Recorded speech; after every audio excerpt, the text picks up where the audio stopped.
Oh, well, I already messed up. It's fine. Hello. And welcome. I think that is maybe louder. Really? Should that be a smidge louder?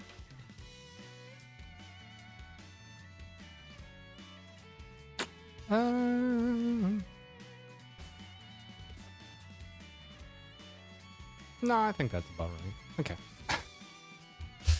But well, thank you so much for stopping by. Welcome to another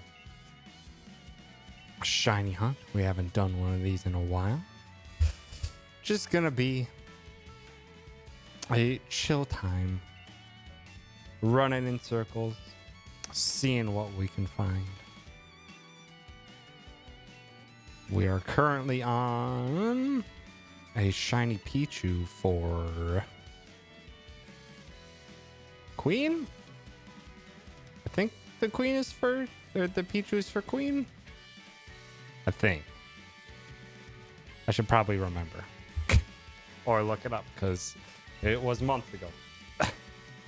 Also, howdy, Calby. Thanks for stopping by. Indeed. We gonna Poyo tomorrow. Also, I know shiny is not genetic, but I do have a shiny Pikachu that's making the eggs for... That is making the eggs for these Pichus.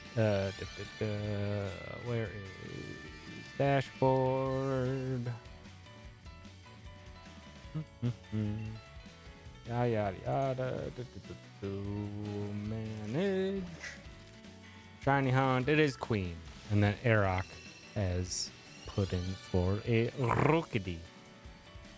So we got two shinies in the queue right now. And I think Sar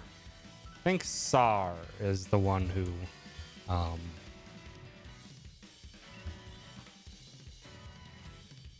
yeah, I'm pretty sure Sar is the one who is near a shiny hunt. But yeah. Yeah, I would like to I would be implementing or upping the counter as a smart person would do. Ways to go. It can happen when it happens, because sweet Jeebus. It's a never-ending stream of them.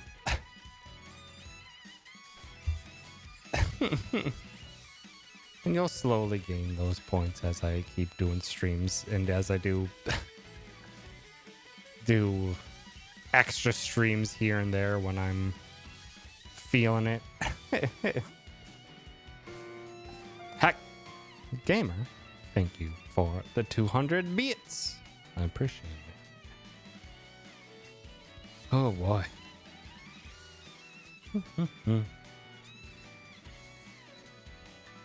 And welcome, gamer. Let's see. Heck, Nikki, thank you for the raid. Nikki has too much power now.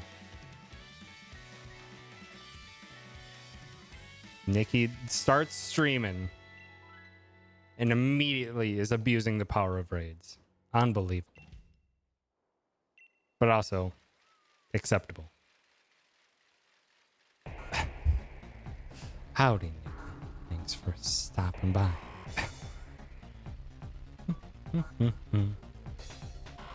Once Nikki gets the affiliate, we can get monies at her. Indeed, we can. Also, sweet Jesus, Pikachu hatches, or Pichu hatches so fast. I'm gonna have to equip other another first party member, because Pikachu hatches way too fast. I can't collect eggs that fast. Like, I don't even think I got 5 in the amount of time it took me to hatch 10 eggs. Yeesh.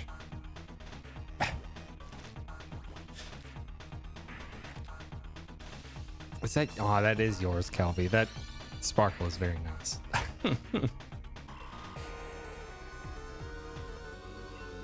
stream what you feeling. Also, whatever is within your capability for your stream setup. So likely PC and not too hardware intensive. Indie games are a good place for that. But I say that because, well, I love indie games. Handled FF14 pretty well. That it did.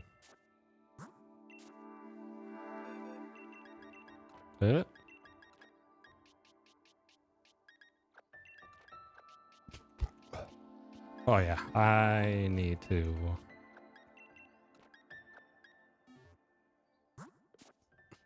slow down how fast these eggs are hatching. Just too much. Too fast.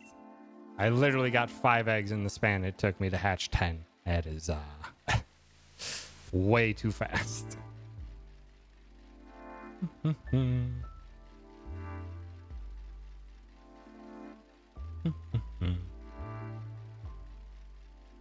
Also, that is fair that money is tight, so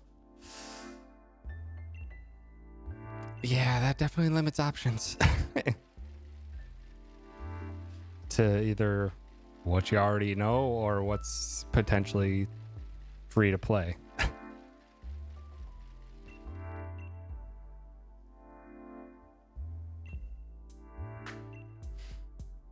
If only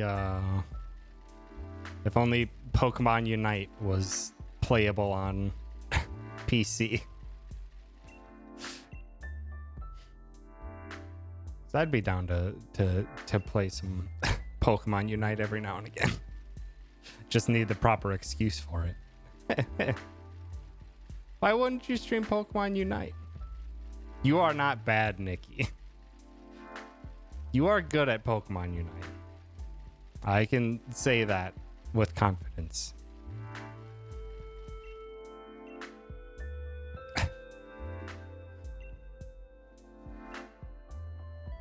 Debatable. In the grand scheme of Pokemon Unite players, you're good.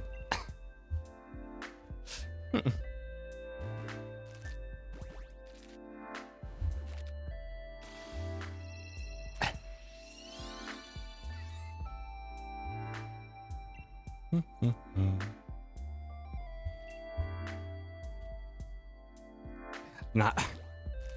I say that, but man, I'm actually going to be rather busy over the coming weeks, so I probably wouldn't even be able to play too much. I say I'm busy, and then I just keep distracting myself with things.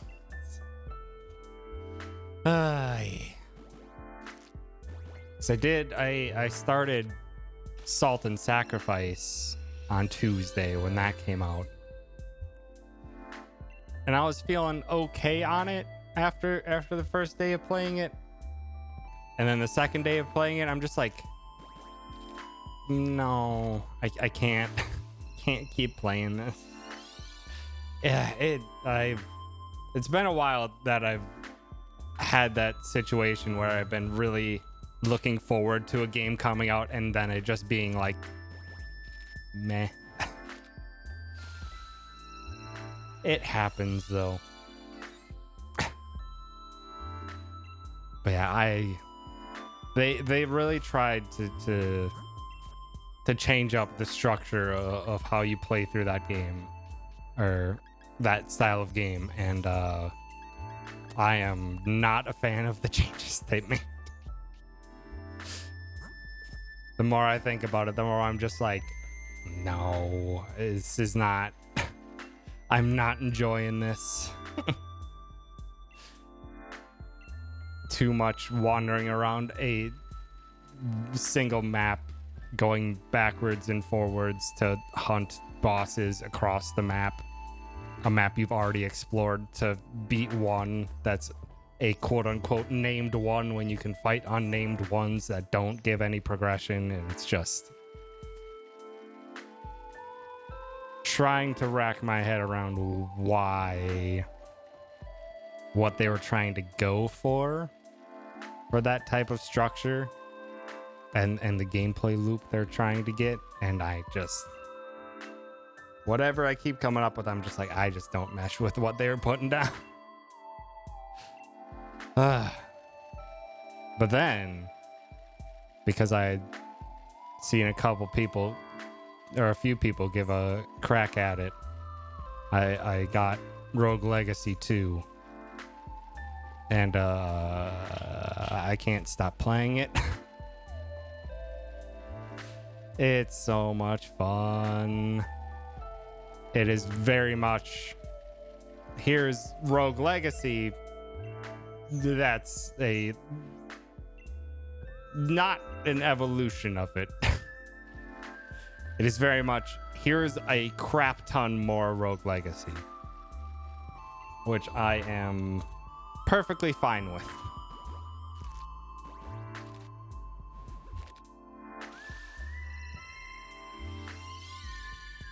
Even if, yeah, it's the type of game that does feel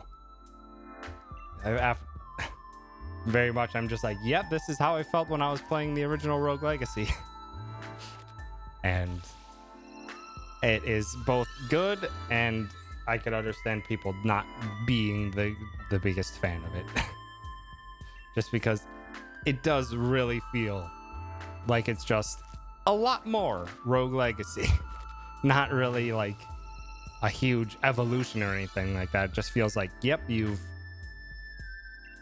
balanced things out. You've added a crap ton of new content and new areas and new styles and stuff like that. But in the end, that loop, that core loop, is still basically identical, and it is a very, very enjoyable loop. I'm having so much fun with it, and I've been procrastinating too hard with it. I've been procrastinating way too hard with it. Yeah, we've got quite a few things coming up in the next couple weeks or so. Oh my god, I'm hatching eggs too fast for even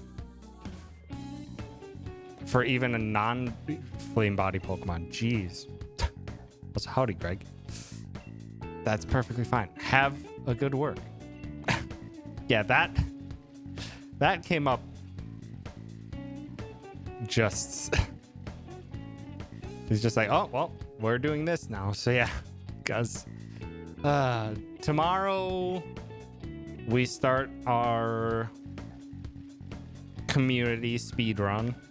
Community selected speedrun. So I'll be learning the speedrun for Kirby in the Forgotten Land starting tomorrow. A game that I have not played, but I've seen the majority of stuff in. I've seen the majority of stuff in it, and I've watched one speedrun of it. There's not too many tricks, but there is one major one. Major like abuse of a system to get up to like way above the level.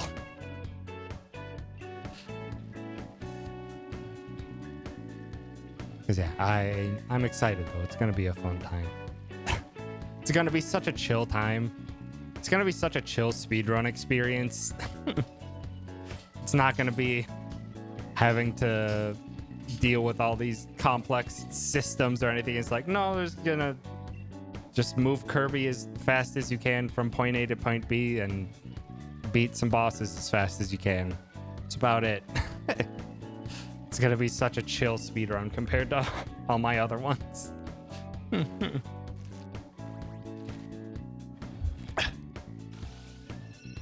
Well, very kind words, Greg.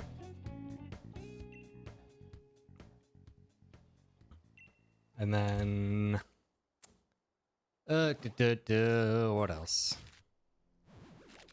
So then Friday, as we just randomly decided on it yesterday, in Dan's stream is gonna be Symphony of the Night randomizer, or Castlevania Symphony of the Night randomizer with Dan on Friday night. It'll be exciting. I need to get things set up with that. I think I have a lot of the right stuff for it, but we'll see. As well as in how specific of settings are with that game, because I don't know. If I'm gonna be honest, I don't know. Like, I'm probably not gonna have the greatest time to like replay through elements of that game, because got a lot of things to set up. But whoo boy, I don't remember. I haven't played Castlevania Symphony of the Night since, I want to say it was like 2014, 2015, something like that. Like, it has been a while. That was my first playthrough, and I've not gone back to it since. Seen speedruns and some other people doing shenanigans in it, but ooh, not too confident in my capabilities for that one.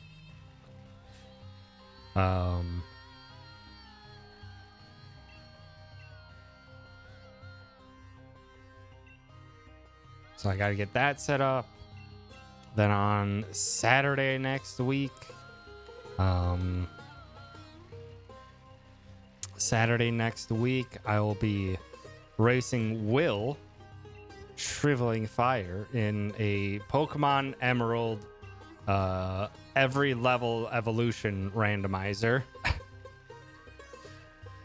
So it's not a Nuzlocke, as well as it's playing a modded version of Pokemon Emerald that has up to Pokemon Sword and Shield Pokemon in it. And every single level, the Pokemon evolves into something completely random, and you have to accept it. So, whoo boy, it is gonna be a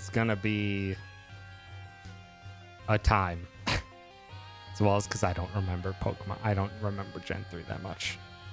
But it's going to be a lot of fun, and it's going to be a lot of chaos, and I don't have to worry about Nuzlocke rules for that situation. I can just have my Pokemon get beaten and just be like, okay, that's fine. Yeah, it's going to be wild, and I need to remember to grab rare candies.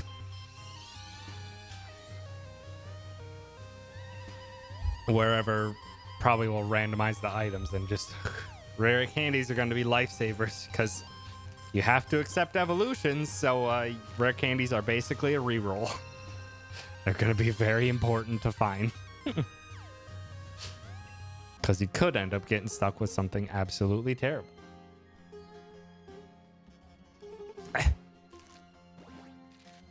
Very bad with coming up with ideas to play with people. That is fair. And so am I. A lot of these things have just been like, I saw someone else do a thing, and I wanted to try it out for myself. Though in the case of a lot of like randomizers and like weird stuff like this, like I think like only Nuzlocks are the ones that I'm just like, yeah, I want to do that solo. But a lot of the randomizers and stuff that I see, I'm just like, this is a lot more fun to me in a racing type context.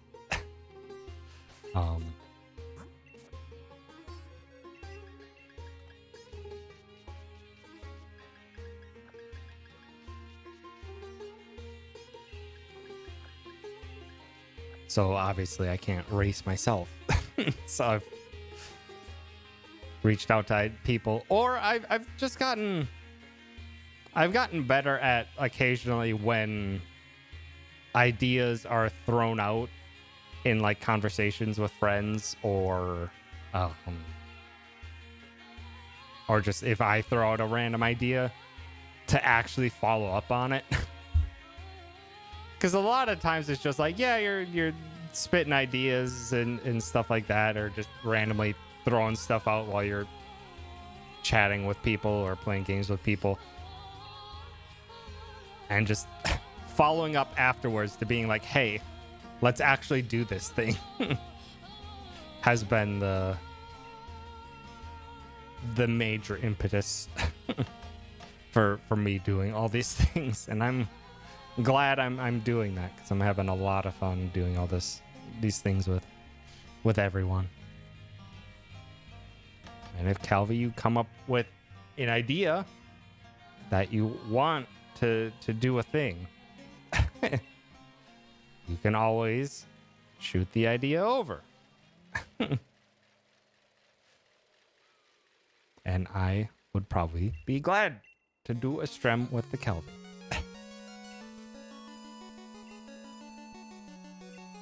Crap, Greg can hear us.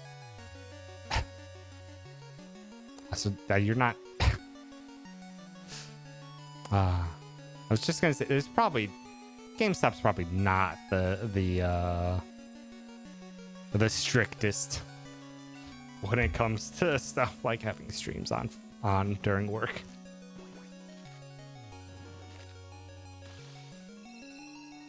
Play games with pizza. It's just unplanned, like with Monster Hunter and Risk of Rain. Yeah, but I like to. I don't know. I don't have that many games where I'm just like, yeah, I'll just hop in whenever other people are playing. I think the only game that I will do that for at the moment is like Pokemon Unite. I did that for a bit with Risk of Rain, and I was enjoying hopping in with Caddy and like Greg and Gwen and Mint, and them. But the more I play Risk of Rain, the more I'm just like, it's not hitting the things that I want it to in a game like this for me. Yeah, Mario Kart Smash, I'll also do that. I'll hop in.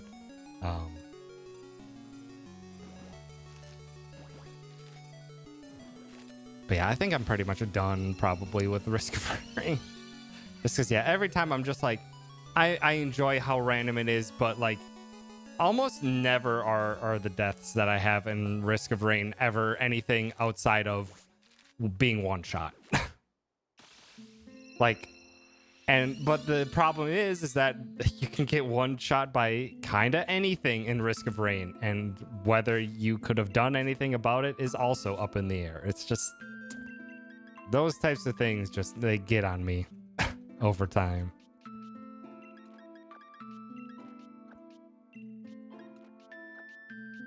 So yeah, it's just not striking quite the balance I want. I play on an easier difficulty, but then I'm not having fun because it's too easy. Like, I want a challenge, but difficulty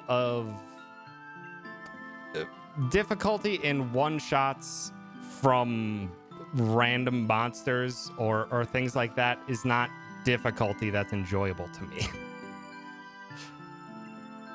Like, I get that it's supposed to be chaotic and hectic and stuff like that, but when it's just like, cool, I got hit by one shot from a random enemy way off screen, and it applied to whatever, the void blight or whatever that explodes after 3 seconds, and it's just like, cool, I'm dead. And there's nothing I can do. It's just like, that's not an enjoyable type of difficulty to me.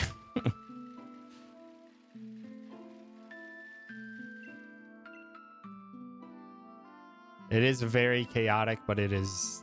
And I enjoy how chaotic it is, but when it comes to just random stuff like that, it's just like, yep, I'm dead, and there's nothing I could have done. That's the type of scenario that really just like, it's just like, nah. Also, howdy, Mitz. Thanks for stopping by. And I'm not a speedrunner at it. I am a speedrunner. I will be at SGDQ, but I'm not running a game at the event. But I will be there. As well as, or I will be on couch and during the event in a live circumstance. But outside of that, I'll also just be hanging around the event, and also will be able to hang out with a Greg and a Sar that are also going to the event, and it's gonna be great. I'm really looking forward to it. I need to also plan that. I also really need to plan that.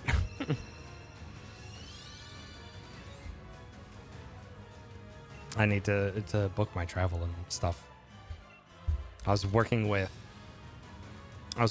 my, because I'm a contract employee through a hiring firm, and I get vacation accrued over time, and I won't have a full week by the time it rolls around. But they mentioned that I can forward my vacation time.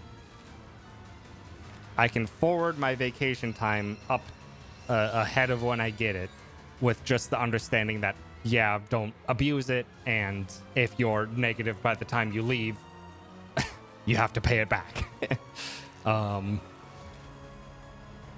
So over the week I've been trying to get that figured out, to if there's anything special I have to do, or it's just like, no, you just type in the vacation you put in. But yeah, they haven't gotten back to me yet on how to do it, but they're just like, yeah, pretty much, yeah, you can take the week off.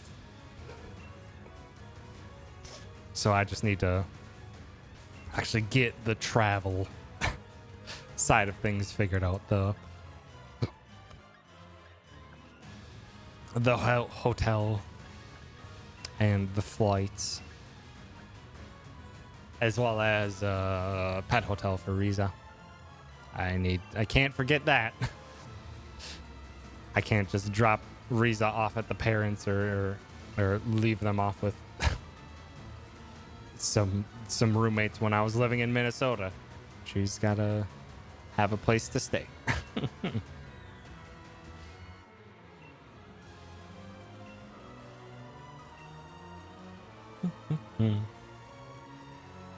But yeah, for my run at SGDQ, I think there's going to be another person on the couch, and potentially one more. I think 3 on the couch is maximum. I think there are a couple other Yakuza runners that are also going to be on the couch, and I think I'm the only one who's going to be. I should probably look that up again. I think I'm the only other one that's actually done runs of Like a Dragon, which would make sense because obviously it is an outlier compared to the other Yakuza games, especially for those runners.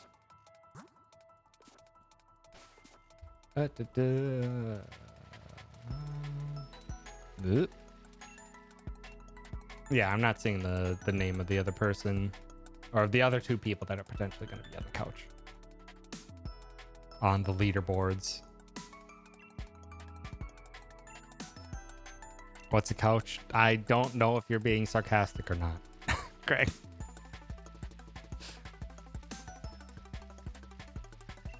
A couch is something you sit. Yeah, a chair, but wider. It's a wide chair.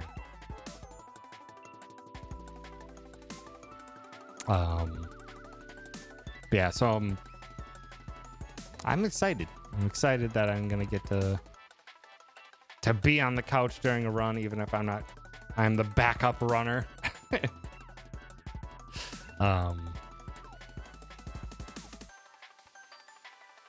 I'm the backup runner, and I'll be able to provide extra commentary on the run throughout. I like it. I would have liked to be the runner, but my my happiness over the game being in the event at all supersedes my jealousy of me not being the one actually running. Is basically how it goes.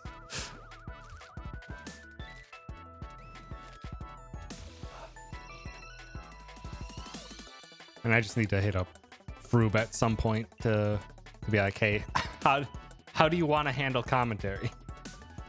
Because yeah, we have kind of, in part, I kind of learned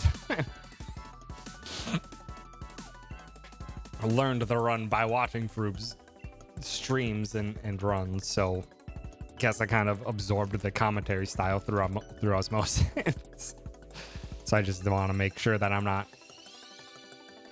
stepping on his feet while he's doing the run and messing him up. Or repeating things and stuff like that. They cramp up and they pass me the controller. I mean, I'd do it. I am the backup runner, so that would be what I'm there for.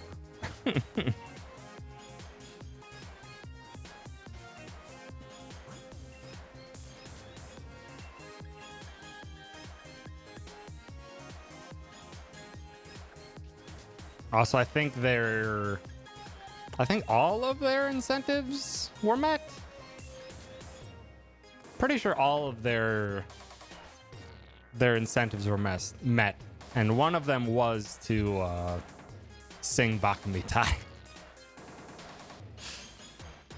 So I think his plan is to hand the controller off to me while he sings, so I can do the karaoke and he can focus on the singing. So I need to remind myself to play with that a bit, because I think I only used like the karaoke like twice in Like a Dragon. So I'll technically be playing the game at SGDQ if that incentive gets met.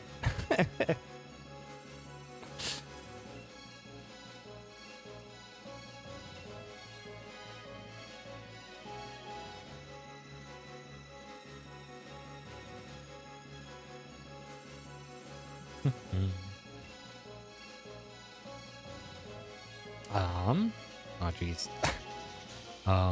So yeah, I gotta plan all the SGDQ stuff.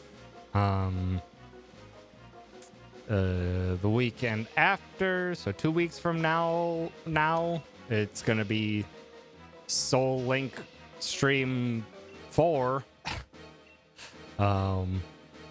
With an owl, because I'm having a great time and it is stressful.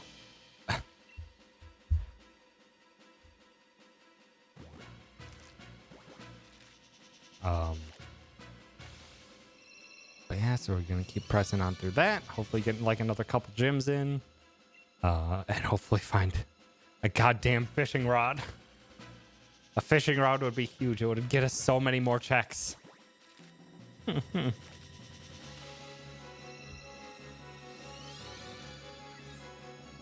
You wipe in the game, you wipe IRL. I mean, we do wipe to a different seed, so I mean, technically that's IRL.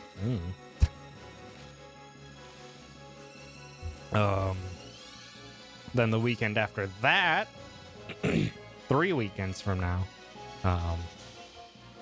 Sar and I are gonna be finishing up Final Fantasy 13 2. Some reason the game is still really fun to play.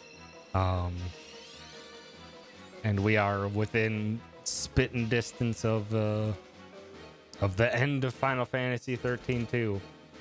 So we'll actually be free of it, even though we've been enjoying it.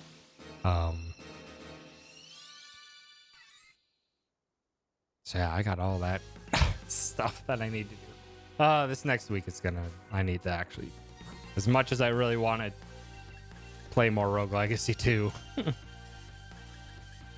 I shouldn't. I should really focus. I also need to clean the STEM apartment. It is dirty.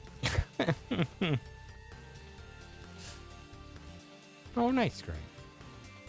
We can hold a birthday Bengus for you at whatever restaurant is nearby. And we can tell them it's your birthday and they can sing happy to birthday to you and you will sit there begrudgingly and accept it. Which is what I would have to do. Because I hate a situation like that. I hate a situation like that. If it's my birthday, I just want to chill and hang out with friends and stuff like that. Having a restaurant staff come over and sing me happy birthday is like the fucking worst. Just like, I hate this. So howdy, huh? Thanks for stopping by.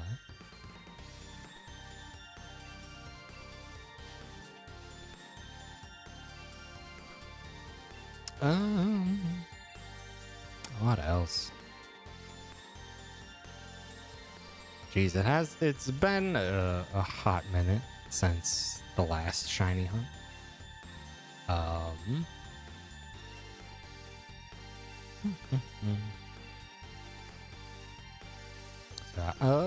What else? Oh yeah, I don't have. I've actually started using my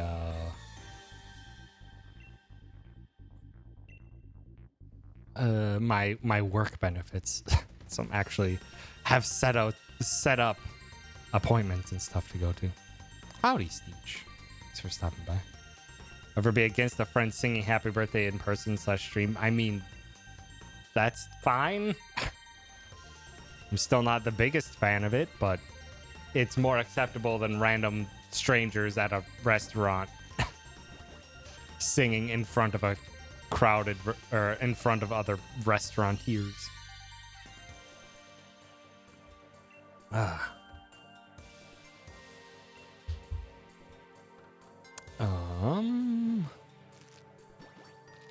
Yeah, I've actually started using my dang things. Epcars is not a big fan of being sung to for his birthday. Noted.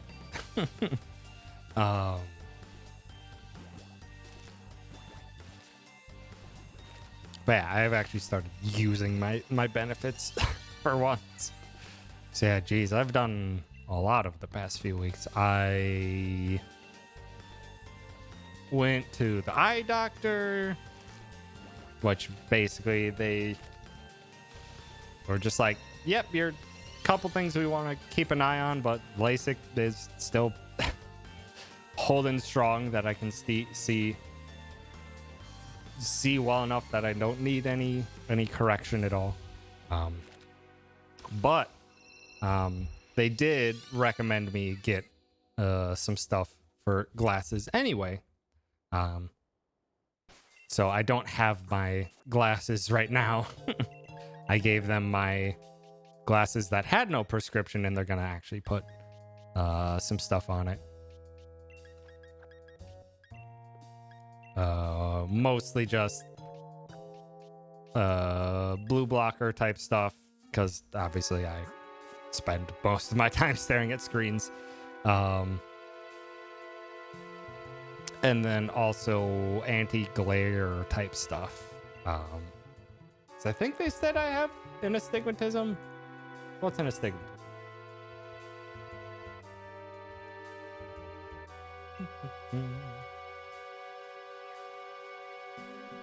I don't know. I forget exactly what they said I had. But basically, ever since my LASIK, I have very much noted at night, when there's not much light flares a lot more than it used to. So it's made night driving actually pretty difficult for me.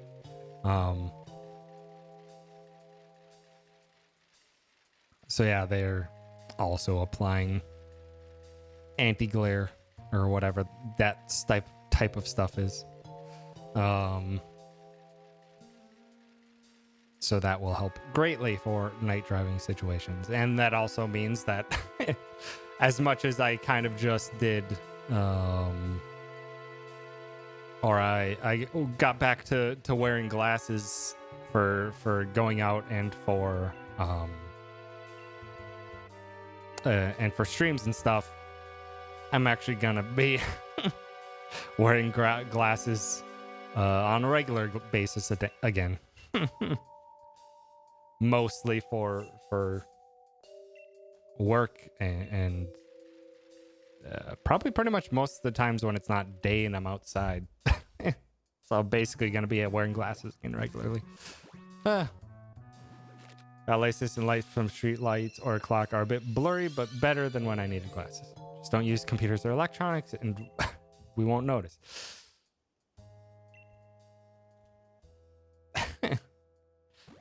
Yeah, I'll be glad to get those glasses in once they're added. Because yeah, I had absolutely noted that. Just like, yeah, driving at night sucks now.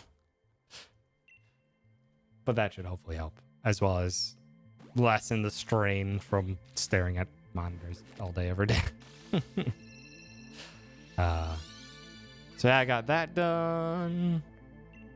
Got dentist stuff sorted out, which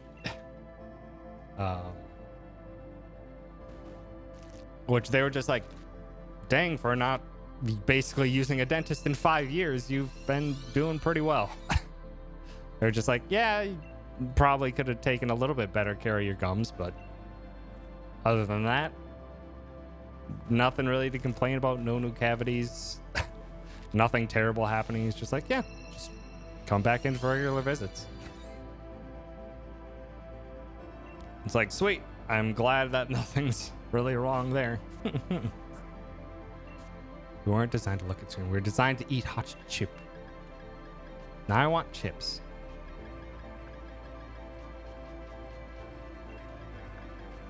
I want actually spicy chips.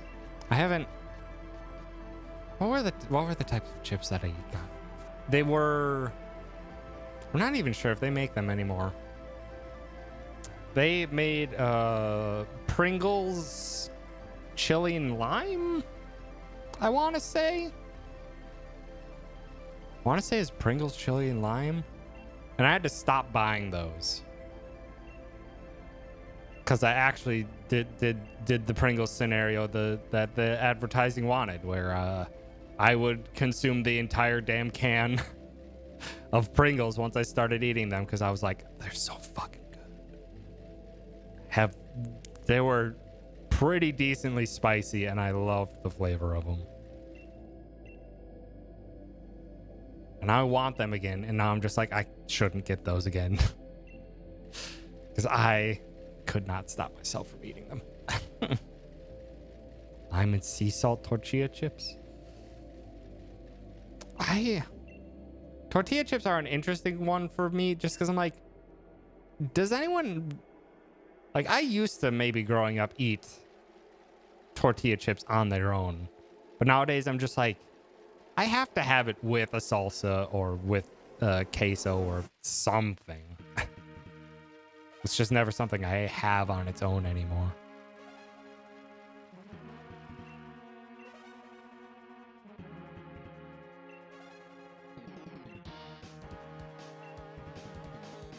God damn it. I love the bass of this song. Bass goes so hard in Mega Man X. And I love it. Get strips and mix them with potato chips. Really? I'm also not the biggest fan of just general or plain potato chips either. So I'm just like, if your main flavor is grease, potato, and salt, just like, I need something a bit more. I need some more depth.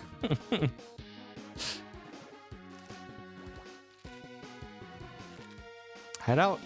Take care, Kev. Thank you so much for hanging out. I appreciate it. Yeah. If you come up with an idea, feel free to shoot it over. We can do a streamy time sometime. What else? Oh, yeah, I've also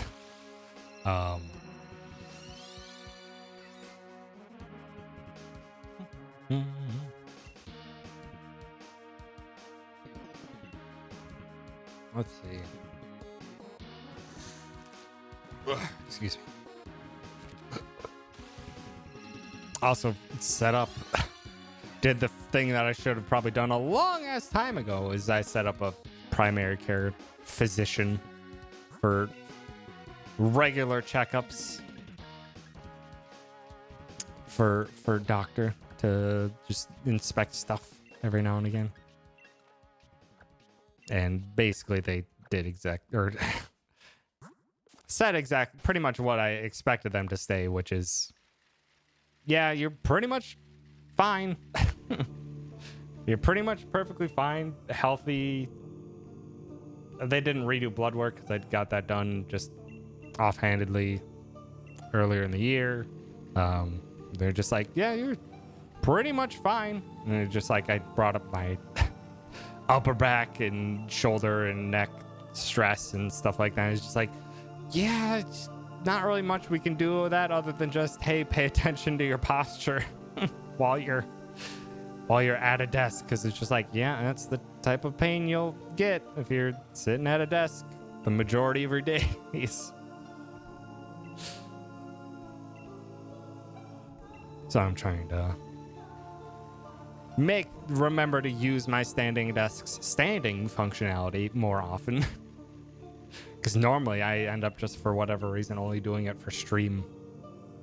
Where I'm just like, nah, I should just have it up for like an hour or two every day in general.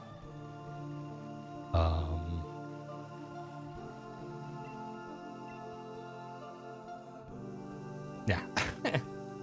The only other thing that came out of out of the primary care physician visit was just like, yeah, I was brought up. I'm just like, yeah, I think I have some high degree of depression and anxiety, and it's just like, yeah, you're like right at the cusp of it being like, yeah, you should really talk to someone. So I set up an appointment for a therapy for getting a better understanding of that. It's just like, yeah, I should have done that a long time ago. Finally confronting it and getting actual professional diagnosis on it. Because like, yeah, they did a quick cursory thing of just like filling out boxes for anxiety, depression. It's just like, yeah, if you're they just counted it up, and it's just like, yeah, if you're sitting at 10, it's just like, yeah, we want you to do something about it. I think for depression I was 8, and for anxiety I was 9. So it's just like, yep, you're right on the cusp of that. It's just like, yeah, I should do more things about that. So therapy coming up in another week or so, and then we will see what it's like moving forward. Might just be more regular therapy. We'll see, but I'm confronting it for something I should have done a long time ago to try and live a happier life. But yeah, steps forward. And I'm glad I'm taking them finally. Also, it wasn't a nice shiny Pichu. God damn it. Also, thank you.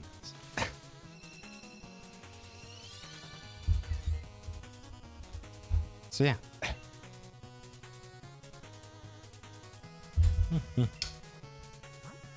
Hots, I think I'm due for a haircut. Is that how you decide when you get haircuts?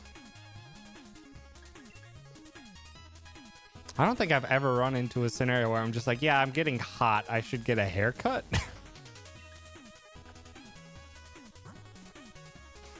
But then again, I don't keep my hair terribly long. I tend to be like, my hair is not obeying me as much as I want it to, so I need to get a haircut. It gets real oily and it drives me crazy. Yeah, that can be more annoying. Mine is, yeah. Whenever my hair just starts getting unwieldy, I'm just like, yeah, but I need to get a haircut, which is like usually every other month or month and a half or something like that. And I tried something slightly different with my hair that last time, which was a week ago. And I mean slightly different, and I mean very slightly different, is I did a hard part around my main cowlick rather than just trimming up to the cowlick. It's just like, no, actually draw a line. So I got a nasty poofy cowlick on my left side, which is also why when it's unwieldy, it's just like, yeah, that cowlick gets real poofy. Just poofs everything out to the side. I'm just like, it's annoying. I don't like it like that. I tried a hard part with it and just like, it looks almost identical, but it's probably easier to manage with the hard part. So I'll probably keep that moving forward. More of a correlation than causation when I get hot. It's hot, I sweat more. It curls in ways I don't like if it's too long, and does more if I'm sweaty, and thus I need a haircut because it won't obey. Gotcha.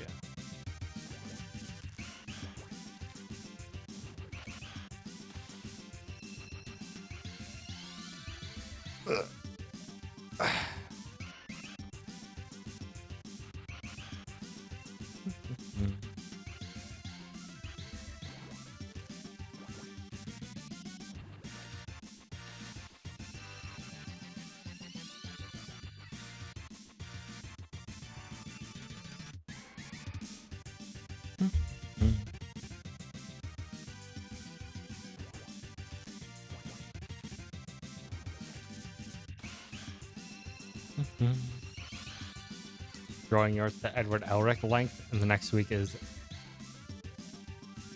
100 F across the board. Oh, 100 degrees. Ooh. Yeah. Texas is a little hot. It's a little warm there, typically. Also, it's going to be really hot for me, too. Like, I think mid 80s over the next couple days, and I think next weekend it's actually going to be mid 90s. It's like, damn, I am not used to how quickly it gets hot here.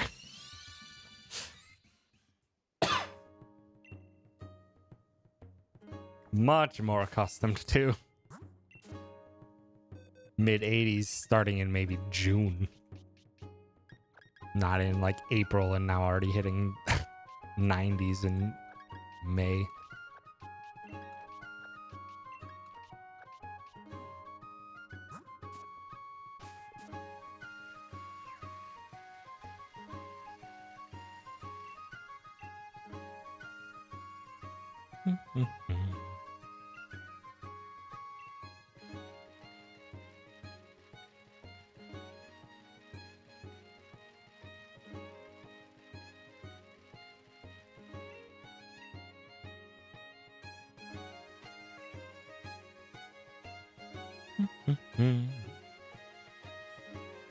What else? I think that covers the majority of life things that have happened over the since last shiny hunt. Just finally lots of things planning and actually getting to the regular health visit type of life that I should have done a long time ago. Because, hey, you have the benefits, fucking use them. That you have the time and money to do so, because benefits still don't fucking cover everything. Ugh. It has not been cheap doing all this, but a part of that is also because I haven't had anything set up for so long.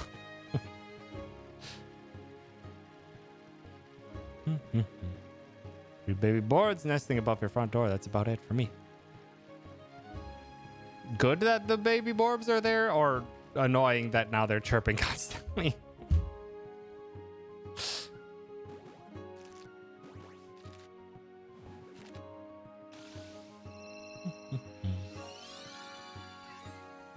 Also, like, I'm also another thing I'm not quite used to. It's like, I was not used to seeing the occasional snake running around or slithering around. Spotted occasional lizards around here, and today on my walk with Riza saw probably a good like 3-foot long snake chilling in the walking path. It's like, damn.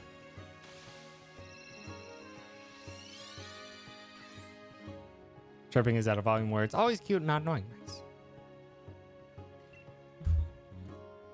House got approved for an affordable connectivity program, so I doubled my internet speed and cut the bill by 20. Hell yeah! I did see that was announced. That there's going to be some broad, sweeping internet connectivity changes where some areas will get better internet for less. I'm just like, fuck yeah, good. Make more efforts towards this. Make more scenarios like my scenario, where I have internet providers competing with each other, so I actually can get good deals and shop. And they're all pretty much affordable. The fact that I have 1 gig fiber internet for $70 a month is incredible. Back when I left college in the small town I was in, I was paying like $50 a month for 100 megs. Just like, it's quite the difference that competition can make.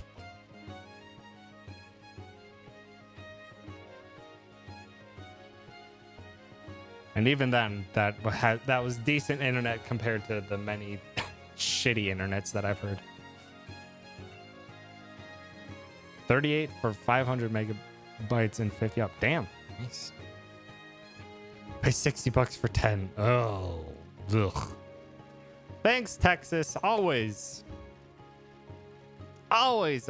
really taking the lead when it comes to being shite with your infrastructure.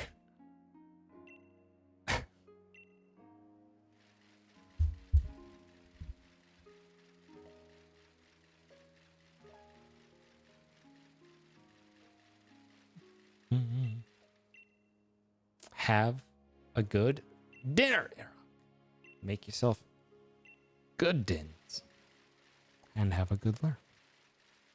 Yeah, we're just gonna keep spinning. We're hatching eggs very, very quickly, though. Very, very quickly. Case study in overwhelming privatization and low regulation. It's clearly doing great. Clearly.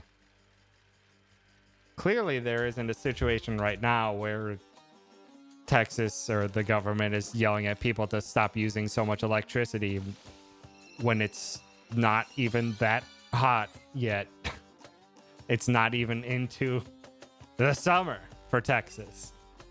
And they're already just like, yeah, you should maybe use a bit less. Or you could maybe fix your infrastructure. Something that you've been warned about for more than 20 years.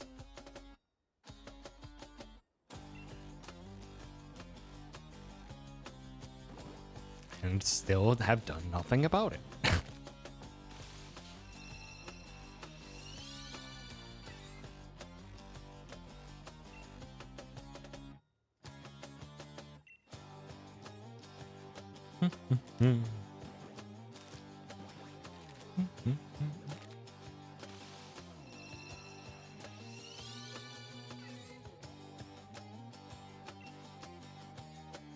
Oh yeah, geez. We haven't talked about anime yet. I've actually watched a decent chunk of anime since the last shiny one. Let's see, where did it start? What did I start since last time?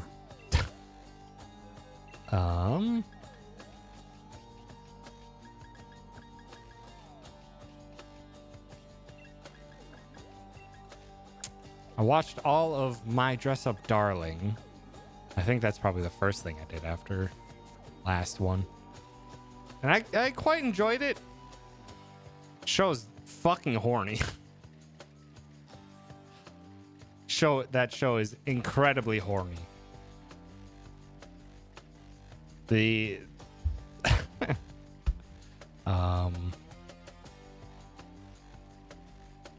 yeah, I enjoyed Dress Up Darling. There were many moments where it actually used its horniness in really funny ways that got me pretty good. But then a lot of the other times I'm just like, yeah, there's like a full episode where I'm just like, I'm glad I watched beyond that episode, because that episode was literally just nothing but ogling, basically. Just like, yeah, this isn't the bad kind of horny. But then there were other episodes where I'm just like, no, this is actually really funny. How are you doing? And there's also a lot of the sweet and heartfelt stuff in it. I would recommend it. Just with the tagline, this show's horny. Tomodachi Game finally picked up? I don't think I know anything about Tomodachi Game. Owl House and Oban Star Racers for you? Nice.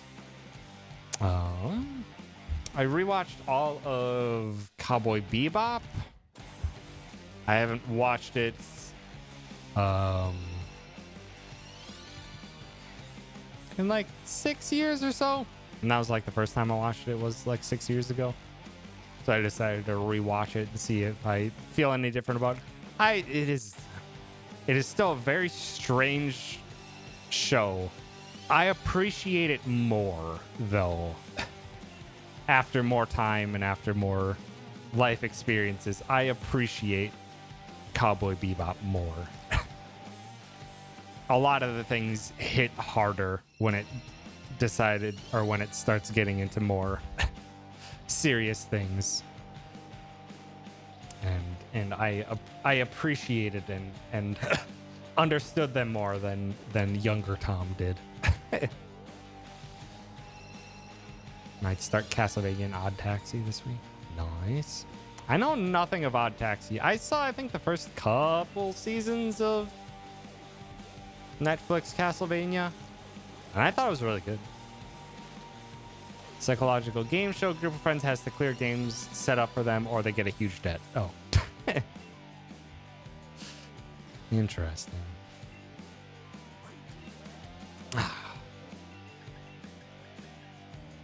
And I haven't watched the trailer yet, but trailer for Mob Psycho Season 3 is out. And I am excited. And I haven't watched the trailer yet, but it's coming back in October, and I am ready. Give me more Mob. Mob Psycho is so fantastic. I love it so much. October's gonna be stacked. What else is coming out in October? I keep up so poorly with anime on what's actually coming up and what shows I potentially might be interested in.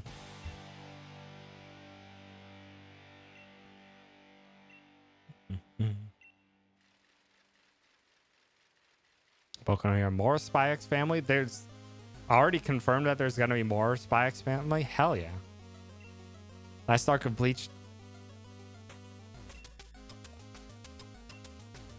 Iruma-kun's back again? Fuck yeah. God damn. Yeah, October's gonna be a little stacked. I forgot. I think we discussed the situation with Bleach. Are they just covering the final arcs, or was the ending of the manga not what I remembered it? Whereas all the Quincy's, I thought it was the Quincy's stuff, adapting the final arc of the manga. Okay, gotcha. I won't watch because I think after, when was the time when I stopped really caring about Bleach? Even then, I think it was after Hueco Mundo. Pretty much once that was done, even towards the end of that, I was mostly not caring that much anymore. But then they had that, and then they had the, I don't remember the name of the human one. The one there where humans have powers. And then the Quincy arc after that, I remember just being like, nah, I don't care. Part of the manga they get this My Hero Academia. I am just excited to see more. I honestly didn't care much for the last arc before it went on break for My Hero. I did not really care for the My Villain Academia mini arc. I was just like, cool. You see the villains get more powerful and you have a little bit of understanding with their backstory, but it's just like in the end it's just like you understand how they got that way, and then they just get worse as people, and they become more destructive forces as weapons. It's just like, it doesn't feel right. I'm not sure what they're it just feels odd to have multiple episodes in a row just being like, yeah, these terrible people are getting so much more worse.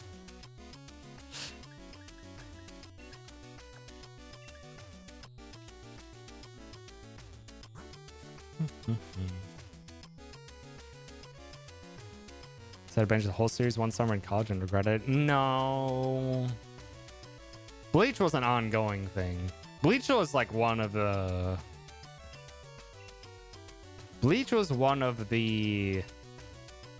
shows that started me into anime. Like, I watched all through like Dragon Ball, Dragon Ball Z, and Dragon Ball GT in college, and I really enjoyed it at the time. But looking back on it, I'm just like, I'm nah. Don't really want to recommend. I wouldn't recommend that to anyone. But yeah, Bleach kind of started me. Like, it was towards the end of Wakamundo already in the animation. And that's where I joined, and then I watched Bleach from the beginning. And continued, and then eventually got to wherever the anime had left off. And then just finished it all off through the manga. And then I just never want to go back. Bleach all in Toonami, such Adult Swim, and I'm sure they'll air the last arc, so I'll probably do the same. That is fair. Pop Team Epic Season 2 is also another big name mention. I tried to watch like 2 episodes of Pop Team Epic, and I was just like, what the fuck am I even watching? And then I stopped watching.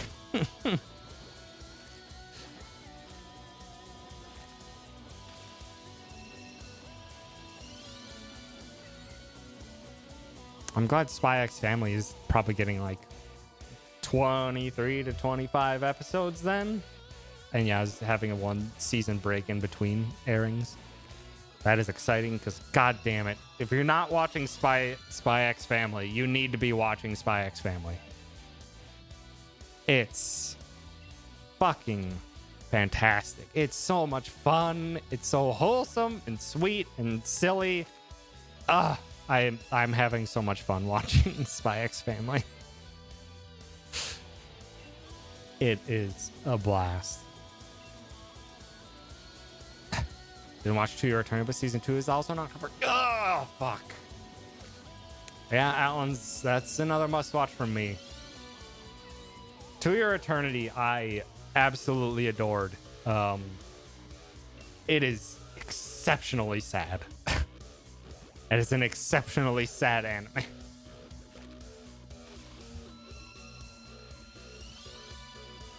But goddamn if I didn't absolutely adore it. And I'm very excited to see where it goes from there. And then nothing recent that I'm, or not anything new that I'm watching, but I have started finally watching the Blu-rays that I purchased like 6 months ago. I finally started watching After the Rain, which is what Spooky was screaming about, and I'm just like, this is actually really quite excellently composed.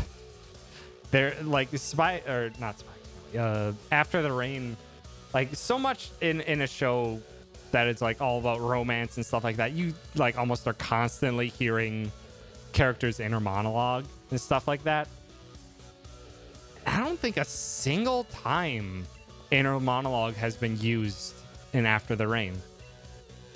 It's very much a show don't tell type of animation, and it's actually quite excellent. I'm really impressed by it. Like, I'm just like, I'm understanding what's happening going on, and there's not that much spoken dialogue. lots of it comes across through the animation, through the cinematography, through the body language of the characters. It's just like, this is actually quite excellent.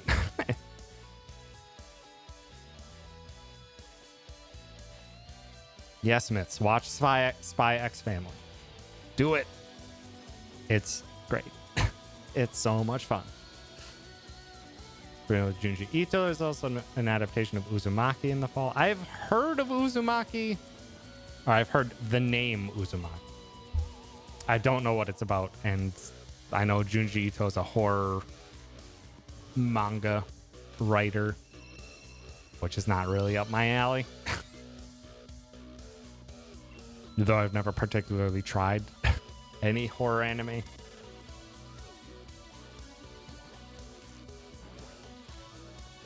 Oh shoot, that's what I was gonna do. Might be a terrible idea, because not anime, but manga. I read through the entirety of Berserk since last time. Goddamn, Berserk is fucking excellent as well. As excellent as I remember, and I realized that I was actually not that far away from where the series unfortunately ended, because yeah, the pace of the manga slowed down significantly after I left college, which coincided with the artist Kentaro Miura taking more time for himself to have friends and enjoy his life, which is like good, because I think I've seen a couple things on Kentaro Miura since he passed, and like I think from like early 2000s until, or like even like maybe late 90s until like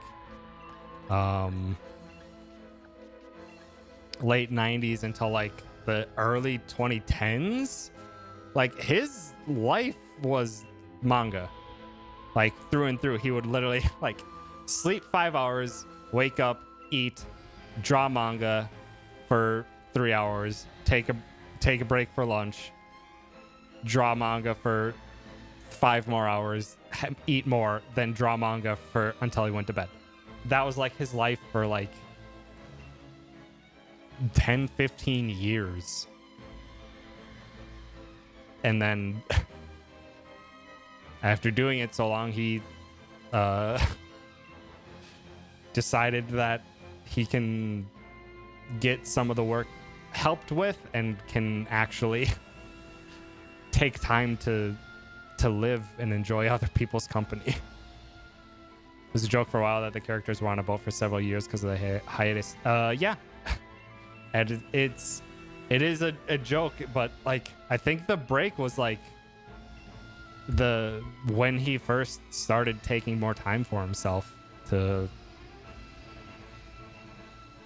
I think it was like 2013 or something like that, and that was coincided with the characters of the story getting on a boat and taking that across the ocean to their destination. I don't want to spoil it for people that might be interested.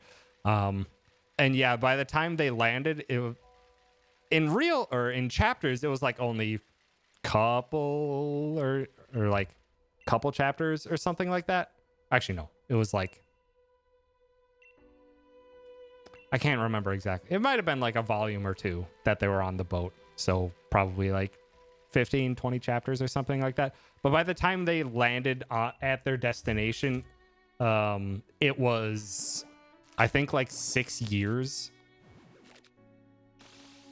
It was like quite literally 6 years in real time since they got on the boat that they actually made it to their destination. It's just like, yeah, I can understand that.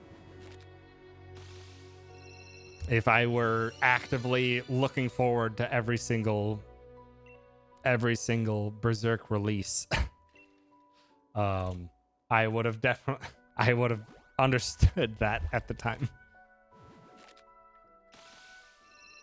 But now looking back at it, now that unfortunately Kentaro Miura passed away, it's just like, I am glad he slowed down the pace. Because it sounded like he absolutely destroyed himself for many years, perfecting his art style and the story that he was creating. I was glad to see him enjoy life more. Because, oh my god, you can see how much he improved, though. Because the first primary arc of Berserk is okay. It's not great story-wise, and the main character is pretty much an asshole, which was pretty much the intent. When he was first creating the manga. But you could see like the art was good, but then there would be like some moments where it's just like, people's arms don't stretch that way and and stuff like that. But then the rapid progression on almost like from chapter to chapter is just like, the art is getting so much more detailed and so much more fine-tuned and expressive. It's like, god damn, did he improve? But it did cost him a whole lot. And he still kept improving even after he started taking more time for himself. So I'm just like,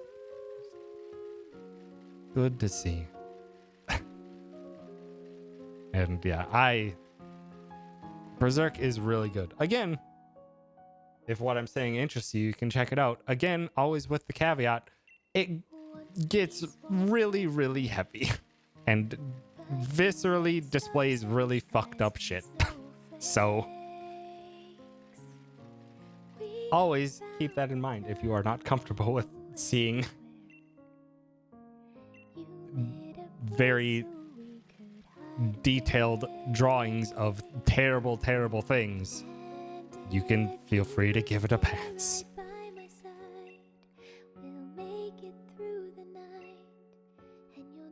But on a similar wavelength, I need to put it in my calendar to maybe look into it. Maybe I'll mark it in my calendar for a couple weeks from now. Also, god damn it, this song. This song.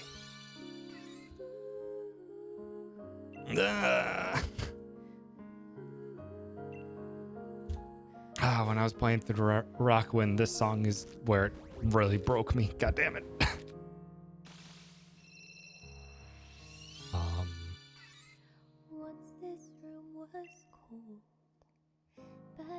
But on a similar wavelength to Berserk, I had read a different manga in college that I think was over by the time I was done with college, called Gantz.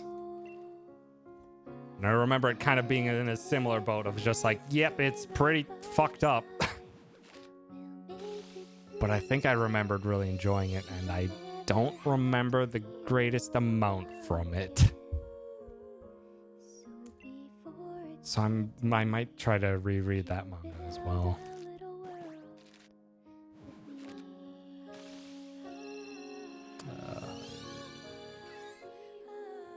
Yeah, I can throw that in for next week to remind myself to look at into it. Because otherwise I won't remember it by the time stream is done.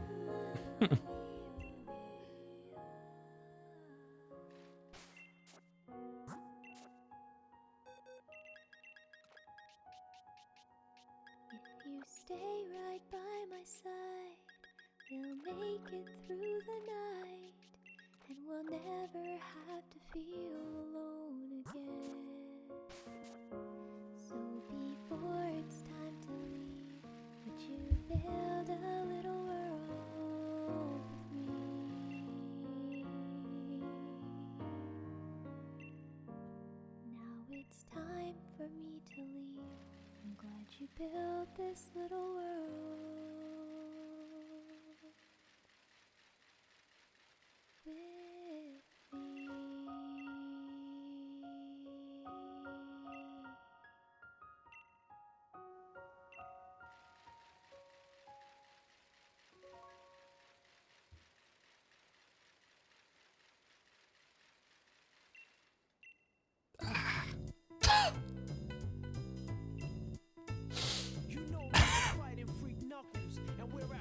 One of the saddest songs to Knuckles. Yeah, that's my playlist, all right.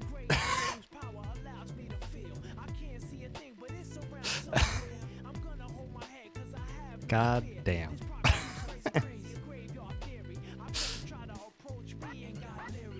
Been really enjoying your boy Kong Main this season.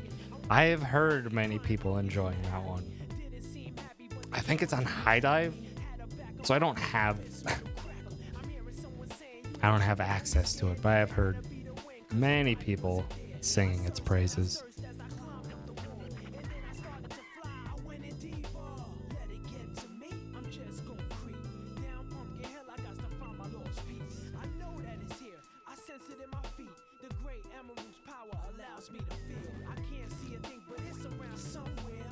Gosh dang. Shoulders, please. Ugh.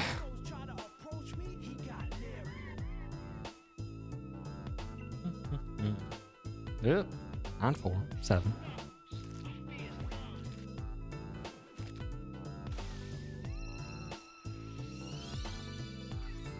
God damn.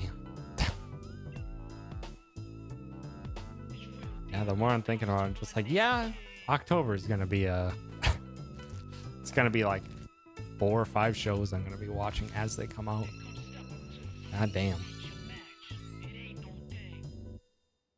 Been following Rise of the Shield Hero. Despite being a big name when it's released, there's like zero buzz for the sequel. There's a sequel? Not a continuation or... I think I watched like 12-ish episodes of Rise of the Shield Hero. And I didn't care for the protagonist or the party that became the protagonist.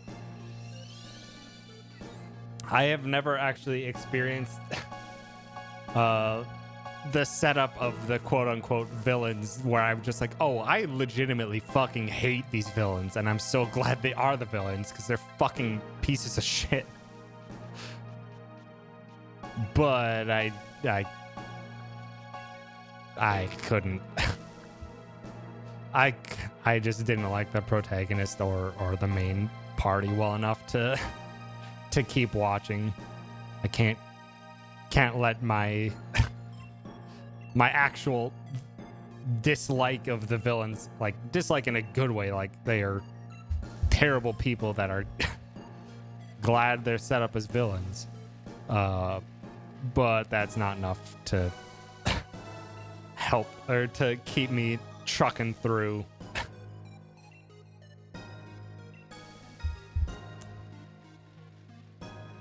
Season 2, which is airing now. In general, this season is real sequel heavy, so it's a measure of what shows people watched already.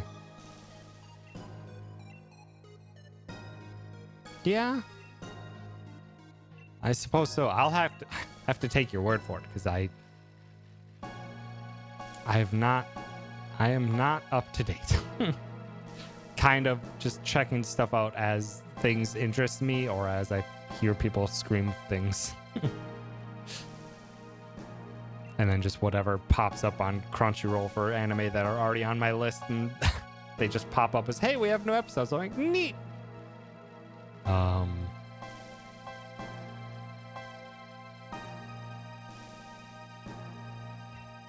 Would also explain why I basically have almost I've rewatched stuff and I'm watching now the stuff that I purchased Blu-rays from a long time ago, where it's like, yeah, there's not much I really want to check out right now.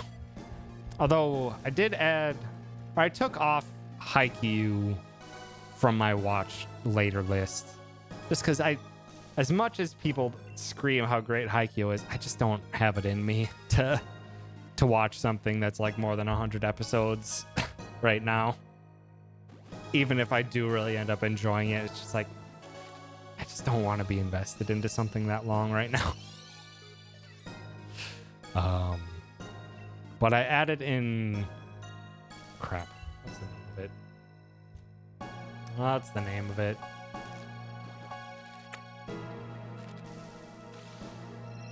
Given. I haven't heard anyone talk about it. It seemed interesting. I don't really know too much about it other than just the basic premise, and I mean very basic, of like musician losing their drive and getting it back. That's like all I know. It's like, I'll check it out. So we'll see when I actually start. I'll probably start watching that like next week. See if I enjoy it.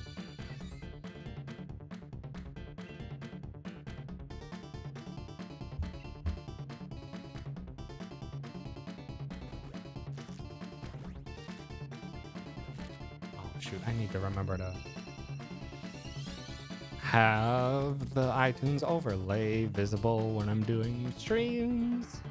Sometimes it decides to not update. And I don't like it when it doesn't.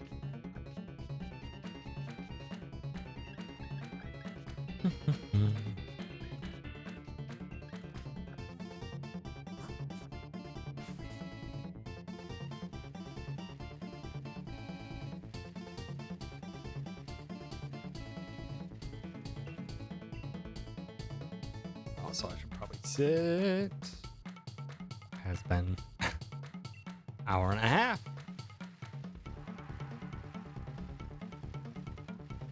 Oh, I should have started waiting for Pokemon to hatch before. Now I'm slowly sinking along with. Oh, now it's just turning into a slow squat because I don't have my chair here. Because I didn't time it with any... I didn't time it with my freaking...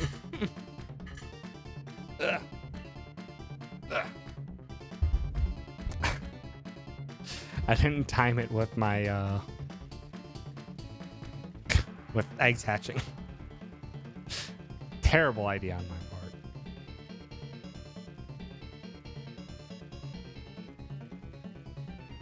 Next season looks stacked too, but also, again, very sequel driven. What is next season? I also don't remember when next season would start. Would that be like July? Well, 3 months before October, so September, August, July. Yeah, July. Devil's Apart, Timer, Overlord, Maiden Abyss, Classroom of the Elite. I haven't started watching Maiden Abyss, but I should be making it through all of Maiden Abyss by the time July rolls around. I should, because I'm watching like one episode a night of my Blu-ray ones. And After the Rain is only 12 episodes, so probably in a couple weeks or so I'll probably start Maiden Abyss. So yeah, I'll probably make it through Maiden Abyss to when it goes live. Though Maiden Abyss is on High Dive as well, isn't it? Not on Crunchyroll, I know that for sure. Heck.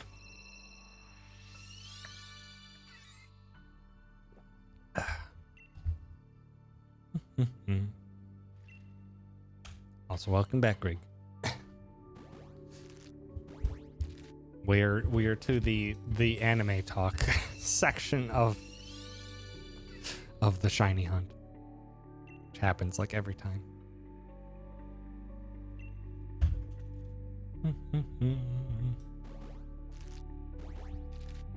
Danmachi, Rent a Girlfriend, Shadow's House, Tokyo Mew Mew. I know nothing of any of those. I know nothing of any of those.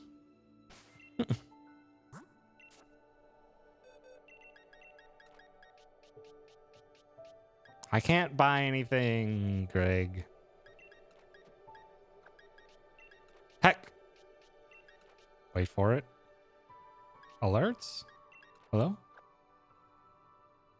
Alerts?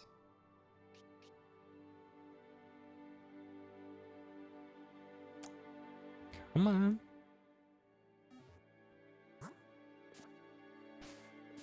Alerts, please. There was a sub. What are you doing?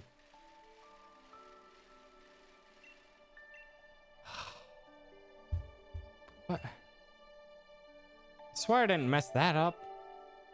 I got rid of the host alert because there it is. Wow, that was slow. There it is. Now you got the alert. But Astro, thank you for the sub. I appreciate it. 28 months. Gosh dang. I appreciate it. Also, howdy, Astro. Hope you're doing well.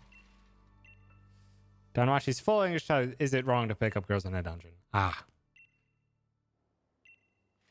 I know that title. I've heard it's actually quite good, even with the title being what it is.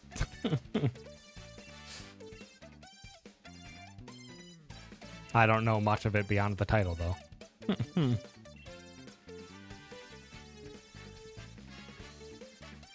Also, come on. Please keep updating iTunes overlay. I don't like you occasionally not updating.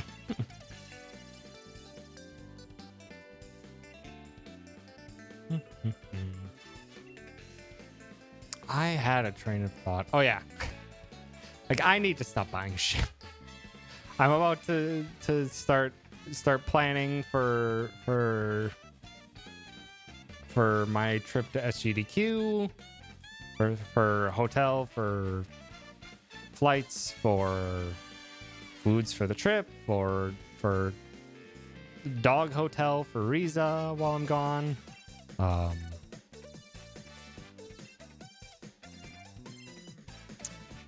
And I've bought so much shit. So many games. Oh yeah, another thing that'll probably happen. Not next week, but maybe the week after. Because I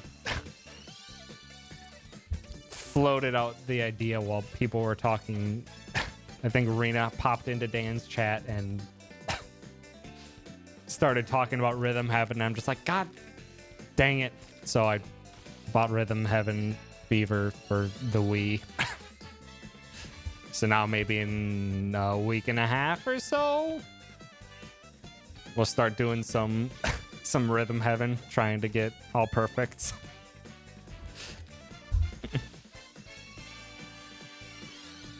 I've also bought a lot of dumb shit as well.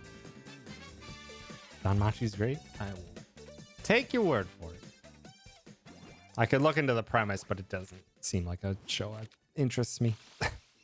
As a part-timer though, got robbed by Attack on Titan, so it's not so it's nice to finally see it get a sequel. Being robbed by Attack on Titan and Devil as a part-timer came out at the same time as Attack on Titan? First season? Is Devil as a part-timer that old? Am I that old? They're the same season. Damn, fuck. I am that old. Also, I had it on my list to potentially actually go and watch all of Attack on Titan. And I'm just like, I don't have it in me. I stopped caring at the beginning of... Oh, I stopped caring halfway through season 2. But kept watching until the beginning of season 3 of Attack on Titan. And then I was just like, I just don't care anymore. And I've heard it picks back up. But I've also heard that the primary creator has some pretty shitty views that it kind of pushes through Attack on Titan. And I'm just like, nah. Nah, I think I'll just let this one by.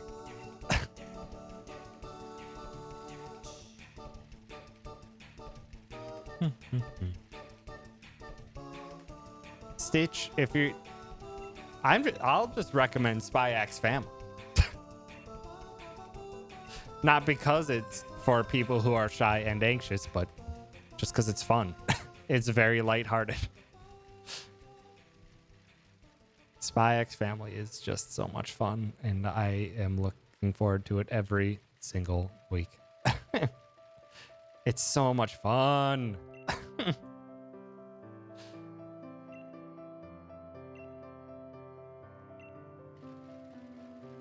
Absolutely adore Spy X Family.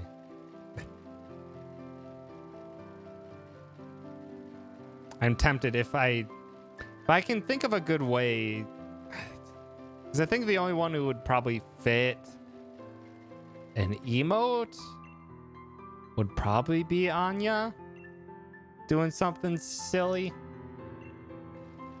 But I don't have any emote ideas, and I already am mostly out of emote ideas. And I have two emotes that are still commissioned out that are gonna come at some point. Smug Anya would work well. There's a lot of good Anya faces that would work well. The latest episode, the episode that just came out today. So many good Anya faces. So many good Anya faces today from today's episode. And I won't say anything because some people probably haven't seen it yet. Komi is shy? I don't know that one. Fruits Basket is great. Fruits Basket is not lighthearted. I really liked Fruits Basket a whole lot. Yeah, I would call it heartfelt rather than lighthearted, because oh boy, it delves into some pretty serious topics. Finished today's episode like 10 minutes ago.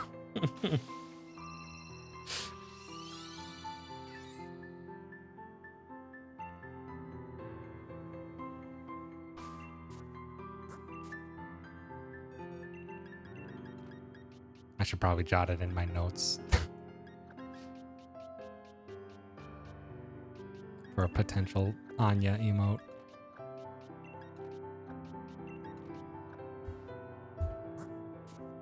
I will do that once the next eggs hatch.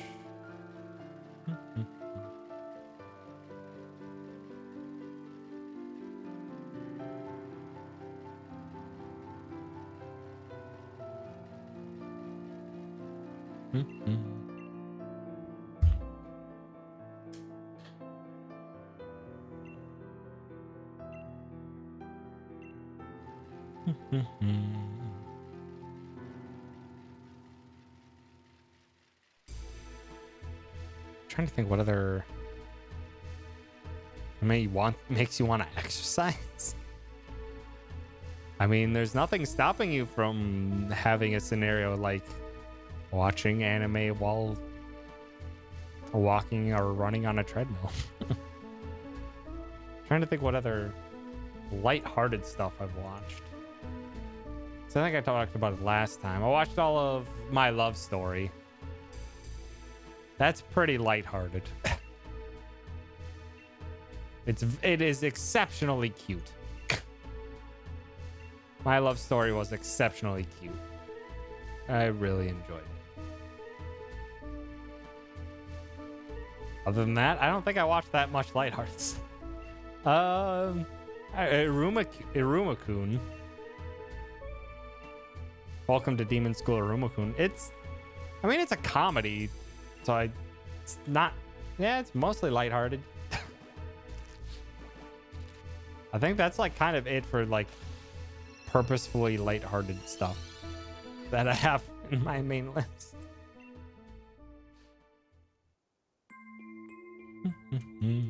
Nozaki-kun. Ah, Nozaki-kun. Nozaki-kun is so good. I didn't watch that until I think like the end of last year or something like that. God, it was so much fun. Every character in Nozaki-kun is a different form of dumbass, and it's great. A different form of oblivious, I guess, would be a better term. And it's fantastic. Tanaka-kun? I don't know that one.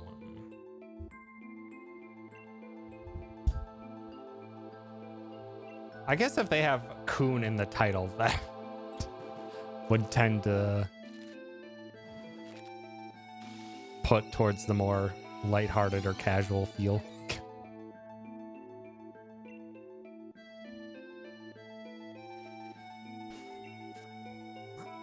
Oh, shit.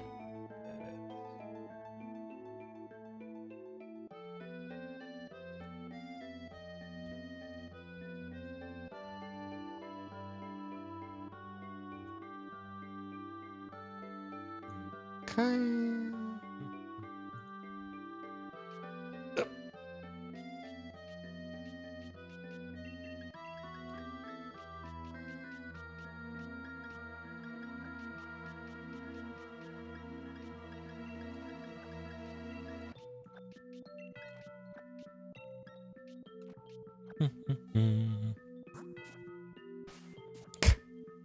Stitch, are you being sarcastic?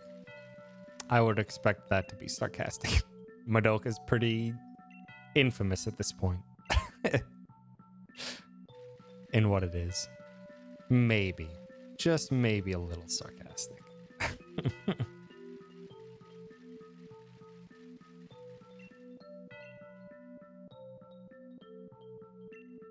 Oh, if you wanted something silly as well, I think it was on my list. What is it called? Fuck, I forgot the name. Don't you know I'm... Fuck. Starts with an S. I don't remember the names. Sakamoto. Like, don't you know I'm Sakamoto? That is also a comedy.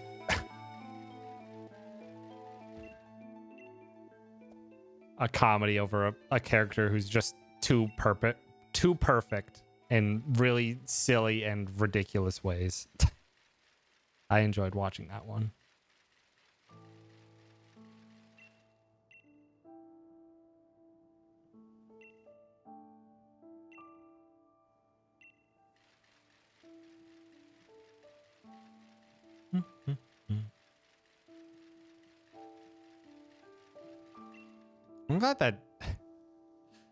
I'm glad that my tastes in anime have drastically shifted over the past like 4-ish years or so to enjoy a lot of these more different ones. Because I mean, looking back on the anime that I watched when I first got into anime up until like 6-ish years ago, it's just like you got your Death Notes, your Full Metal Alchemist, your Code Geass, your Bleach, your DBZ, all either serious or shonen or philosophical in some sort of way.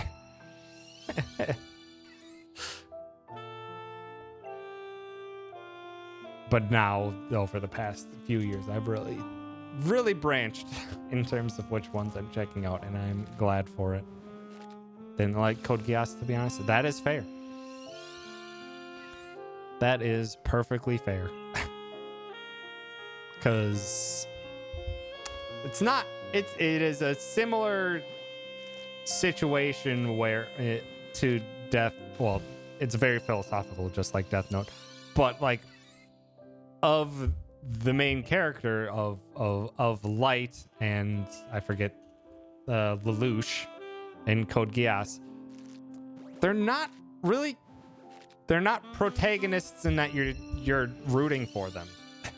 They're the main character and the main crux of the story, but they're not good people.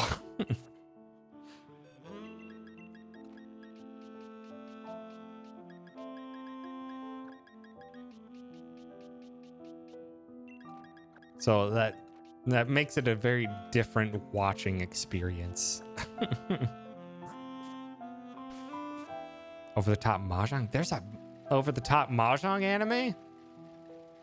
The only over top mahjong I've seen was watching the mahjong in Yakuza.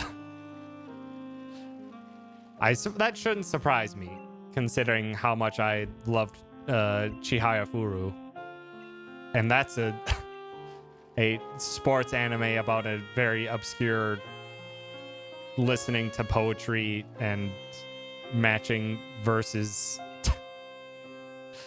game.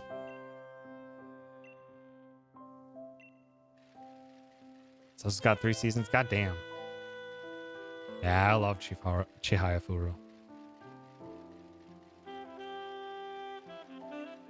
I had, as I talked about it before, that I had Haikyuu on my list to watch for some time, and I just decided to take it off because I just don't have it in me to watch something for 100 episodes at the moment.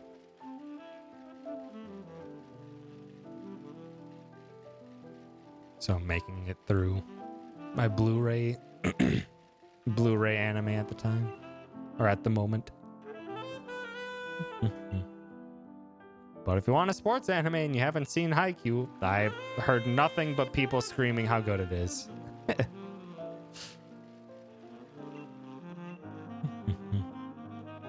Anime has emotional and mental requirements. You're not wrong.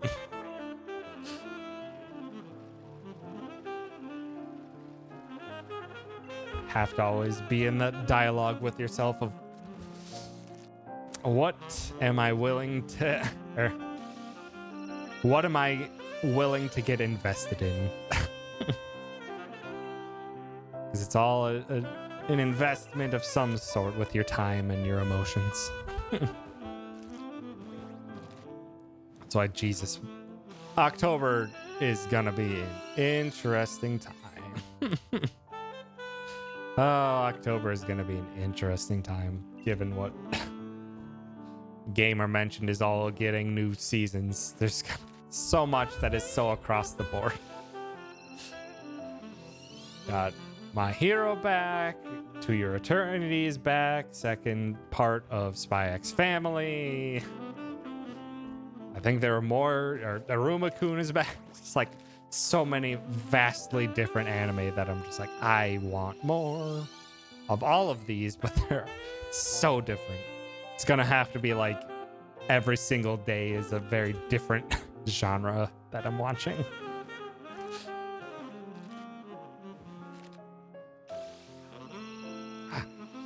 That's gonna be that's also gonna be interesting.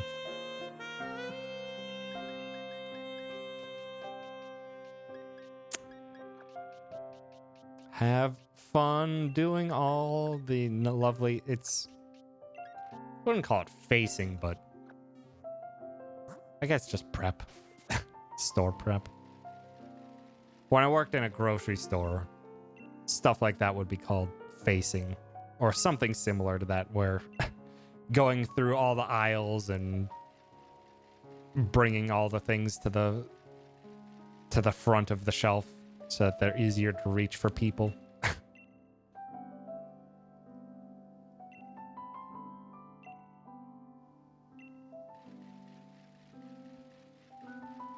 As well as occasionally looking at their expiration dates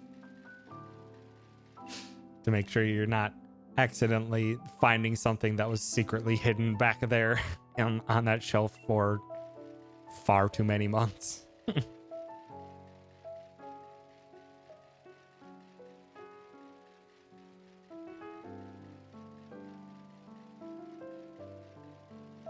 Yeah, it is gonna be an gonna be an interesting time post GDQ for me, because yeah, along with all the stuff I've been working on to actually use my benefits and start getting into a regular schedule of health checkups and now potentially, or at the very least, having my first therapy session in a couple weeks, or in a week and a half or so, and then potentially more from then on. Is that kind of taking SGDQ as my point to start looking into the dating scene again. Because that will be dependent on COVID situation in 2 months time, but realizing I was just like, yeah, I want a partner. So I need to actually do the whole dating thing, something I basically have never done. Kind of fell into or tangentially and mostly fell into kind of the best word for it. Fell into all the relationships that I've had so far. It's just like, I should make a actual concerted effort to find a partner. Damn it, Greg. How did you know? How did you know that's secretly why I wanted you to go to SGDQ? You're already prematurely shutting me down. But no, it's after GDQ. After GDQ, I'll start looking into dating sites and stuff. Oh, that is gonna be awkward. I don't. It is gonna be an awkward time for the first, probably multiple dates that come from that. 'Cause basically, I've never done anything like that. But I want to make the progress. I want to take the steps to put myself on the path to the future I'm hoping to have. And I've been doing a lot of that this year, and I need to keep at it.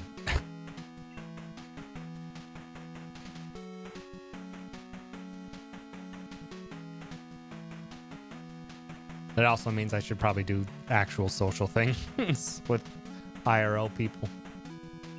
So I should probably look into things like that too.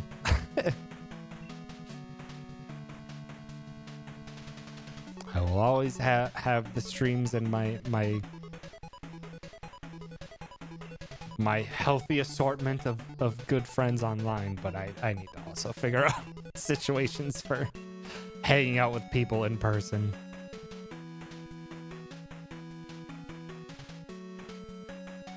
Could probably use the list of gamer bars that SAR sent me.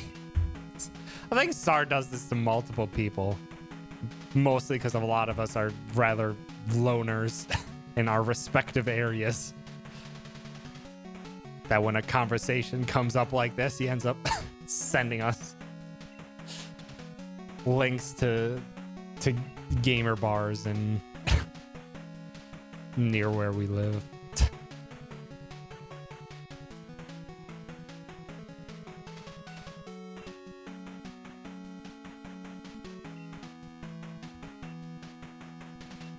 And I could actually go and try it out.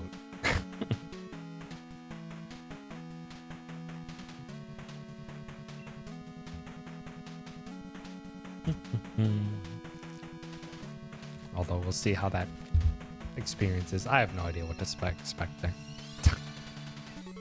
I've only been to a bar twice in your life. I've been to quite a few bars. The majority of those were in college.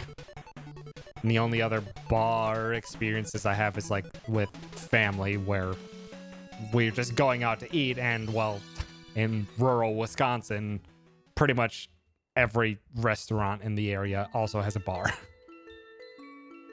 But no, I would not be looking for a large hopping joint. I'd be looking for a more chill bar experience that hopefully a gamer type bar would be. I don't know. I have no idea.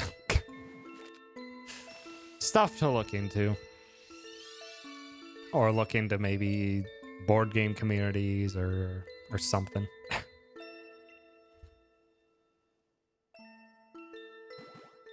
Just, you know, IRL social things every now and again.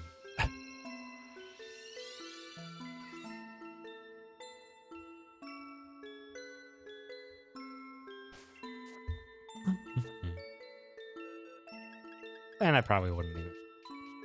I would probably do. I'm already pretty much just a social drinker, so it's not like I would get drunk or anything. Just a few drinks and slowly try to wriggle myself out of the massive social or anti-social hole I've dug for myself.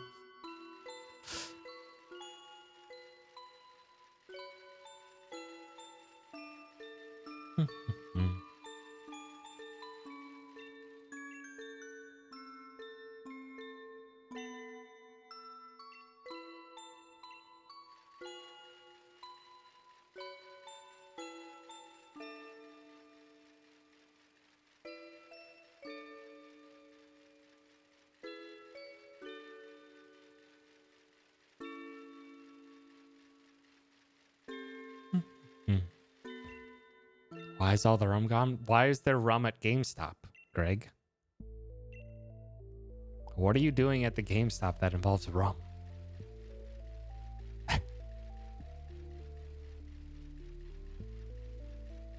Also, I haven't had rum in so long. I'm trying to think. I think that... Yeah, probably the last time I had rum was probably like 4-ish years ago. Something like that. Probably back all the way to, geez, when I used to drink soda regularly. God, that's been a while.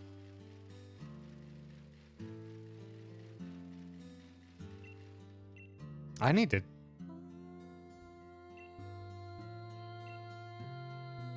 Yeah, I hope there's a... Whatever bar I end up going to, if I end up doing anything like that on a regular basis, I need to try and find one that has a nice mixed drink list to try out. It's like all the general mixed drink stuff is just like, I can't really do too much with soda anymore. Like, I think the only stuff with soda I can do nowadays is like an old fashioned.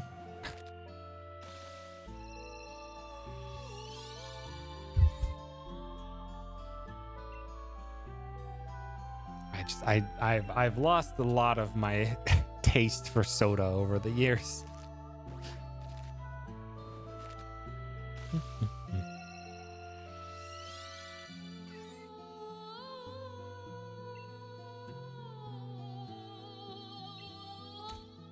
Also, second nice of the night. Please give me a nice shiny. For once.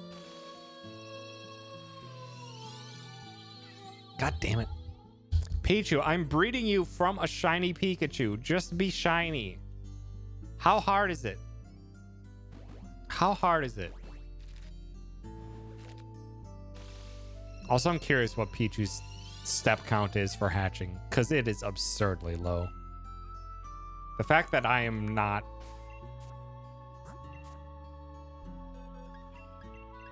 that I'm not falling behind, or I'm very, very slowly falling behind on eggs without a flame body Pokemon. To hatch eggs faster is absurd.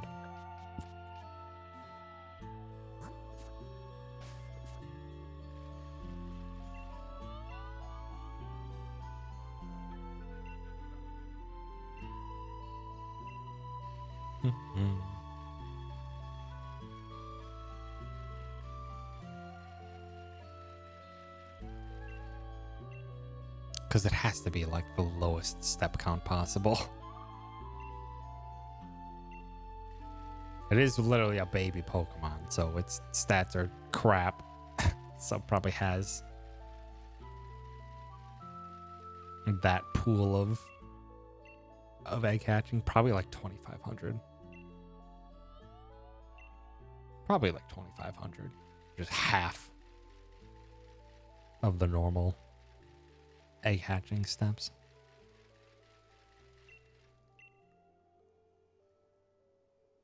Feels odd that we're keeping this even of a pace with egg hatching in a situation like in a situation without flame body. That is obscene. I'm so used to all of so many of our previous hatches taking so long to hatch. Dinner's ready. What'd you make for dinner? Speen is spinning. We did our anime hour of discussion of anime, which will potentially come back later. I don't have anything else in my head about anime as of late, or as of now that we've exhausted it all, but can always come back. Garlic, caper, pork chops with Parmesan, mashed potatoes, and Brussels sprouts. I've only had something with capers in it once. I don't remember what they tasted like. Although I didn't have any of the capers themselves. I had the flavor that the capers added. It was in a lemon chicken, and it was that lemon chicken was fantastic. They're basically just salty.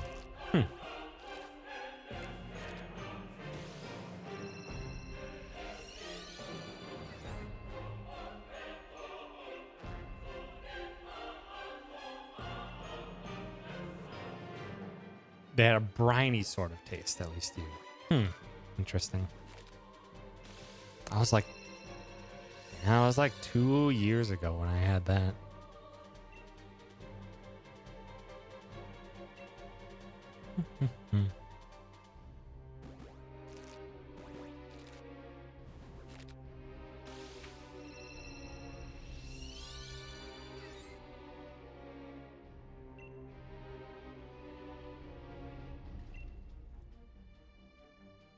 I can't say it was briny that I tasted, but then again, it was also lemon chicken, so lemon was pretty much the more dominant flavor.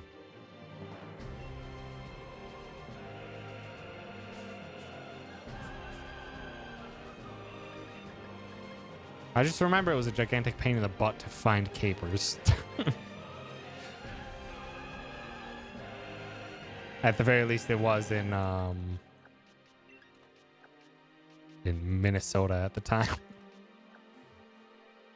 It might be more of a, or just might not be as much of a thing in Midwest US foods.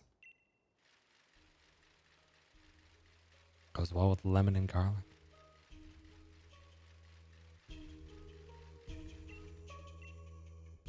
Oh. Like I don't try. I might. No, I probably shouldn't try something like HelloFresh or whatever the other things are. As much as they would be trying other things, it would also add more time for cooking for me, which I don't know. I'd have to look at when it's delivered and stuff, because it would have to maybe just be a Blue Apron. So I would have to try and align it with how I cook things now for when I actually do cook, which is basically just Sunday evenings. I cook stuff and I cook enough that it lasts like 3 to 4 meals throughout the week. So if it's just one meal, it's not enough. Or it's just not gonna coincide with what I need or with how I want to allot my time.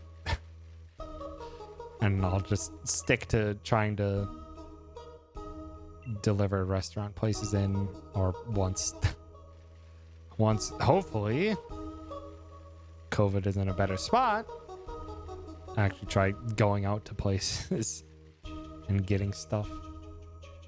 Because that is one thing I've been in the mood for like a gyro or something. And there's a Mediterranean place very nearby where I live, and I want to try it out, but I keep forgetting by the time things roll around.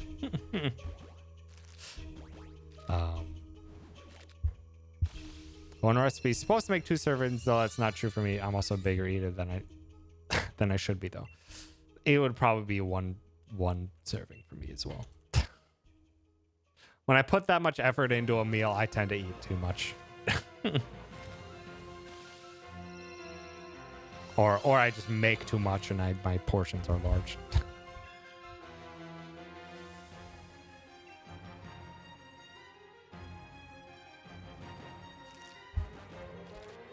Yeah, I keep trying to order different things in every week now, mixing that into my schedule of foods and trying new stuff out. Still have not found a good pizza place here. It's so disappointing.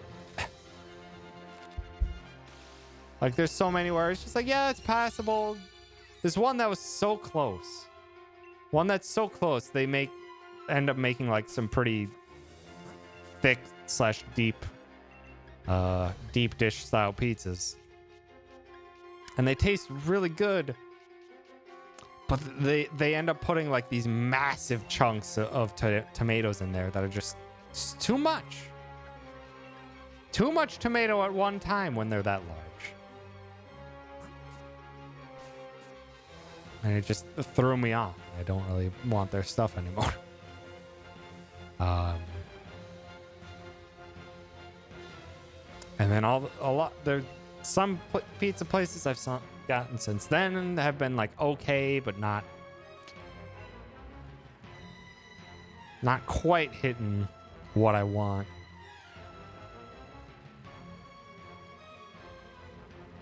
And one was actively pretty bad. Like, it was like, I think there might be some addition of sugar in some pizza sauces or marinara sauces to kind of cut through some of the acidity from the tomatoes and stuff.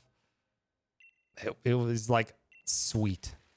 That pizza sauce was sweet, which is like something I might expect from like a barbecue sauce or something. Not from a marinara style sauce. Ugh, not good. And then the last pizza I ordered, it wasn't really cooked all the way through. So I ended up basically having to reheat it myself. It still is just not doing it.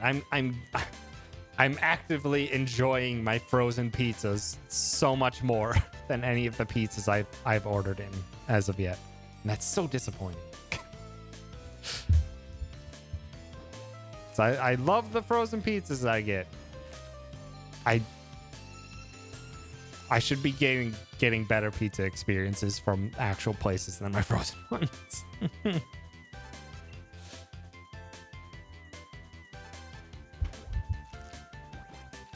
Very happy to be able to get decent pizza again when I moved out of Kentucky. Yeah, New York has a penchant for decent pizza, I guess. I still need to take a trip up to New York at some point. It probably won't be this year.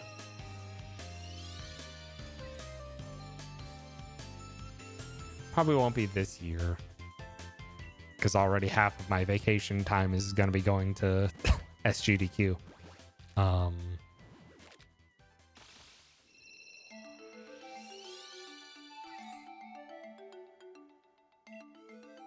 Maybe next year. maybe next year I can take a trip up to New York. Check stuff out. Visit friends.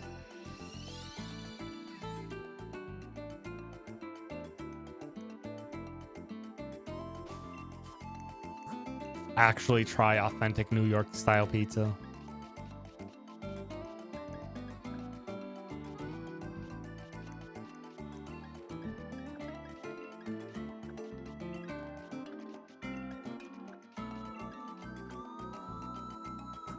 I should probably swap back to Chandelier for a bit. Increase my speed. Connecticut is so close to New York that the pizza is similar. If you get to New Haven specifically, New Haven has its own style of pizza that's even closer to New York style.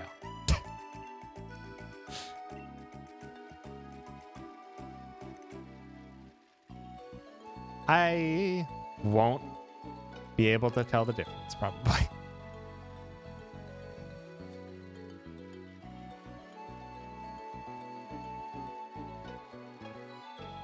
Because as much as I enjoy pizza, I have a terrible time describing the aspects that I enjoy of it.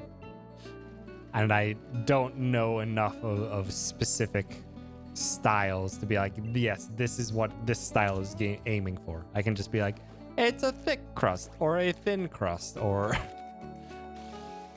deep dish or stuff like that. Now that I'm thinking of deep dish again, I'm thinking of not getting, because I can't get it here. Fuck, what's the name of the Chicago chain? The Chicago style. It's so fucking good. I think it starts with a D. I don't remember. They're a common pizza place in Chicago that serves the deep dish style Chicago pizza, and they're so fucking good. It is a lot, but it's so good. It's so tasty. It's Detroit style. I don't think I've ever had Detroit style pizza, nor do I know what specifically defines a Detroit style pizza. But then again, I don't know what describes a lot of different styles of pizzas.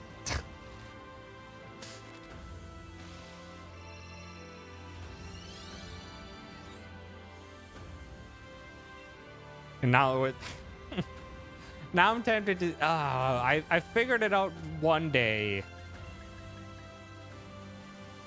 One day I found, or someone mentioned the company that made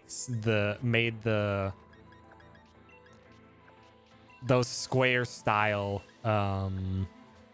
pizzas that would be made at school cafeterias. I was tempted to try and order some somehow. Those square shaped thin pan pizzas with the super tiny chunks of Italian sausage.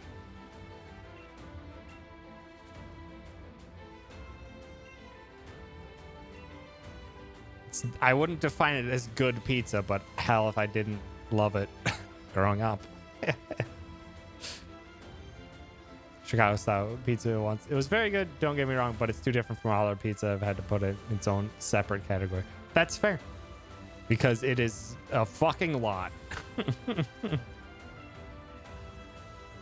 It is. Calling it a pie would not be terribly wrong. The only thing that would be missing is another top layer of crust. But then again, not all pies have top layers, so calling it a pizza pie would feel apt, given the amount of toppings and stuff on there.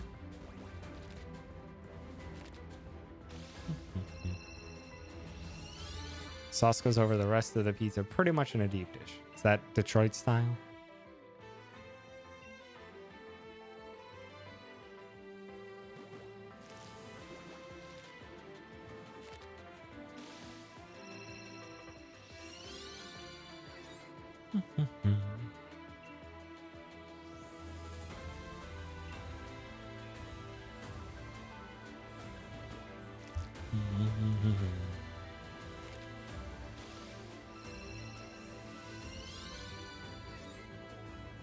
Gee. Noted.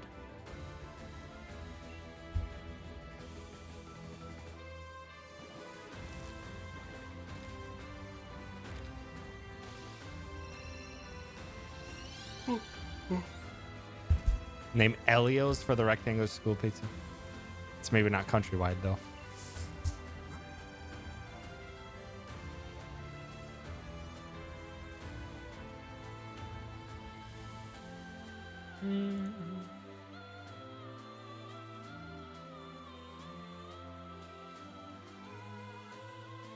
No. I mean, these are square pizzas for sure. I don't think it's like, but I don't think that was exactly the one I was thinking of.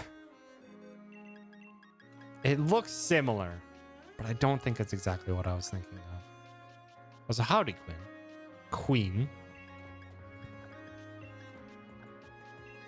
Thanks for stopping by. We're trying to spin for your Pichu. No luck so far. Your Pichu is being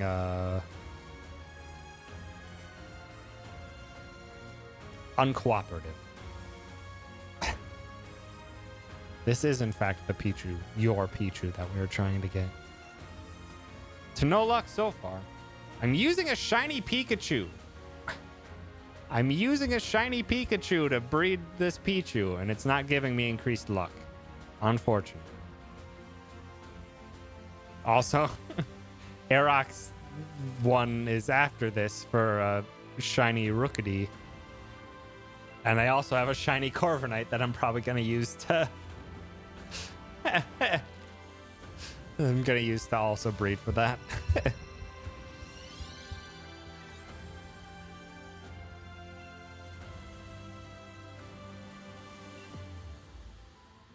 Because I think when I was training up for...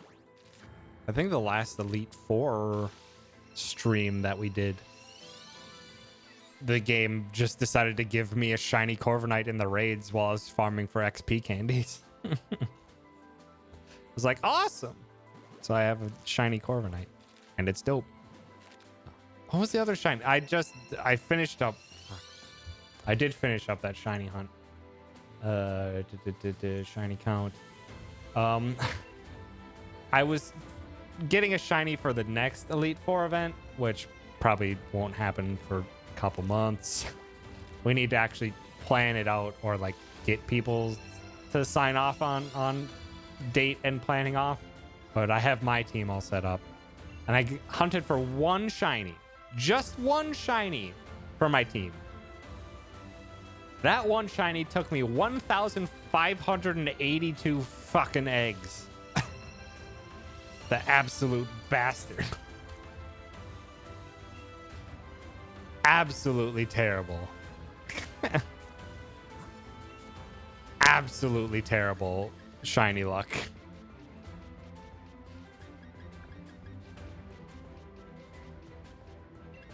But it's done, and the game decided to give me a break after that shiny and gave me a free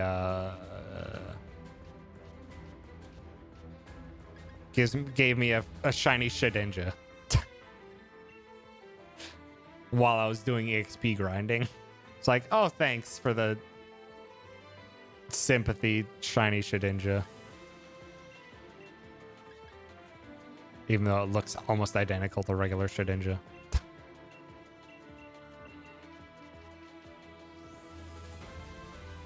No, it wasn't a pseudo-legendary. It was a bug, so it hatched really fast, but still took fucking forever. Breeding with a foreign Pokemon is still more likely than a shiny Pokemon to get a shiny. Yes, shiny. Breeding with a shiny Pokemon does not increase your odds at all. Breeding with a shiny Pokemon does not increase your odds in the slightest. I just happened to have a shiny Pikachu and decided to use it for breeding.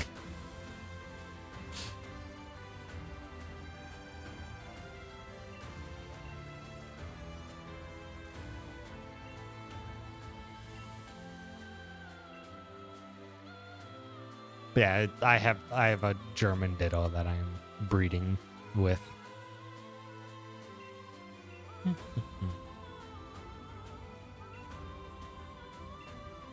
To have a shiny Corviknight. Her name is Wednesday. I found her via an Overworld encounter. Hell yeah. Kingdom for shiny Shedinja solely because I'm sure they're difficult and I'm still trying for all shiny Dark Ghost Fairy types. I mean, shiny Shedinja's actually pretty easy to get. If you get a shiny whatever, is it Nincada? I think it's Nincada. Yeah, shiny Nincada, and you evolve it and make sure you have an empty spot in your party, because then you get the shiny Ninjask, and then you also get the shiny Shedinja. It's actually an easy shiny, unlike some super ridiculously hard shinies. Like trying to get a shiny Vespiquen.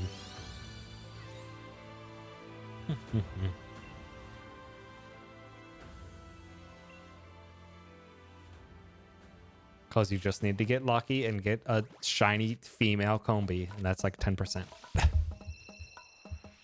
Also, I looked it up after the fact. When I got the shiny Tyrant for Nintendo,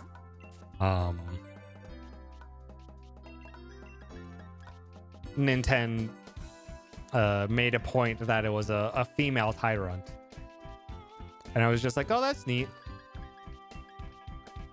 And then I looked up the odds and it's just like, oh, it's actually quite rare to get a female Tyrant.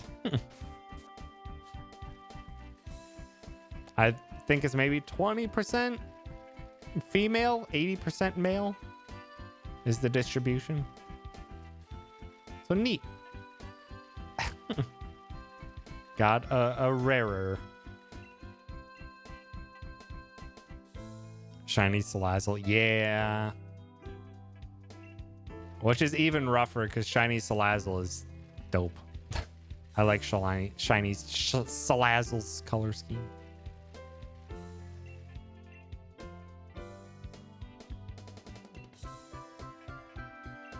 Well, 12.5% female. So 1 in 8 then.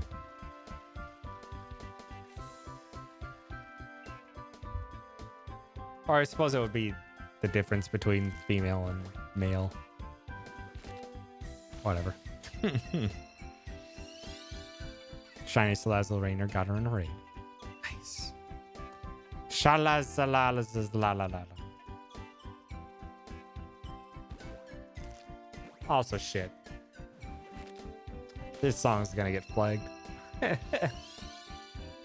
I can already tell you this song is gonna get flagged by Nintendo for copyright on YouTube. It's fine.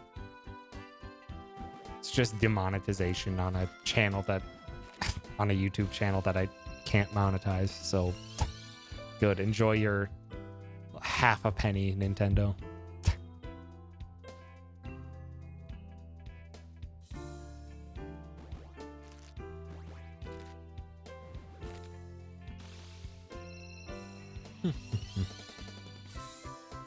But that is one of the helpful things of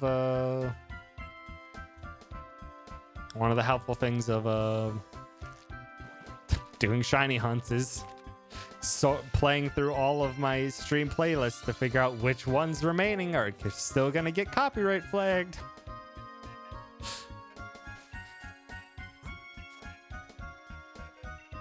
Yeah, I'm pretty sure this song gets flagged by Nintendo.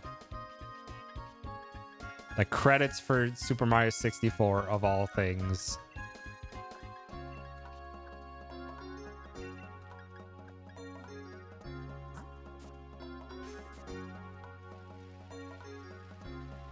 And I think I found that out because of the Super Mario 64 randomizer races with Dan.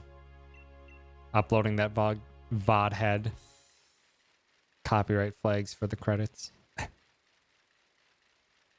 I'm surprised. I'm sure they'll happen someday, but I still have some near music on this playlist. And sometimes they get flagged, but sometimes they don't. So I still have it on there, as well as with Undertale songs.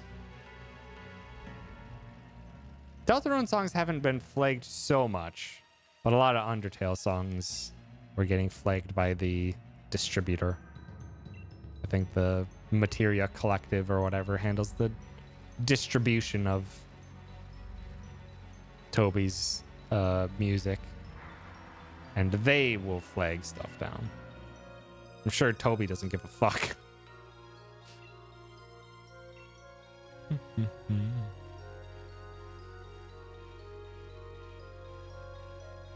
What?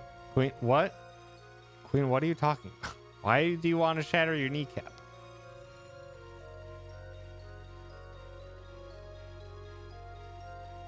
Most speedrun / race games. Yeah, it's fine.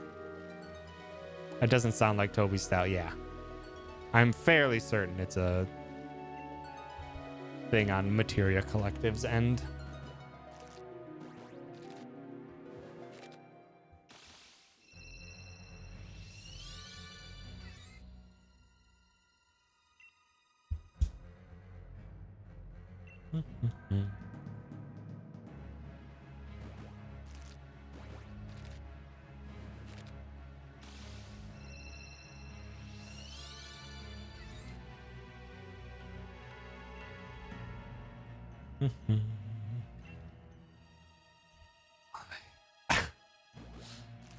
It is gonna be in. It is gonna be an interesting time. Speaking of speedruns, it's gonna be an interesting time learning Kirby speedrunning tomorrow.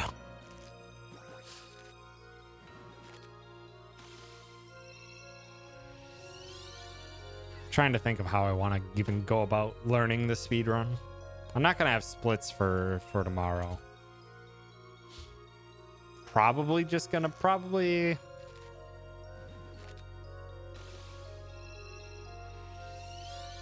trying to think if I should have a speedrun a world record video that I'm watching as I'm going through the speedrun.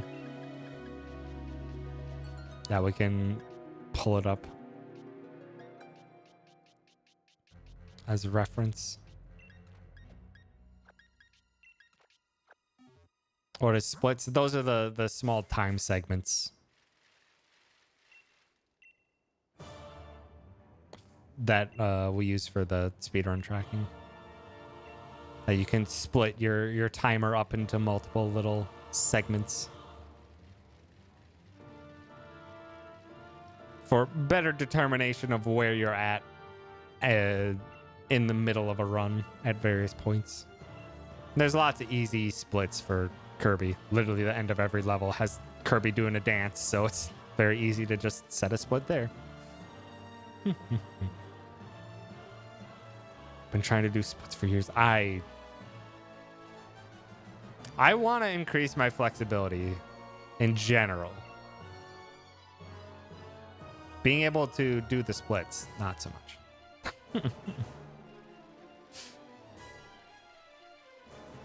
Being flexible is just nice in general. Split for every major area. I'm just not going to set any splits up tomorrow or for tomorrow just because I'm going to be learning it. I still have not booted up the game for myself once and haven't played it. So I'm perfectly fine with using tomorrow as just a let's learn. Because a lot of it is fairly straightforward. A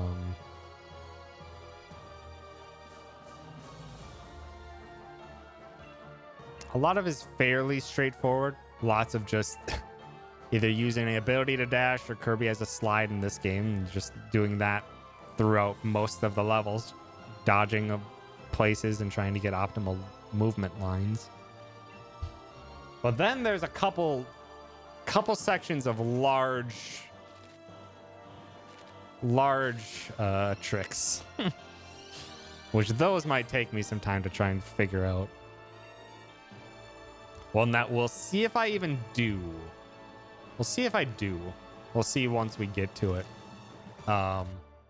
It involves a glitch with the hammer and using it to jump high. Like high, meaning like above the map. And the way they get hammer for the first time to use it, instead of getting it as an ability, because it would be slower, they get it as you mix two abilities together and you select it from the randomizer. It's just like, it does eventually slow down where it seems pretty manageable to get hammer, but that's going to be a pain to roll that correctly.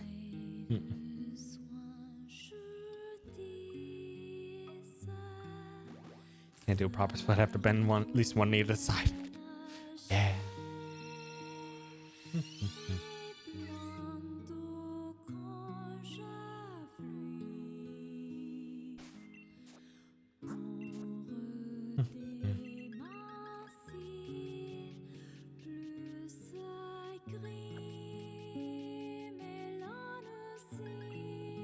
Speaking of new music that I'm surprised hasn't been flagged yet.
What else?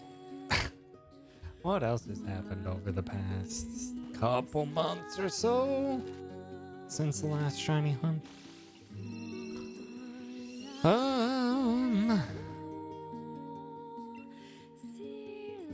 Taking a break from Yakuza speedrunning has been nice. I will say that, even if this is only my second weekend taking a break from it, it's just like, it feels nice to take a break.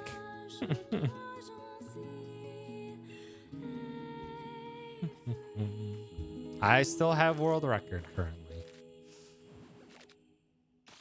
I've had it for 2 weeks now. We'll see how long that stays. I think it'll stay for a while. I think it'll probably get broken once. I'll probably hop in to do more runs close to GDQ just because I am backup, so I need to keep myself fresh on it in the rare eventuality that I do end up having to run it. but that was a good time. We can get.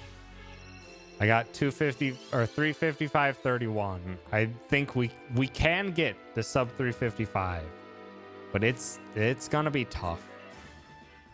Every time save is getting harder and harder and harder.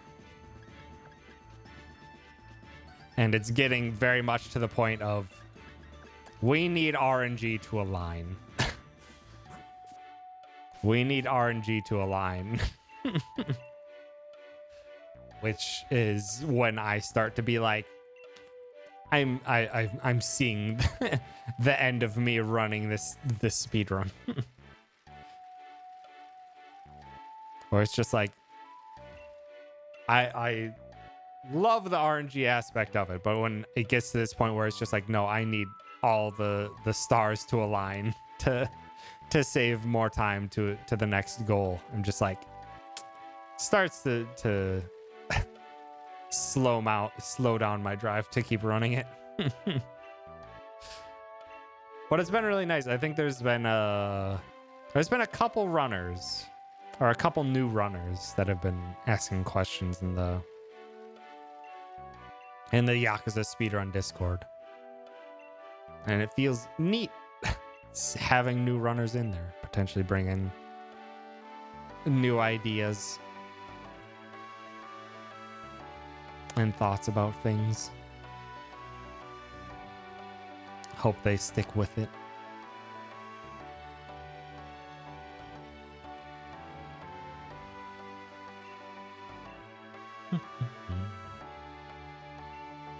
Oh shoot, that's another thing that I need to do. I think I have it on my list of things to do tomorrow. I was gonna submit SteamWorld Quest to GDQ Hotfix, their daily shows that they stream on Twitch. See if I can get that in there, because obviously Yakuza Like a Dragon's gonna be at GDQ, so might as well submit that there. And then we will see about yeah, I think it technically is the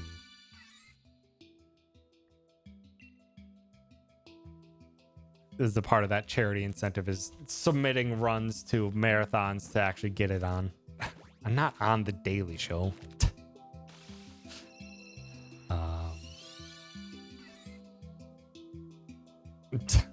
Queen. Cease. But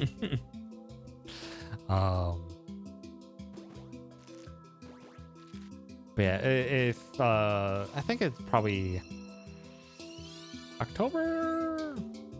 I'm still following RPG Limit Break on Twitter, right? I recently unsubscribed to them on YouTube because they just too many things that I don't watch, and it's clogging my inbox. Yeah, I am following RPG Limit Break. If they do, like they have done the past couple years, an online marathon questing for glory, hope and healing. That is basically an RPG style speedrun, or a speedrun marathon for charity, and trying to get into that. That one I would also put in for SteamWorld Quest rather than Yakuza, because I think Yakuza was at one of those events. I think so.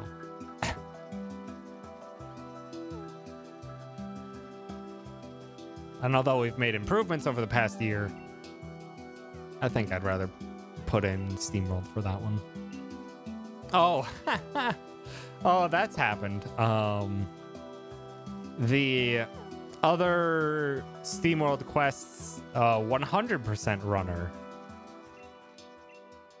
decided to pick up the 100% run of SteamWorld Quest again. And they kicked my ass. Very quickly kicked my ass with a new record. Because my record was for 100% was like 317, 30, something like that. And they just like whipped out a 309. It's like, fuck. There goes that world record. That's okay. I think at this point it's probably I'll have to watch the run. I think pretty safely at this point. I can watch their run in comparison to my Armilly route that I think Copernica works better for 100%. They just have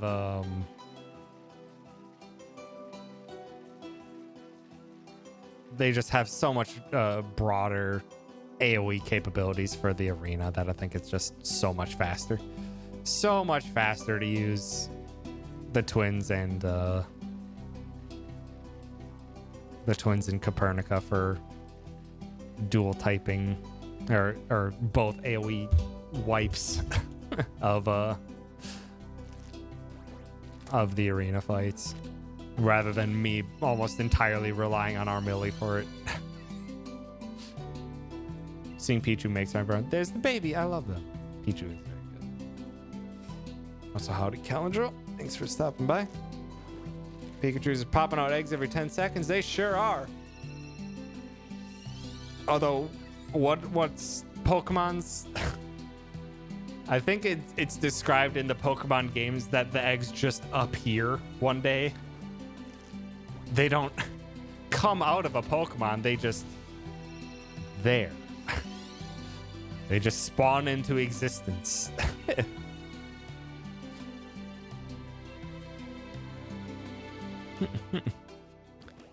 But they sure are spawning a lot. Might as well, Minecraft music is playing right now. Just putting chicken eggs into a spawner, or rabbit eggs into a spawner. Because everything grows from eggs in Minecraft.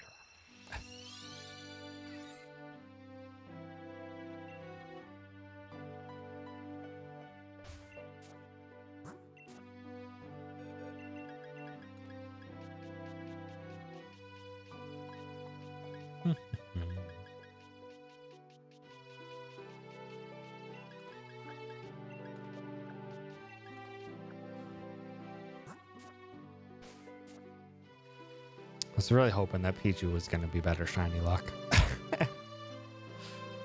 Oh, why? Why do I ever have confidence that I'll get shinies at a reasonable time, or at an above odds time in these shiny hunt streams? I should know better at this point.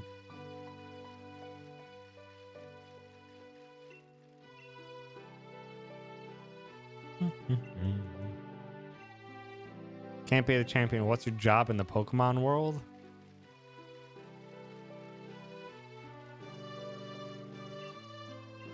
I'd probably choose to be a professor or a researcher of some kind.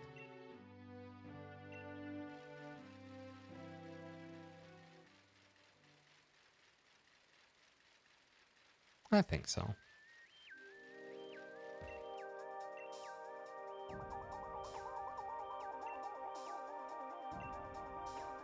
Or some sort of teaching type role for the Pokemans.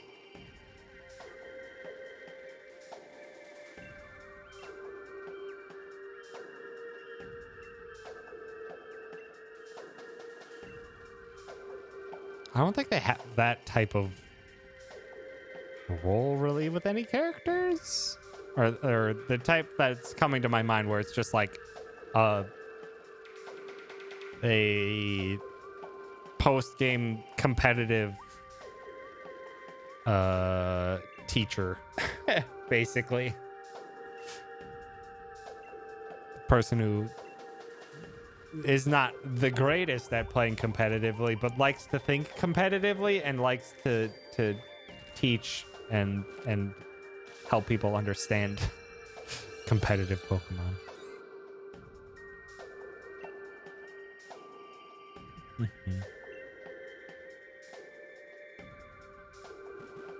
Scientist that starts a review board that creates a standard of ethics so Pokemon scientists can stop trying to make God. It's a good plan. It's a good plan. It hasn't exactly gone well every time they've tried to make God. Just saying.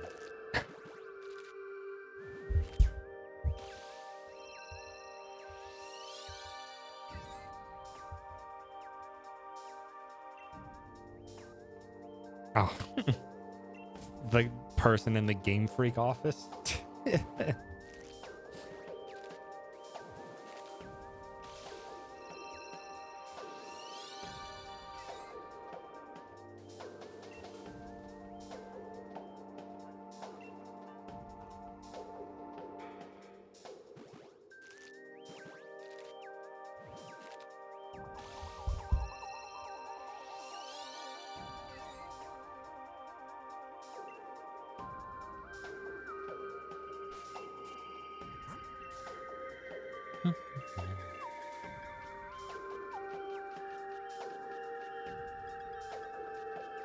Metroid Prime, you're so chill.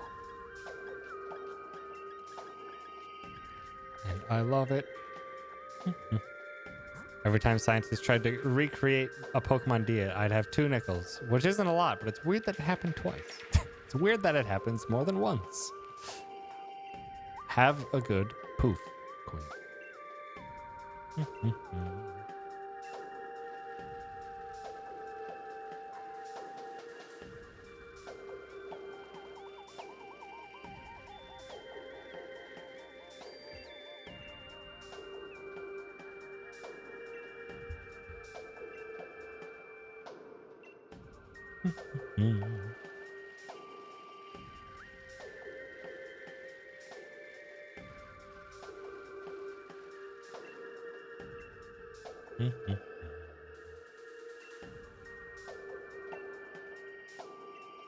Get out of there, Greg.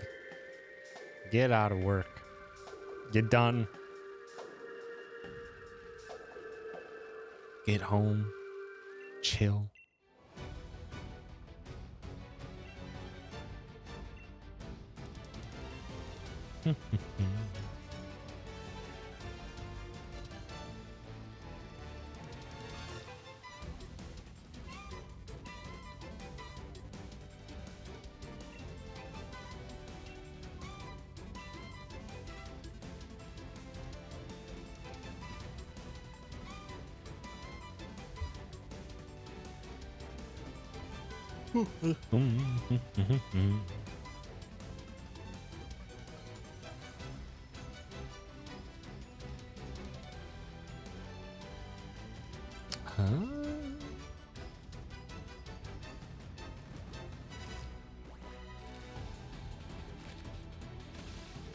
I am basically out of things to talk about. So if any of y'all want to talk about anything, we got the time.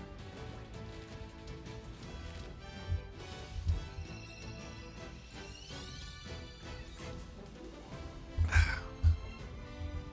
think I've pretty much exhausted all the dang thoughts lingering in my brain.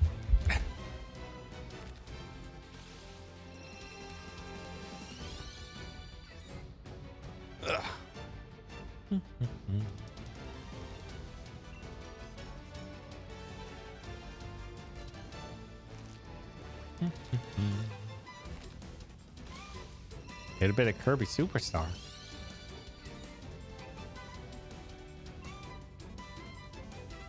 As in you right now? Are you booting up the Super Nintendo? Playing some Kirby Superstar?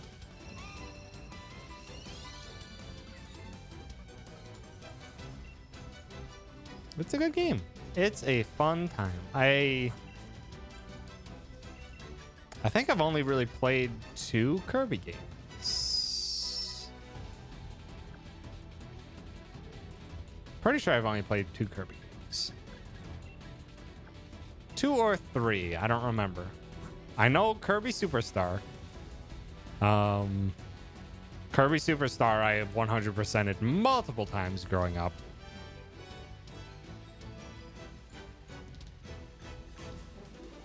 Yeah, Kirby Superstar I know I did. I 100%ed multiple times growing up. I rented that from the rental store for my Super Nintendo so much growing up.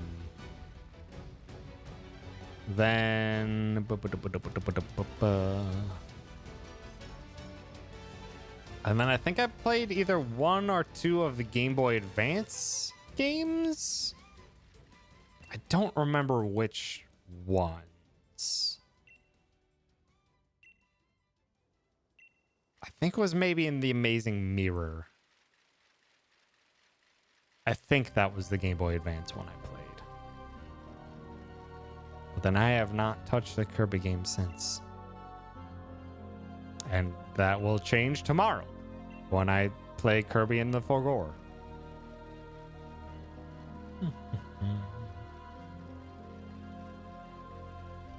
I didn't buy the Nintendo Online expansion either.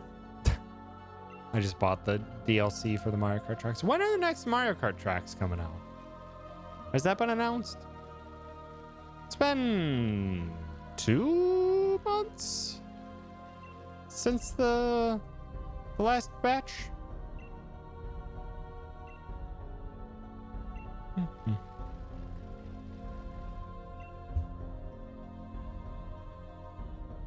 I'm not paying for this emulator, but if they bring population growing back, I'll be out here shelling out money too. I don't have any reason to get the expanded Nintendo Online at all. I don't need the Animal Crossing content. I can purchase DLC on their own if I need them. I don't use the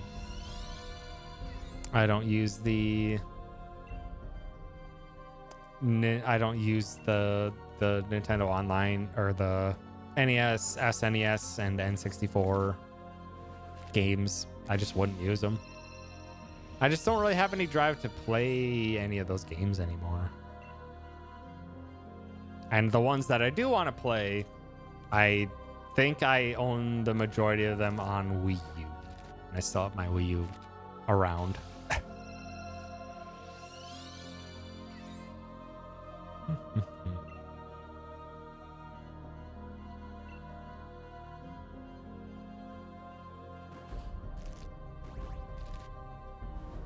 There's other games I need to play still. I have so much stuff to set up next week for all the streams next weekend, but I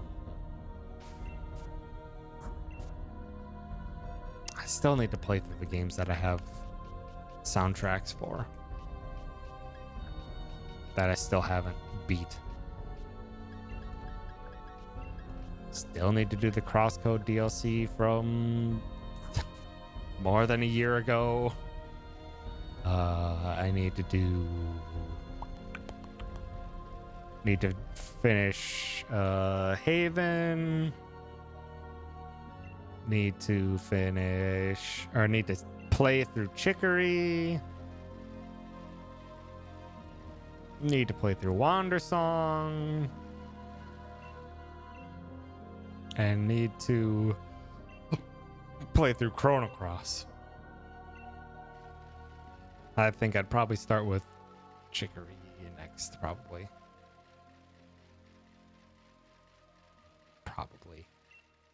But that probably won't happen until June. Because I'm already procrastinating all the other stuff I'm supposed to be doing by playing Rogue Legacy 2.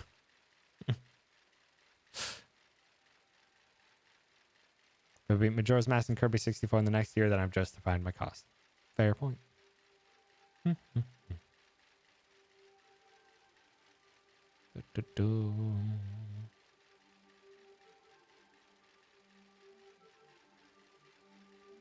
Bayonetta 2 is the next game you start. I remember having a great time with Bayonetta 2.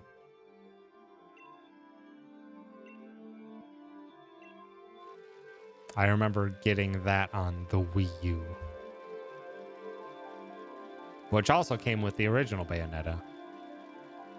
which I enjoyed, but I think I enjoyed Bayonetta 2 more. And soon, TM, Bayonetta 3 will be upon us. And it's going to be probably great. It's going to be a lot of fun. It's going to be very over the top.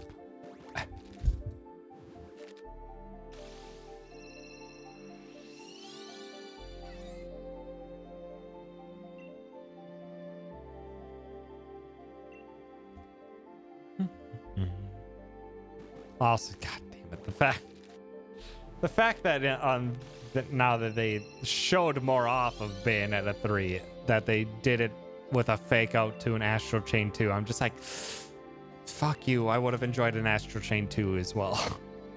But also Bayonetta 3 is great. But Astral Chain was dope. I had such a great time with that game. And maybe it went a bit longer than I would have liked it to, but I still had a great time with it.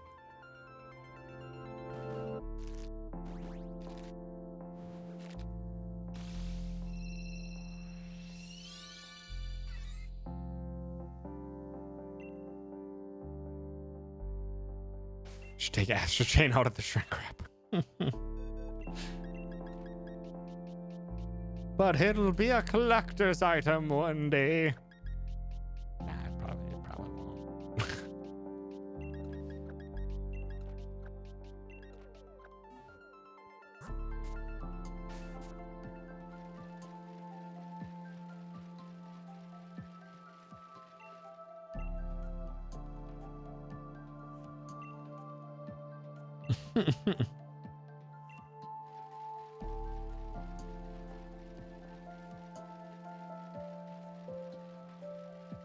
I'm not a collector. I'm not a collector, even if I have been buying a lot of stuff lately. I got a couple awesome Hollow Knight figurines. Oh, I can go grab that one, or grab some stuff that I got recently as well. Once the next egg hatching begins. I'm not sure how well I'll be able to get into frame for showing it off some of them, but it's fine. Beta test for the new game by the Genshin Impact studio. They're making another game that's not Genshin Impact. I would have expected to drive that one into the drive that one until it has no more gas. Run that sucker dry over the course of probably like the next 5 years.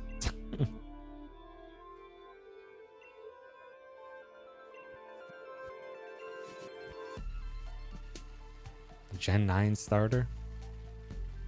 I don't know what Gen 9 starter I'll get.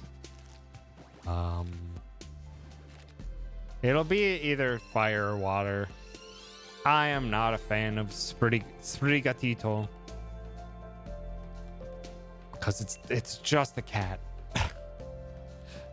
It's just nothing unique enough about it to me. It's just like, that's just a cat.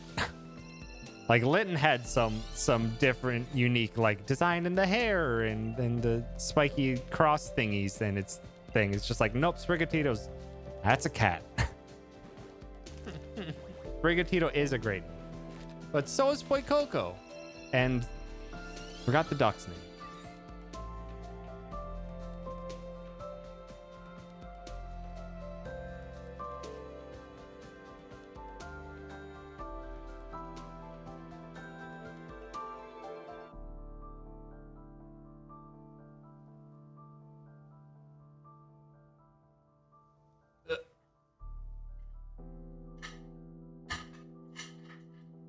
Already way too hot to be wearing this. But oh man, I can't really get a good frame of this. But does it even show up on camera? Nice Ichiban Leatherman style jacket. That's dope as hell, and I may have also, because it went up for pre-order, gotten the Nishiki jacket as well. God damn it, they're fashionable. They're good. But it's already way too hot to be wearing one. Though I should probably bring it to GDQ.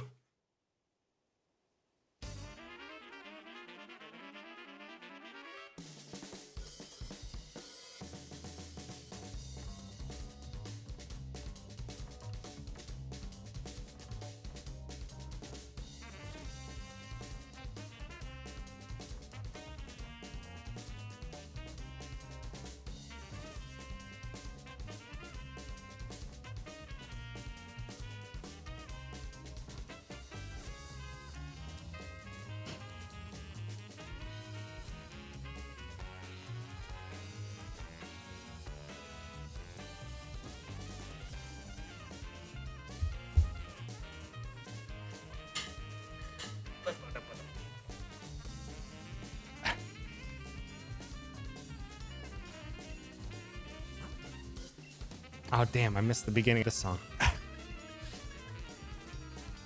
God damn, this song slaps so hard.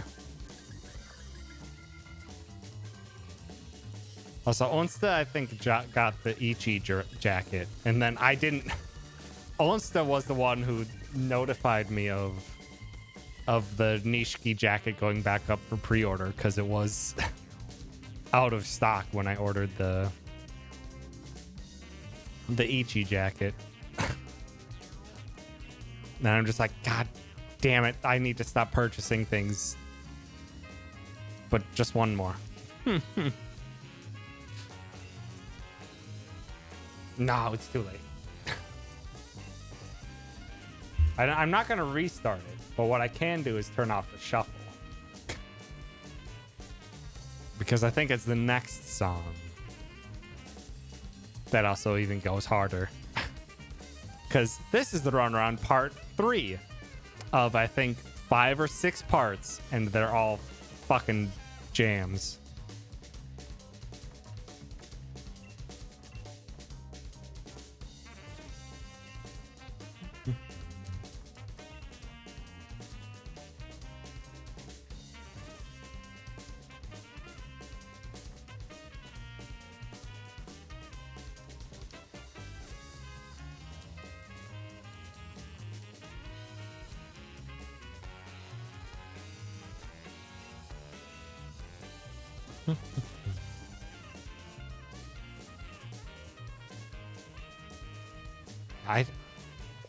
What is Gen 9 water starter's name? I don't remember their name. No, Fuecoco is our doofy fire gator thing. Tankos and coffee. Would get the tankos and coffee. Also, other things that I've picked up since. Some freaking ridiculously large Hollow Knight figures that are dope as hell. Quaxley. That's our good duck friend. And then the boy.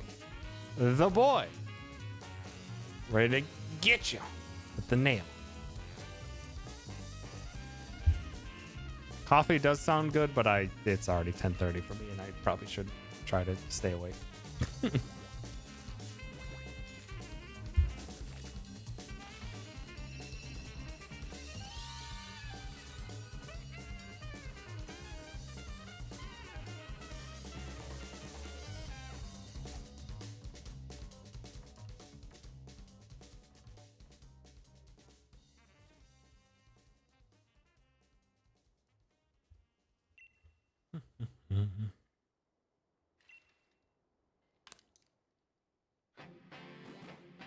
Oh, not this one.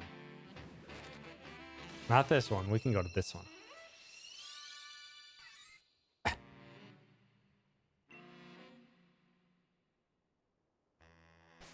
Also, I'm just going to let this play.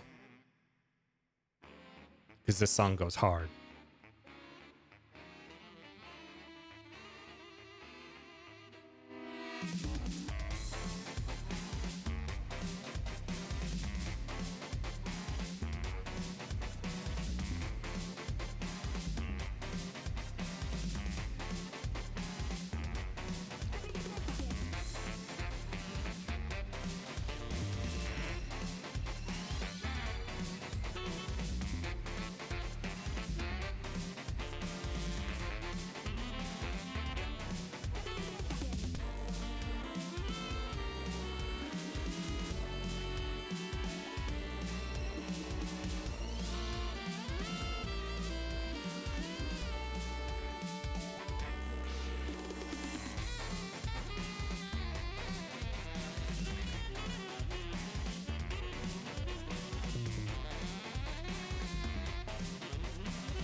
God, it goes so hard.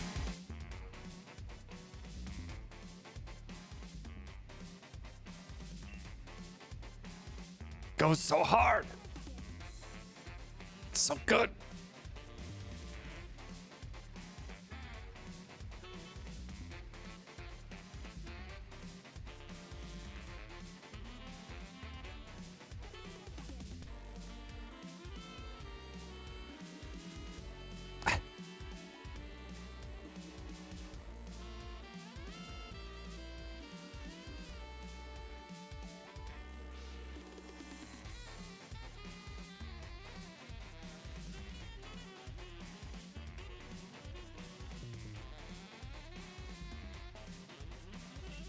Also, were any of the Pokemon shinies that I got while I was running about?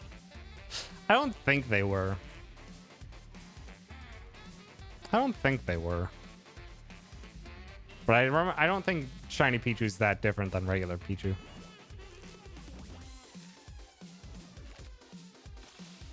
Risa, Risa, come here. Risa, come here. Come here. Come here. Give me a puppy dog. Come here. Up, up, up. Oh, you're so puppy. Oh, you're so tired. You're so tired. You're so sleepy. You okay? You're so sleepy. You're so sleepy dog. Oh. You're so sleepy. So good. Oh, but I wanted to say hi. I wanted to say hi. Such a good dog. He's such a good doggy. He's so sweet. So tired. He's such a tired puppy. Yeah. I know. It is okay. Love him. Okay, we can go back to sleep. I know. I'm sorry I woke you up. I'm sorry I woke you up. I just wanted to say hi. You're so good. You're so good. Now go rest. Go rest, sleepy dog. Yeah. Go rest.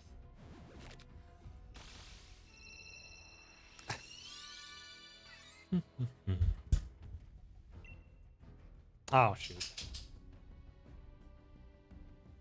Had to turn back shuffle on.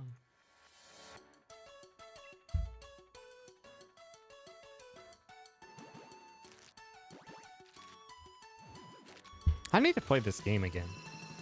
It's been a while since last I played this. I'm curious what they've changed since. Hopefully they've stabilized the game. Because it was hardware hog for a while.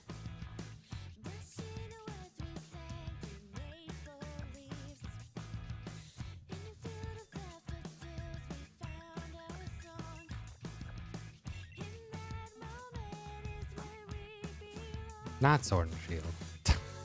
Unbeatable. White label. I have no interest in replaying Sword and Shield's story. Honestly, I'm not terribly interested in even playing through Gen 9 at all. Like, as much as like, hey, let's figure out what starter we want. I honestly just don't have any drive at all right now to play through another Pokemon game. Especially with all the nonsense that I'm doing with Pokemon. With the Soul Link with Nowl, then next weekend, or Soul Link with Nowl in 2 weeks, we're continuing that. And then next weekend, I got Will and I are doing a race in Pokemon Emerald mod that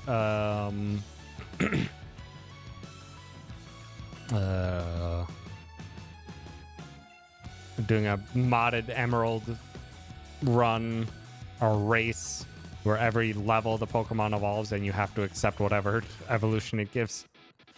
And then frickin' even at the beginning of this year, Arceus came out. And then if people bought it, Pokemon Brilliant Diamond and Shining Pearl were out in November of last year. It's like, it's too much.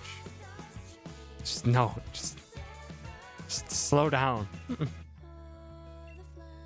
Pokemon grind and Pokemon burn.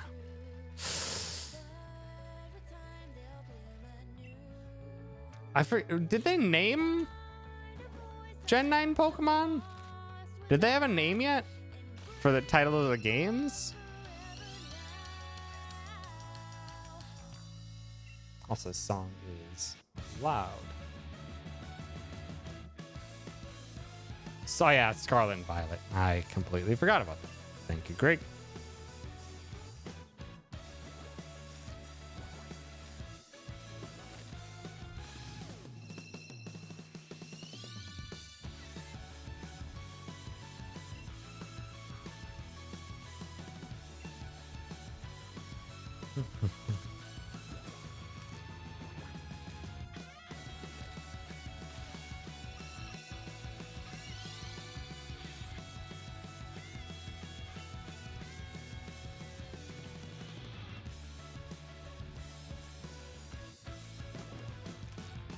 Yeah,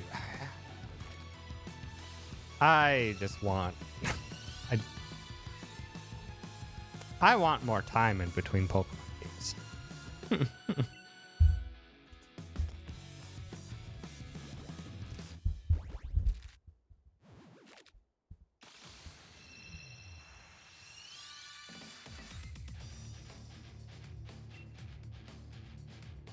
Also other games too.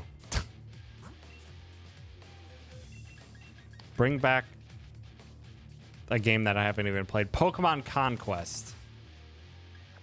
Bring back Pokemon Conquest.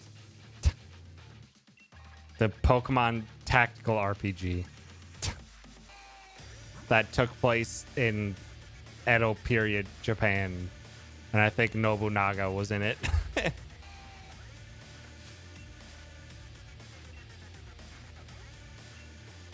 Not ready to leave Galar? I just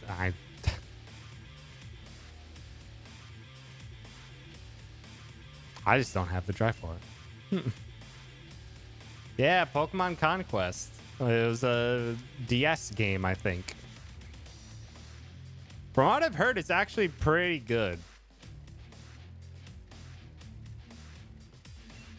I have never played it myself, but from what I've heard, it's good.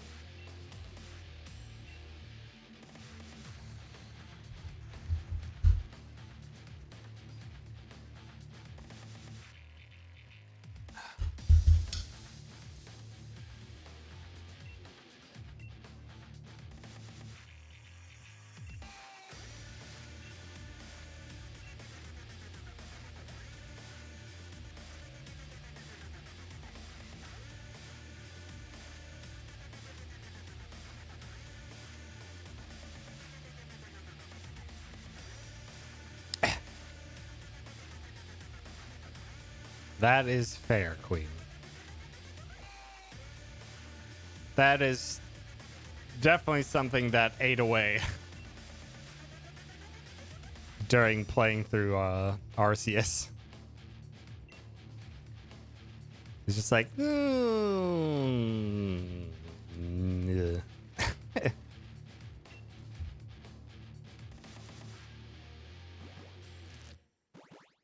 Play the Yakuzis. Do it, Queen.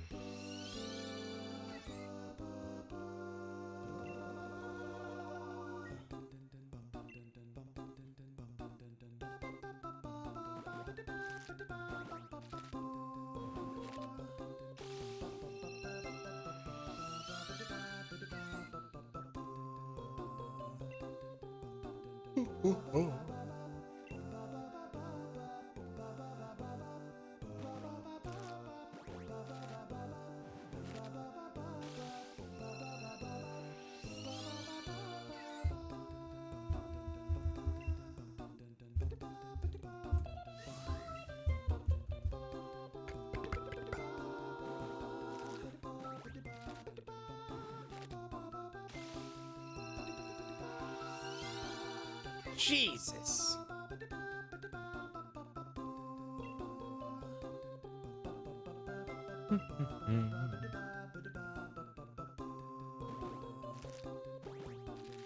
Well, I'll have to read that later. It's just like, yeah, it's just look. I have a notification for Twitter, and it's just like, oh, it's just a go live notification from someone. And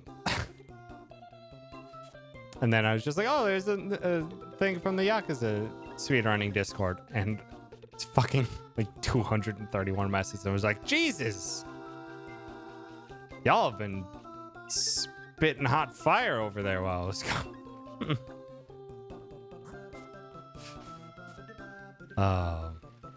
I'll have to check and see what they were talking about. See if they're discussing strats and things.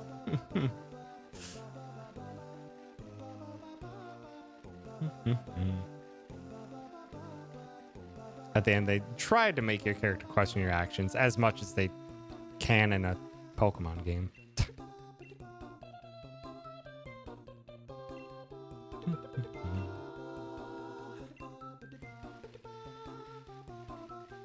Yakuza speedrunning discourse. Yeah. Why would I tell Cahill that you got a thing? You can have things on occasion, Greg. It's okay to have a thing.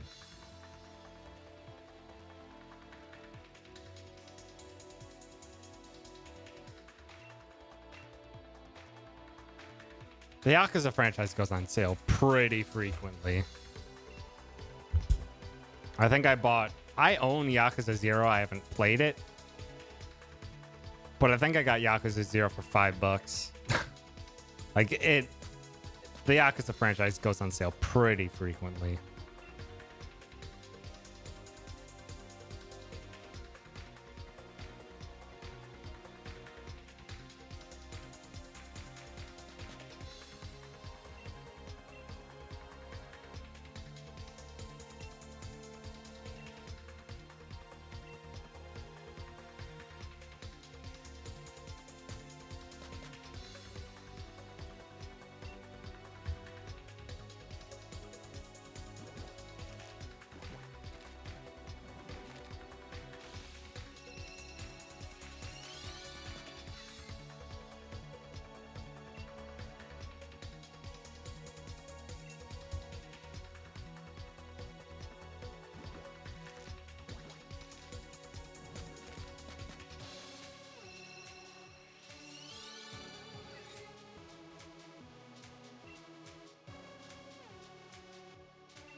I don't think I've ever put straight milk into coffee.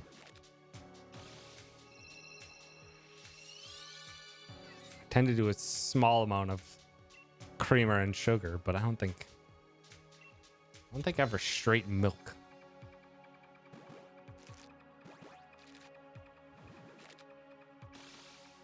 Although I need to get more coffee tomorrow. I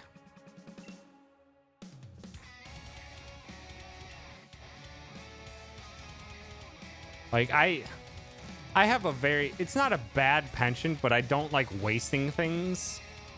So right now I have two bags of coffee that I'm slowly working my way through. And I don't like them that much. They're just like fine. They aren't really doing it for me, but I'm just like, I don't want to waste it. They're not terrible, but it's just like a bag of coffee takes so fucking long to go through. If you just get coffee grinds, it's just like, this is going to last me 2 months.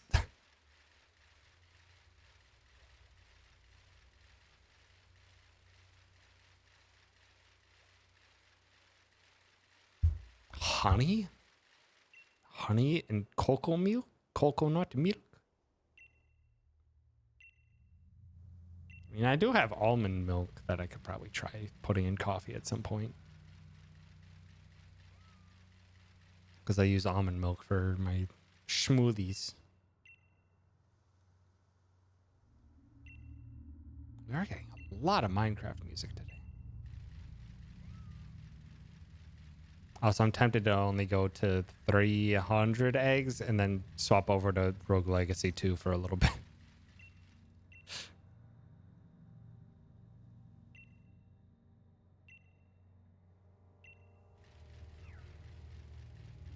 Because I can't stop thinking about Rogue Legacy 2. Also, 300 hatches in one day is a lot. Even if I usually go to like 400. Honey before I pour the coffee. I mean, it would be a sweet. It's basically a sweetener.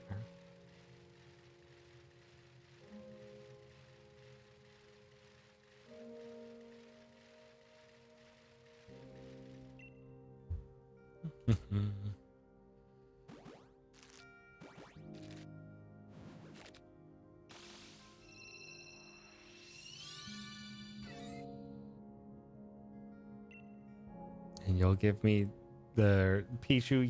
You'll respond by me ending to finally give me the shiny, right? Right. Soy coconut note. I think I've only. I don't think I messed around with soy coconut or oat milk. I think I've only messed around with almond milk as alternatives, but then again, I don't use them for things outside of like mixing with things. I using almond milk for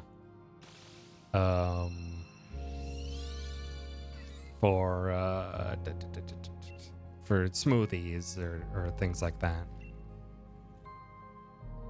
And I only drink regular milk in the morning, and that's just because of I have cereal. And dry cereal is boring.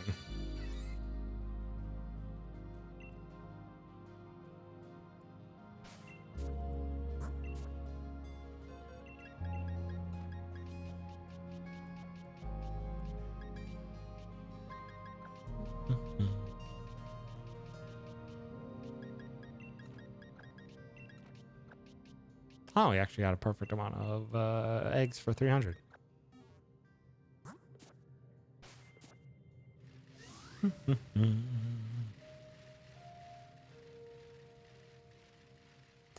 Soy's pretty good. Coconut is, of course, coconutty, so there's always a taste, you know. Yeah.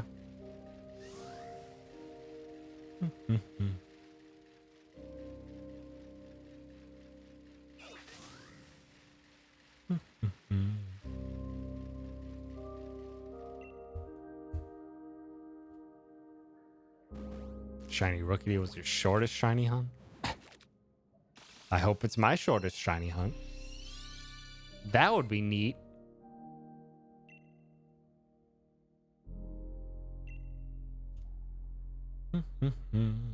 Five eggs.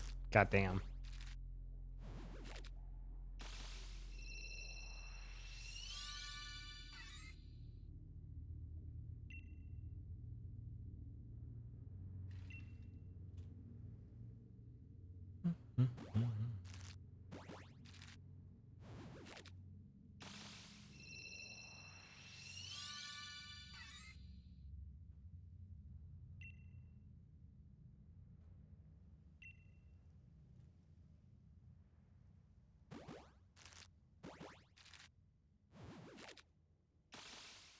That is fair, Greg.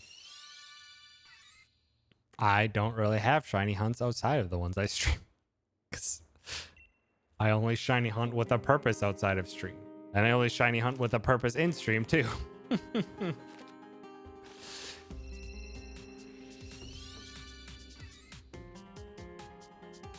just never shiny hunt in my own time. Always has to have some other purpose to it. Otherwise, I would normally not choose to literally spin around in circles for a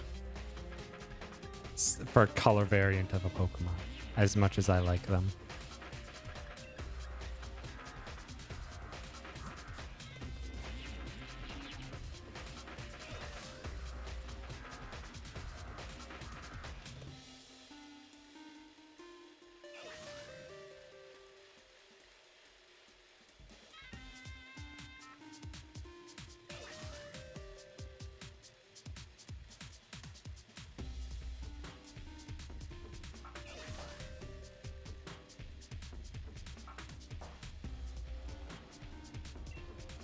Okay. Last batch for the night, and then I'm gonna swap over to Rogue Legacy 2 for maybe an hour or so. Which is why I do encounters. I would get more bored with encounters than I do with spinning in circles. Spinning in circles, I can do other things with. Encounters, I'm just like, you need to actively try to look for a certain Pokemon.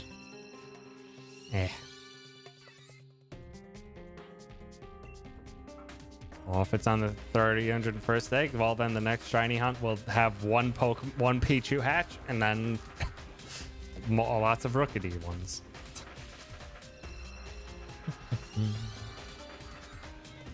I don't have to pay attention. I'm also watching a thing. Yeah, that is fair. That is fair. I am not typically one for that in my own time, typically. But to each their own. I'm trying to, in general, try to do a single thing at a time. Or at the very least, recognize that I'm only legitimately doing one of them. And the other one is just in the background. Just because I want to absorb more from the one thing I'm doing. But I completely get the other scenario. The inverse scenario. Okay.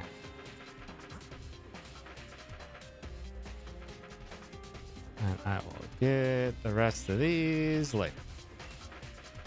I will build them up back to normal level later. Let's do a quick save.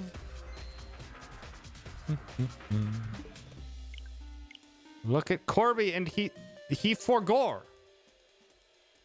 Look how much he forgore. We'll do that next time. Sleep. Ooh.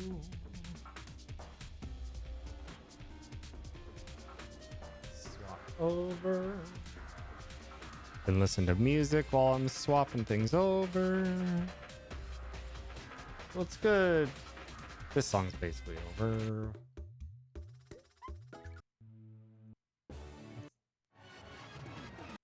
Ooh, that actually will work. Vibe to this while I'm swapping over.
Also, that is fair, Greg. Not wanting to spoil on Rogue Legacy 2.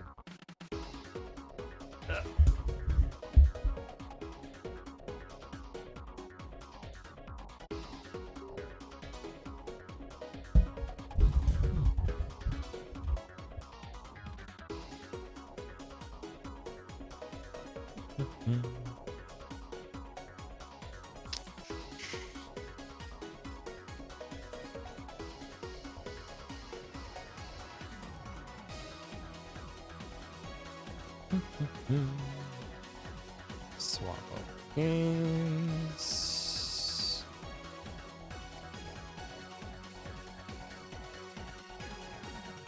Okay, have a good lurk as well, queen. Doo-doo-doo.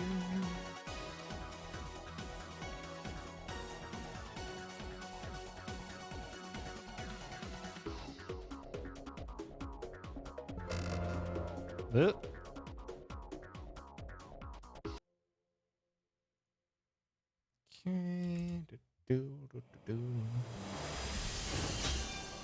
Oh, it's loud.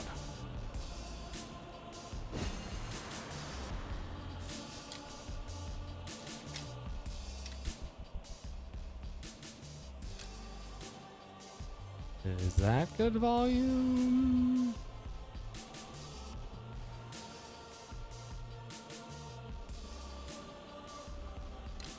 Oh, no. Okay. Let's play some Rouge Legacy. I've been having a great time with this. I've made terrible decisions in the upgrades of my facility. I will say that directly because I play to try to unlock as many different things as possible as soon as possible instead of, you know, making my character stronger, which would be the smart thing to do, which is not the thing I have done. Instead, gotten like everything I can that will potentially expand my facilities. And it's a terrible decision, but I'm fine with it. Also, shit, that's right. This was a terrible... This is gonna be a terrible run.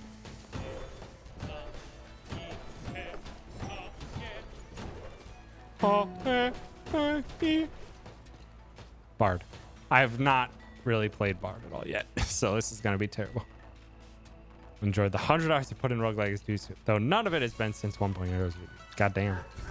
I didn't start playing until 1.0.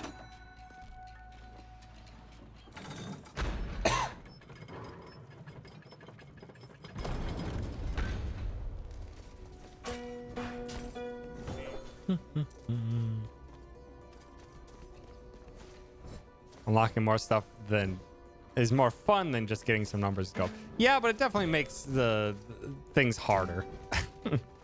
Definitely makes things harder. At the moment, I have 3 down. And this run's gonna end fast, so I'm just gonna probably just run straight to here and die. It's the best hereditary trait that you think you've had? Oh, ugh. I don't know off the top of my head what I would say.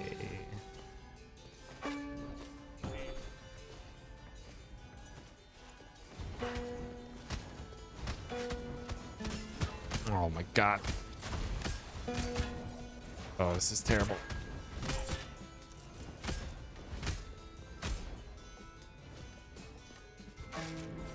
This hereditary trait sucks, by the way.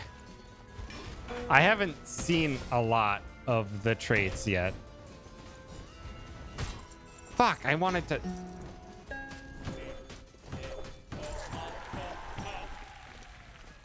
I've not seen that happen before, though.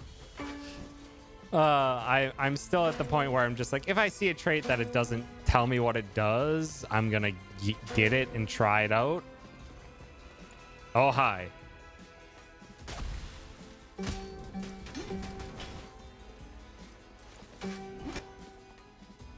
Tells you all the enemies in the room are dead. Oh.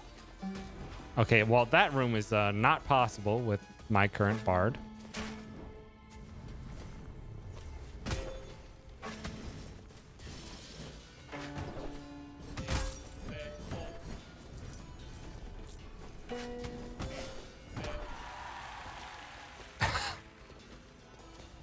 That's incredible. Oh.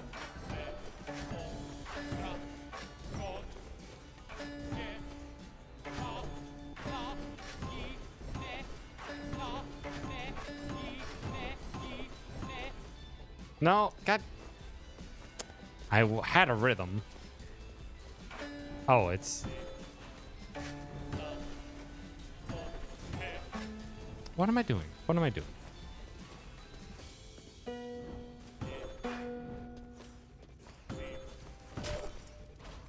There we go.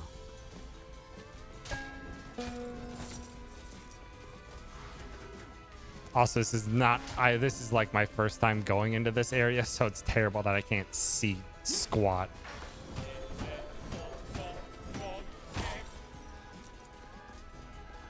It's my first time actually using the bard in a playthrough, too.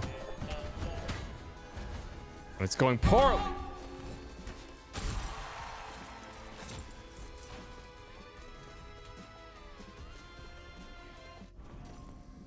Don't get hit, open me, destroy all targets. Yeah. Oh, hi.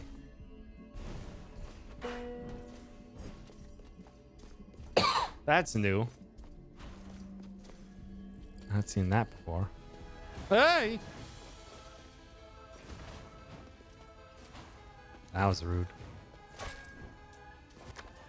Oh, I'm so dead.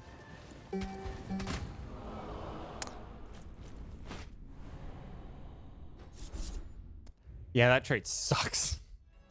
Can't see squat. Okay, well, this one has a trait that I haven't used yet. So, gun.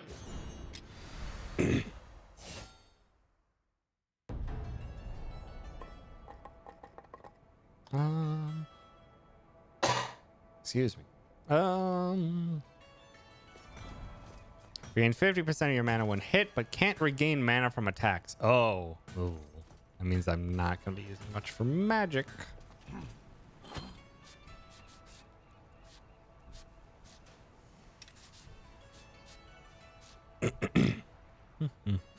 Barbarian's your favorite. Hits are so crunchy. I don't like how much I have to stop moving for Barbarian.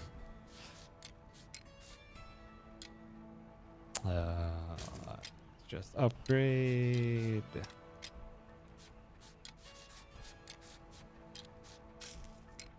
Upgrade what I can.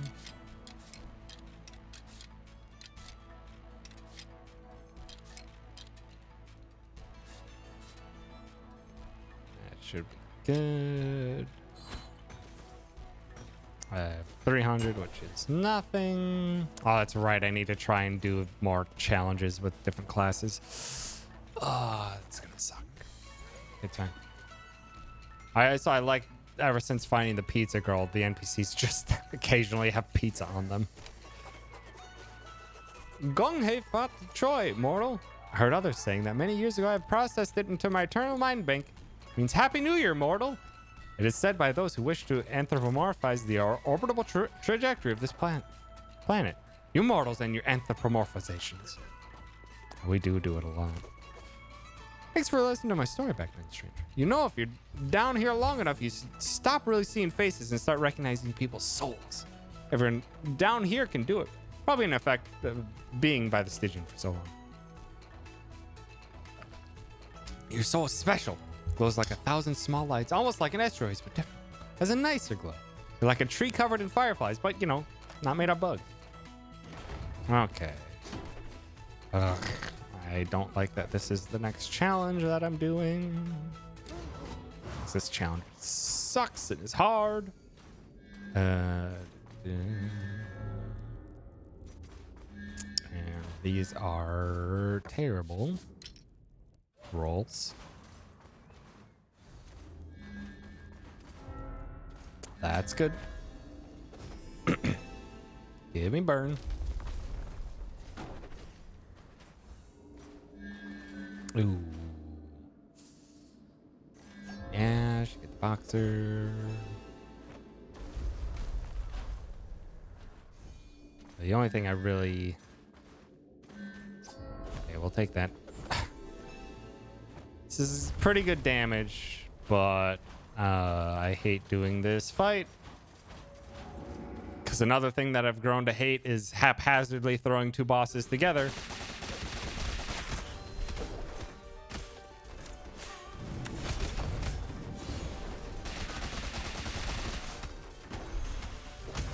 I kicked off of that. Thank you very much.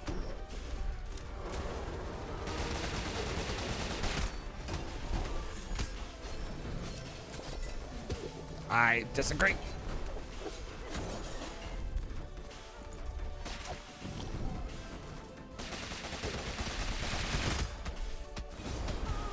Dang it.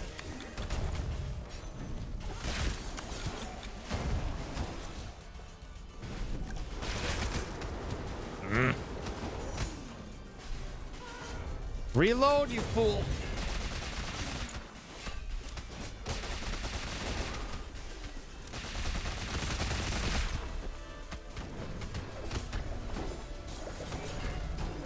Ah.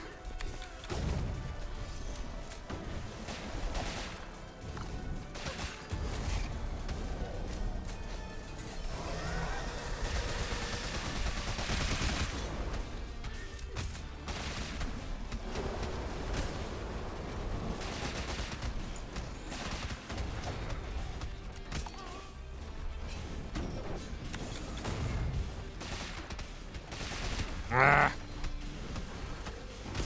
Too much to pay attention to. Ah.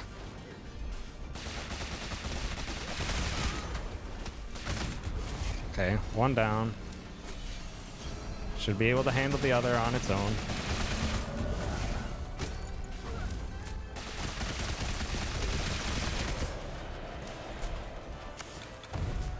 No, you fucking kidding me? What?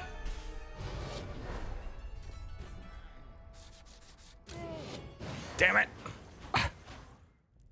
I hate those tracking. I hate those tracking fires so much. They track you way too well and they last way too long.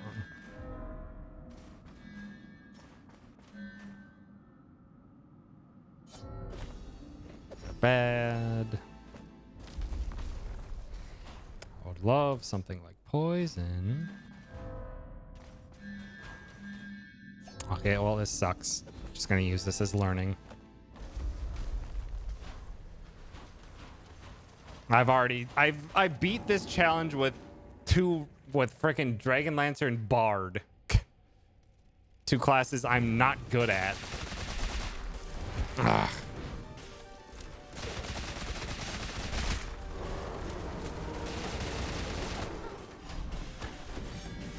But also, I really hate this challenge, by the way. I hate any of these kinds of challenges where they kind of just haphazardly throw two bosses together and say, figure it out.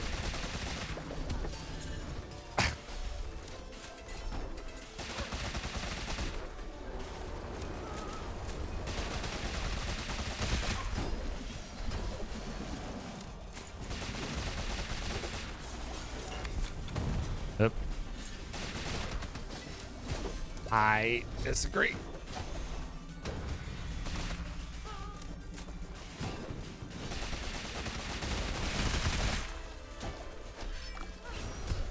Because there's so many situations where there is just damage that is so unavoidable.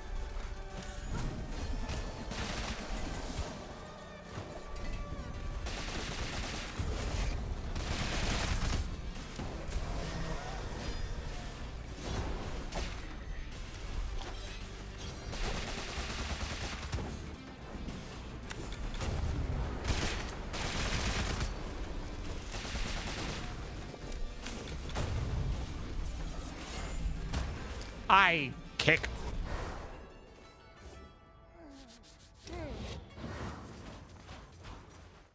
Man, there's just so many situations where the damage just overlaps and there is nothing you can do about it.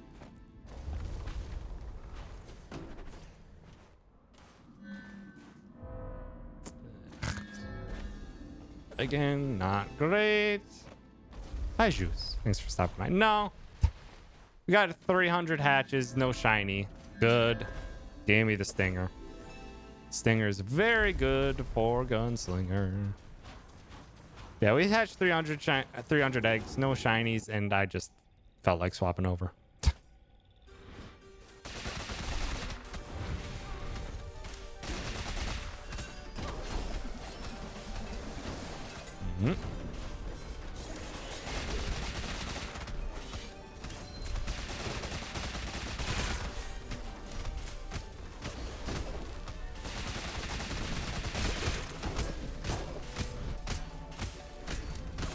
Ah.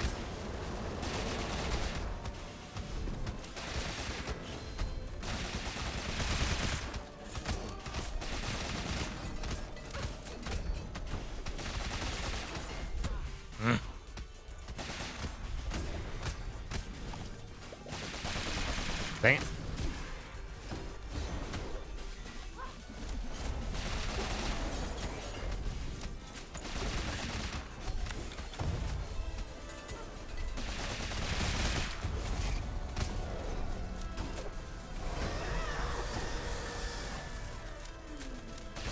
I deactivated that game.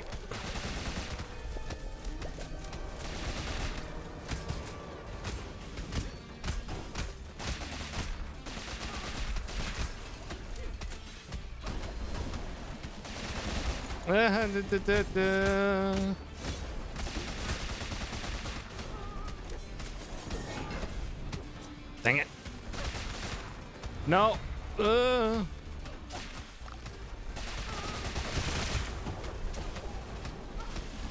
Ah, didn't see that.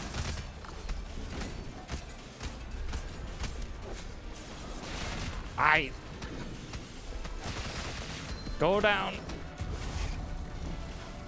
Okay, only one left.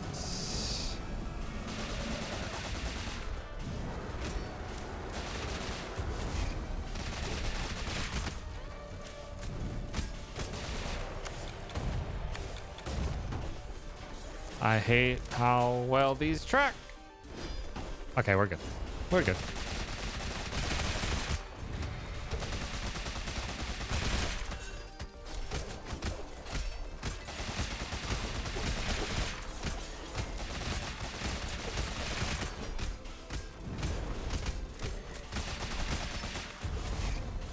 Easy breezy.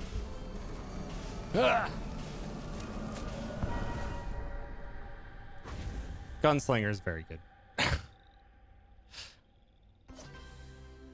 Not fast. But did it. Okay. All right. Let's see how far we can get into the new area.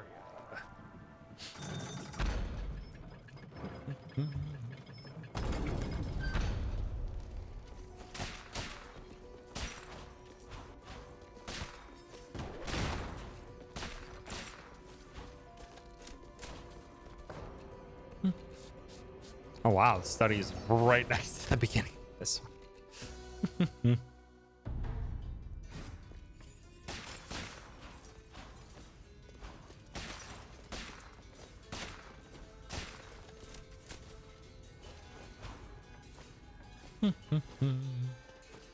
This seems like a game chair would like. Oh, rude. Wow, this area is devious. This area is devious.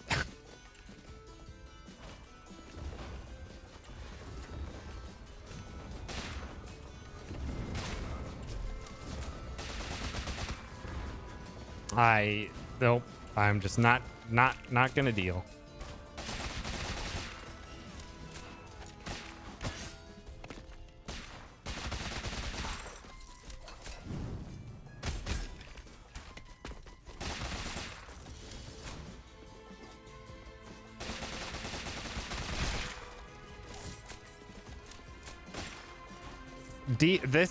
It's throwing. It's not. It is a large step in difficulty compared to the previous area. That's fucking mimics.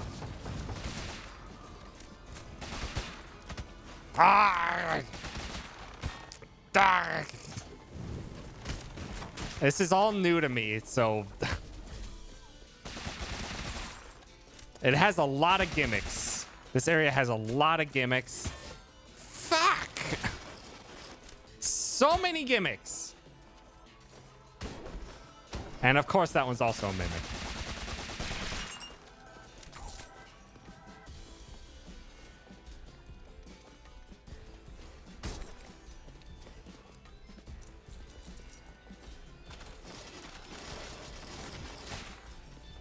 So glad I'm almost dead already. I should probably just teleport out of here. Get life back in the earlier parts.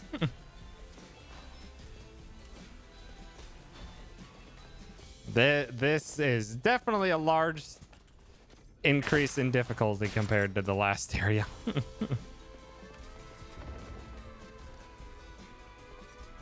Yeah, I'm just gonna teleport. Let's get some health from the first area. Yeah, eventually I'll learn it, but wow, there's just a lot of very rude things to start with.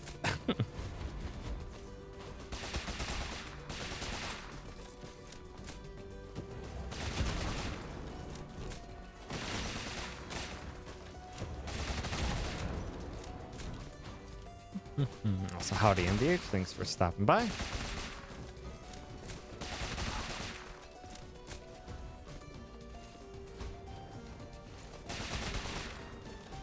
Ooh, I'm getting 2 HP on kill now instead of 1. Yay! Literally double. I'll take it.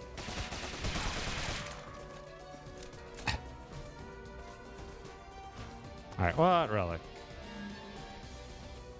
Depart for money.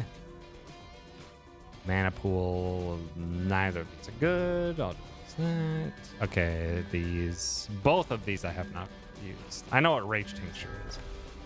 I don't know what this is. 10% more magic damage per enemy defeated. Bonus loss when hit. Oh, interesting. That would be very good if not this character.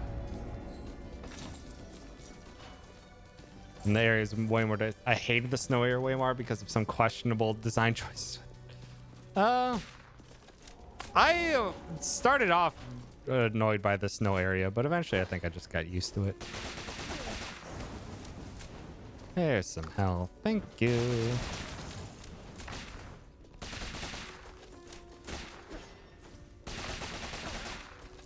Although, to be fair, like a lot of the progress that I made in the snowy area was made with characters with a lot of mobility. Or characters like I picked up the Dragoon Lance.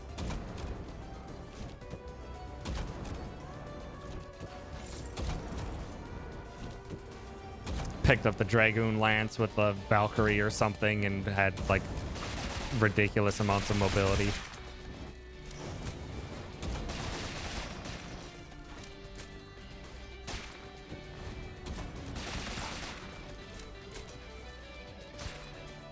So just projectiles and the spin kick sprites both blend in the background. Yeah, the losing projectiles in the snow was way easier than it should be.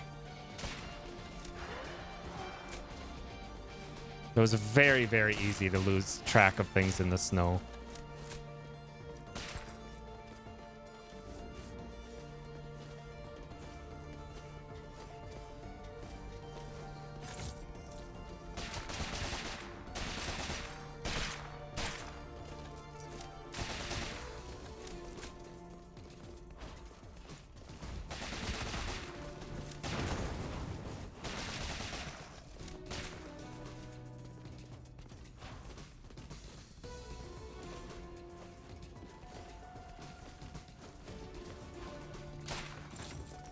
Thank you, Double Jump, for trivializing that.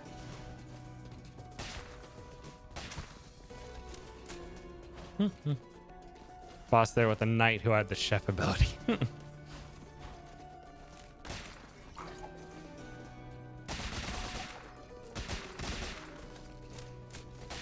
I think I beat the boss in the snow area by... I think it was with the gunslinger. Gunslinger that I had the map shown for me, but it didn't mark where my location was, which is really easy.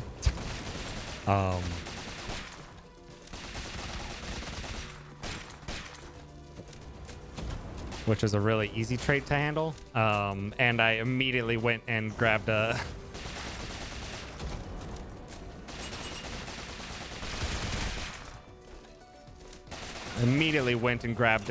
the first relic that I could find, and it was conveniently the stinger for poison damage on hit.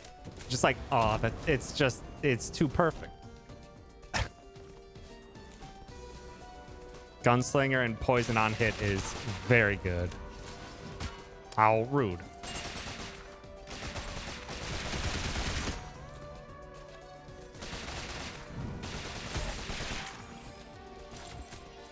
I would run commissions. The first person to comment about it asked the all-time question, is that legal? Which I hadn't really seen coming back for some reason.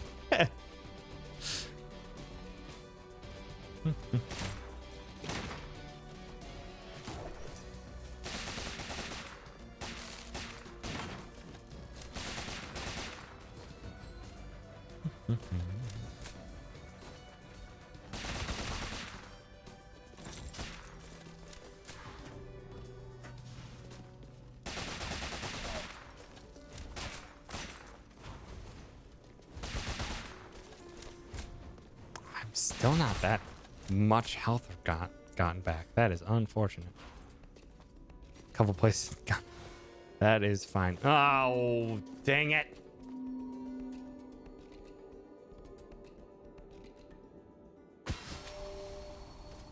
We're going for money now. We're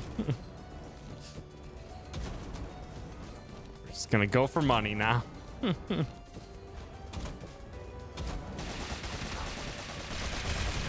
It's gonna take me so long to get my health back. Ooh, fireball.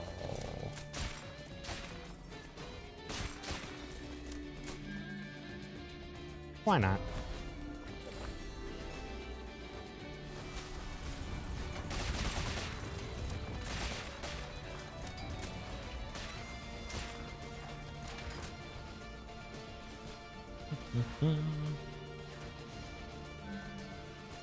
Opening chests restores the health.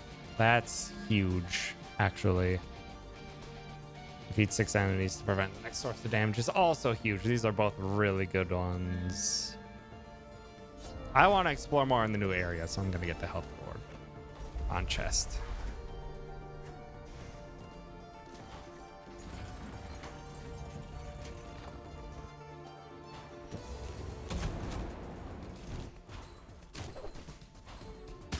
I kicked game.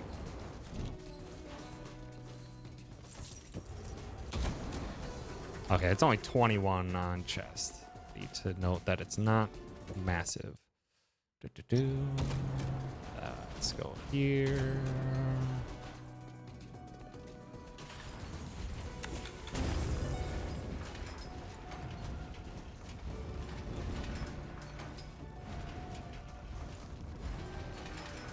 Can I hit you? Yes.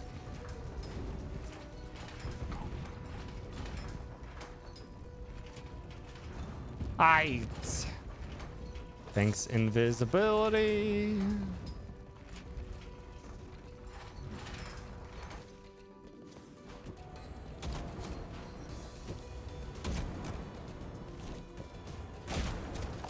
Nice.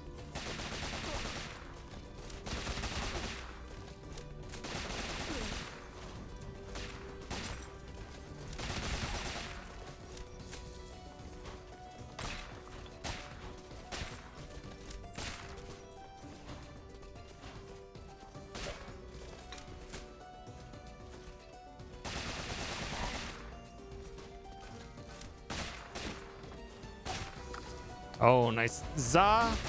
Aye.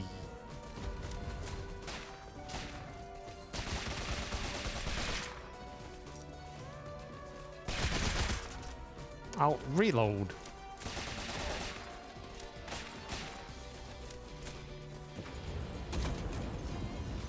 Actually, let's real quick run into here, get the money. And we should be getting enough HP now to get back into There's only so much to search in the first area, so let's clean it out.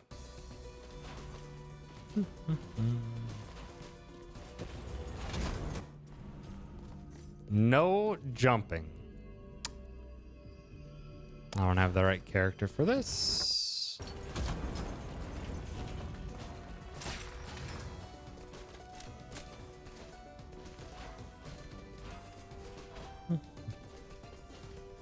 Can commonly always go through the gatehouse before anything else, but it really is a good chance to properly heal. Yeah.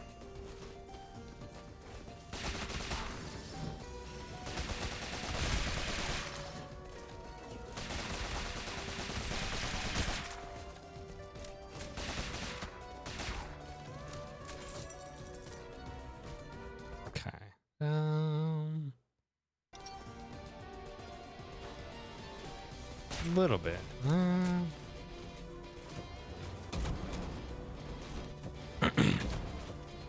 I could do it. How could I gain vertical height without jumping with the gunslinger? Oh, and find a spot to kick.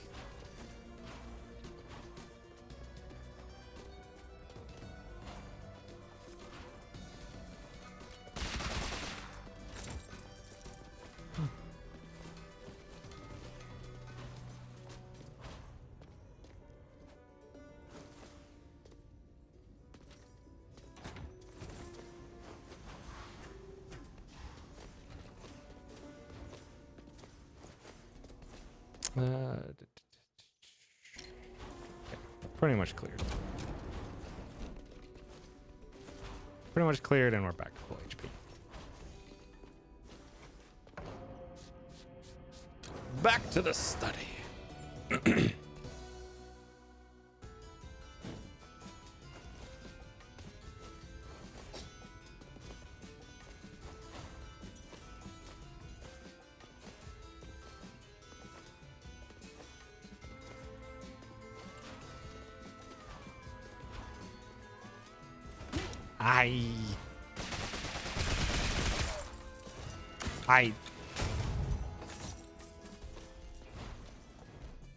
I need to figure out a way to activate those. It's fine. Why do not break every piece of furniture? I'm breaking as many as I can. I think.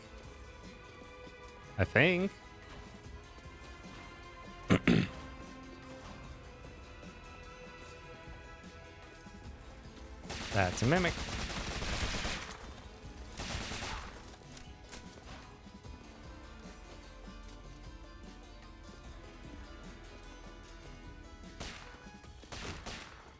Because, like, that doesn't break. I'm breaking everything that I think can break.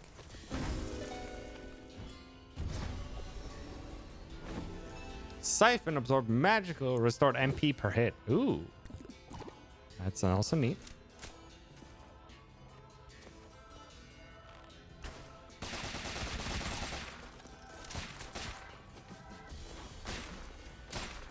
Mimic. Get out of my life. That's fucking death money. Fucking painting.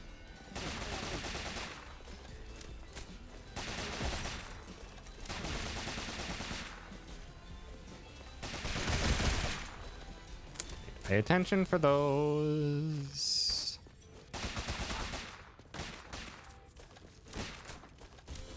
Or to hit for the hidden chest like that. My instincts are bad.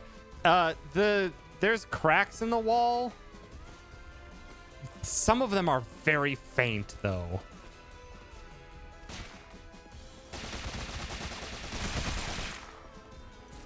Some of the cracks in the wall are very faint and difficult to detect. Shield. No.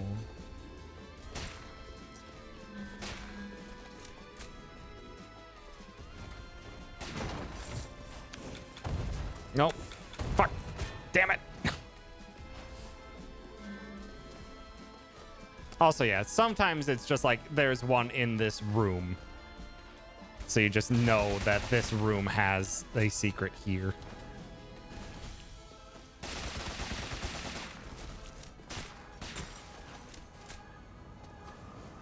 No.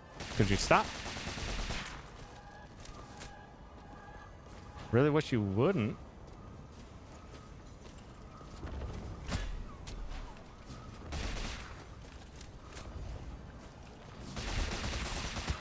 Dang it.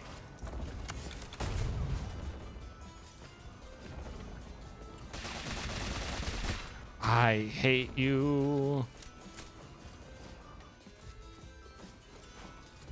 Fucking, I knew it was a mimic.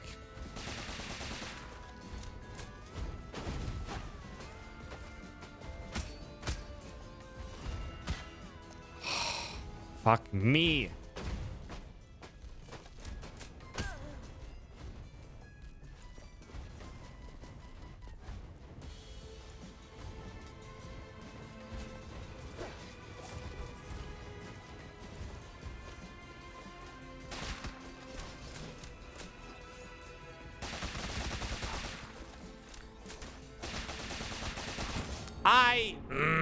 I didn't know that move. I didn't know that move.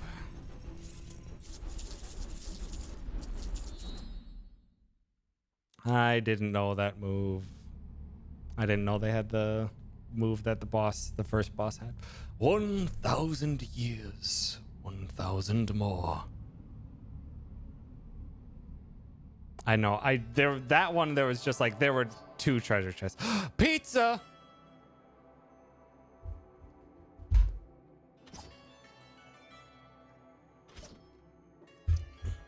A bard with pizza. Yeah. Now we're gonna pizza. All right. What other? 7,200. There's 2 3,500s. That'd be neat. There are not.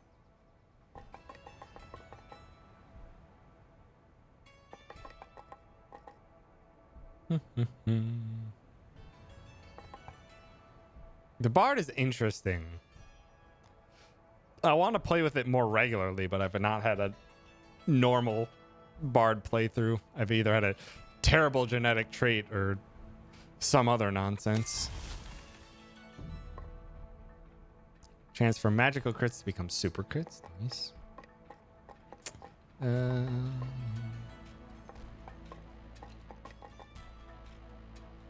playing as pizza, which is strength, I think.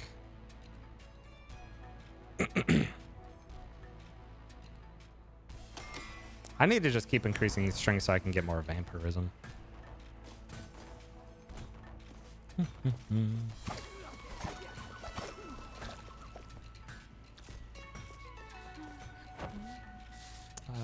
Siphon.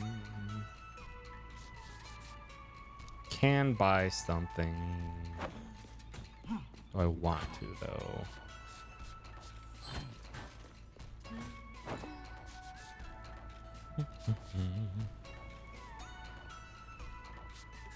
Skill crits, some super crits.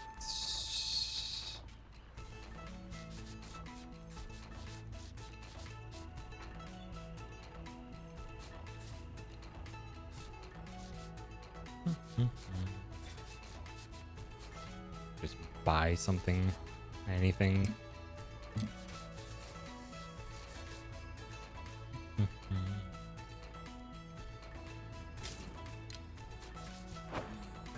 Buy something just to unlock, and Bard is what I've already done that boss fight with. Want to make more money for the family, so I left to work at a bank. Banking life got to me, friendo. Got to me good. Loved marking those ledgers in black and seeing numbers go up, up, up. Got addicted. Spent years there. Lost focus on my family. Well, money's just a means to an end, friendo. Blinded me. So look at me. Turned myself into a saint because I love money so much. I mean, still enjoying being a saint, but even I would say this is a little overboard. Yeah, that's a buoy joke. But seriously, I do like being a saint.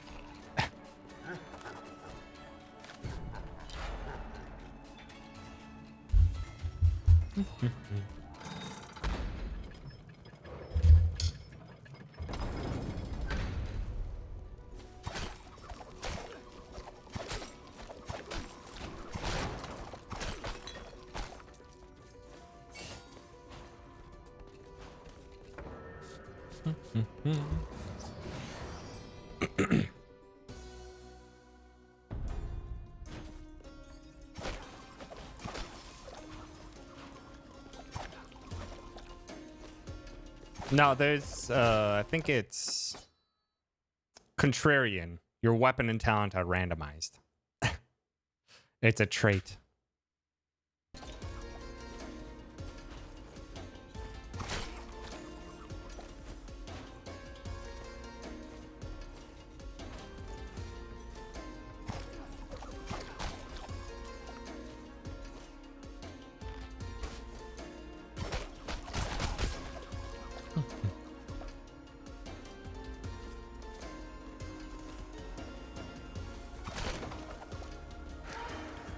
Can't believe I left my notes behind. I can't complete my research without them. Can't get past these void doors without Palace's heirloom. Now the guards will fetch my notes for me, so perhaps I should try currying Palace's favor on my own. She's somewhere in the study, and her power of the void would be very beneficial. Yeah, I do need that. Yeah, I got pizza with the chef ability conveniently. Oh, that's the boss room down there. Okay. Oh.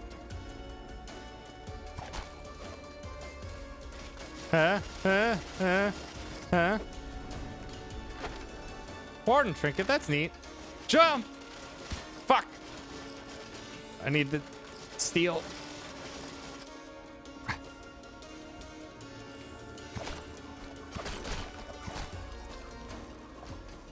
Thundercloud. Okay, so I have enough forward directional.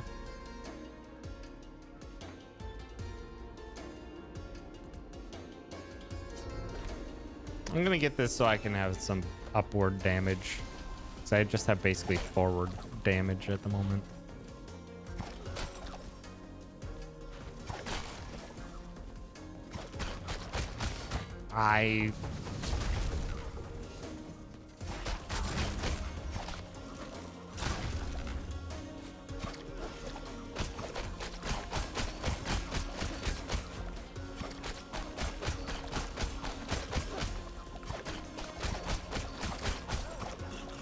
So much help. Sanguine help.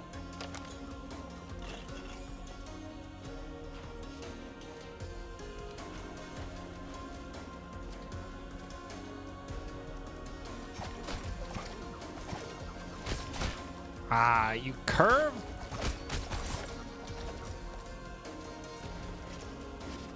Oops, didn't mean to have soup there.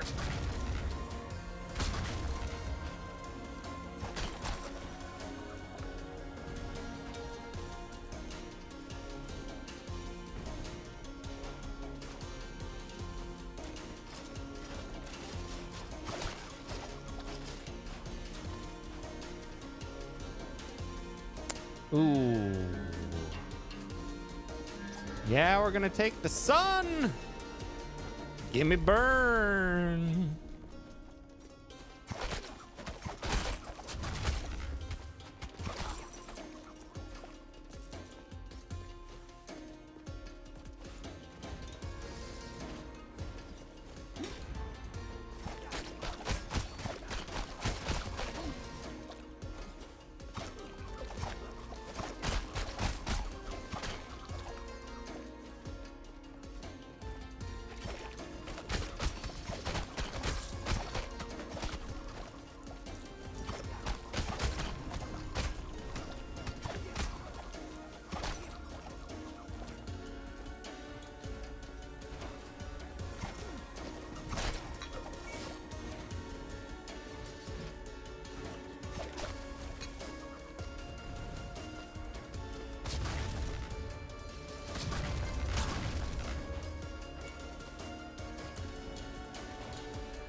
Dang it. Good. Oh boy. Oh, this is a mess.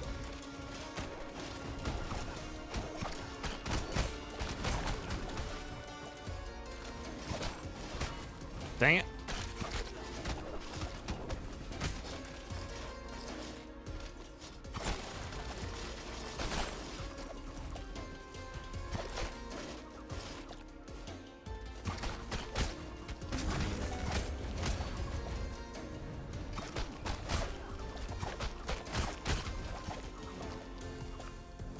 What did I oh.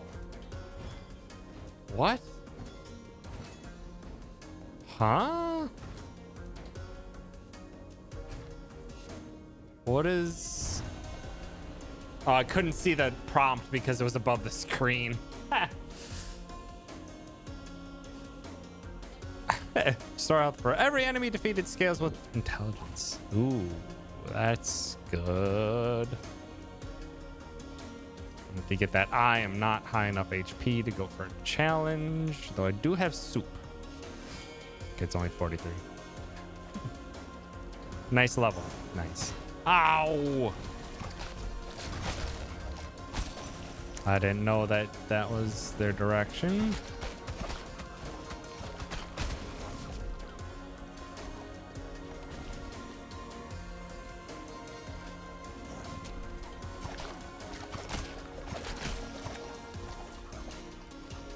That's a painting. Dang it.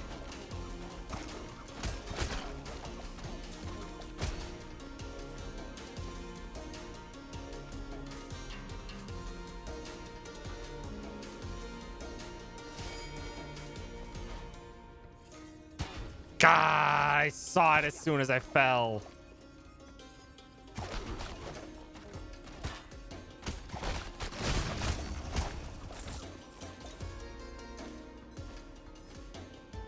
Saw it as soon as I fell.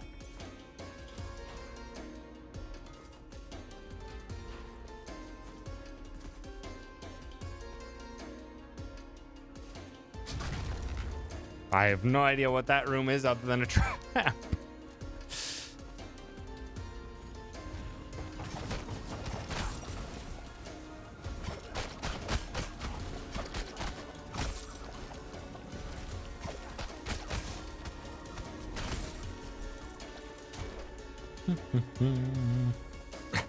Got out of bed. Thank you for hanging out, Era. I probably shouldn't be up for too much longer either. It is getting rather late.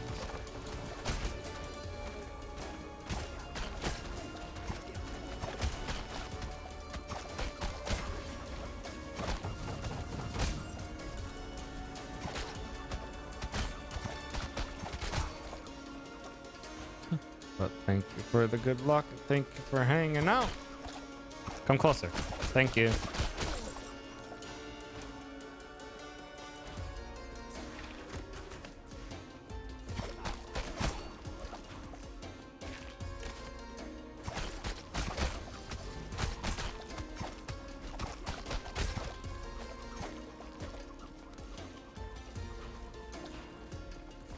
Did I miss anything to the right? No.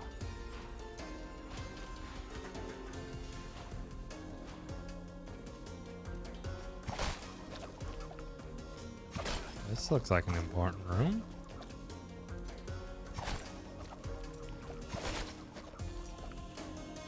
Okay, so I can...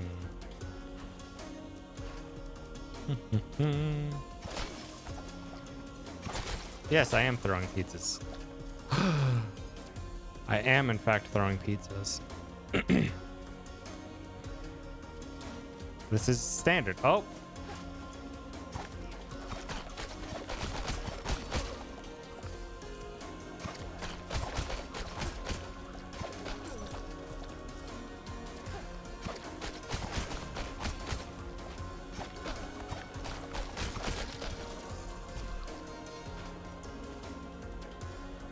What the? This is an...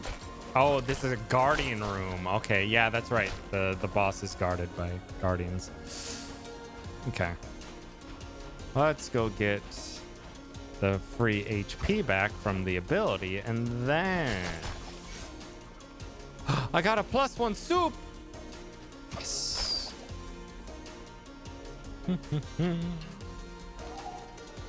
The heirloom is silent. In we go. And I'm assuming this just gives us a void shield. Dasters are now void dashes. Doing a nice Hollow Knight. Can pass through void objects and projectiles. Nice. That means I can dash through those things What's whatchamacallits, the spiky balls. Hold it to extend my dash. Oh, it's also much longer.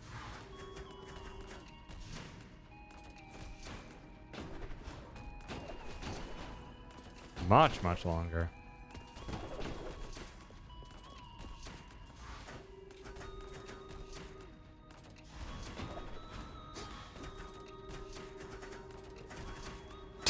Nice loopy loops.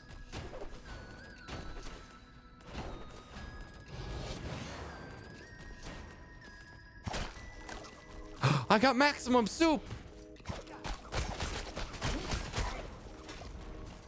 Oh, nice. I can finally deal with those projectiles. That makes more sense now. I can't pass through enemies, though. Noted.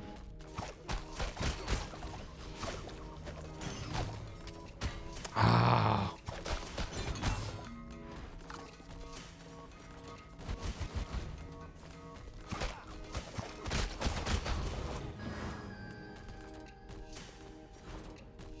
Oh.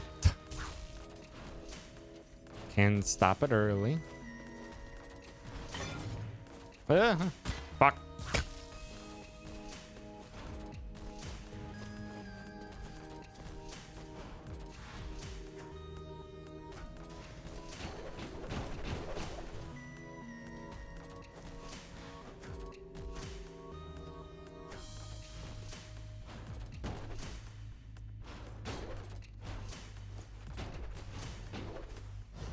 Booyah. Fuck.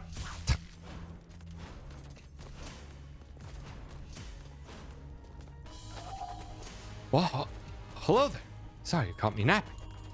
So you come from my power of the void, have you? Well, let me tell you, it won't be easy. Oh, you already got it? Ta-da! Yay! Into the void. All right.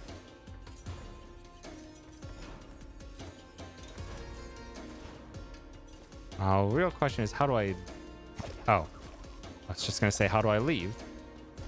Through this. Okay, well, let's try and fight a boss. This will go well.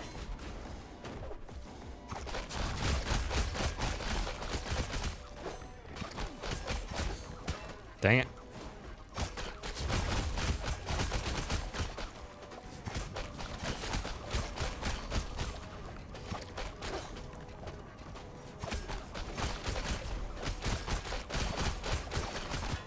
Dang it.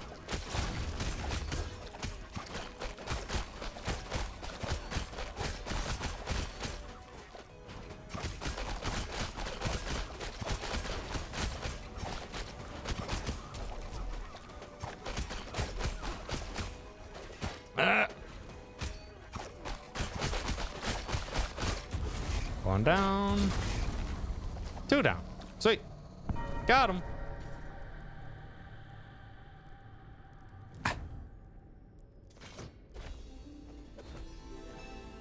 Ba-doom. Ah, empathy for Bladed Rose. I was hoping for gold, but that'll suffice. There's one.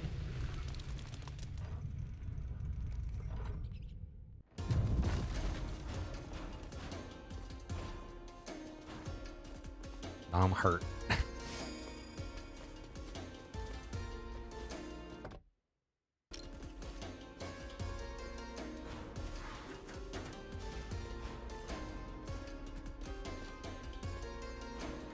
Okay, I can't destroy them.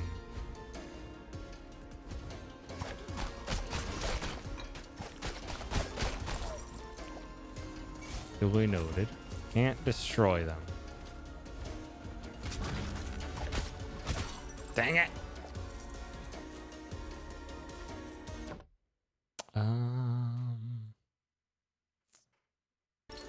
Straight up.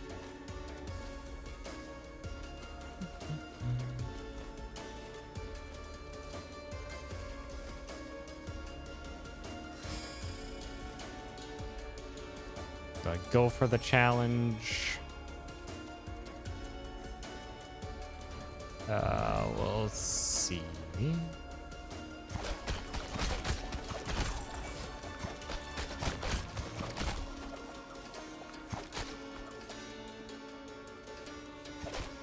Okay, I can do this now at least.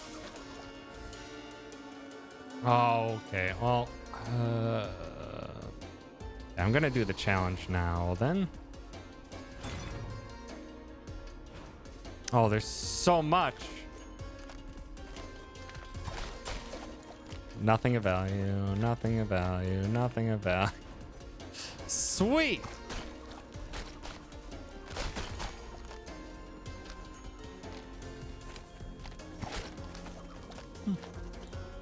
Another guardian instead, but I want to do the challenge. Even though it'll probably kill me. I'm at full H, or pretty full HP, or missing 2 HP. I should be fine. One of these is gotta be useful, I swear.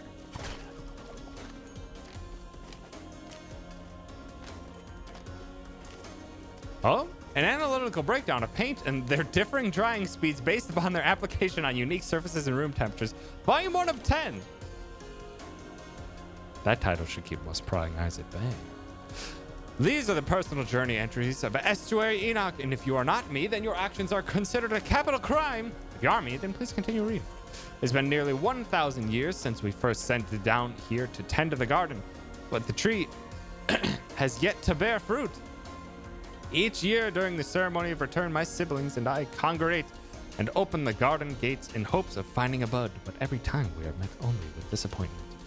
According to historical documents, the tree should have borne fruit decades ago, yet it remains barren. I doubt our toil will be rewarded, but Estuary Irad does not share my cynicism. He's loyal to a fault and will do anything for his king, even if it means damning us for eternity. Unless I can prove it. Prove to him no fruit will ever grow. We shall be stuck here for another 1,000 years. I decided just to think it was a joke room. And you're wrong. So very wrong. Ooh.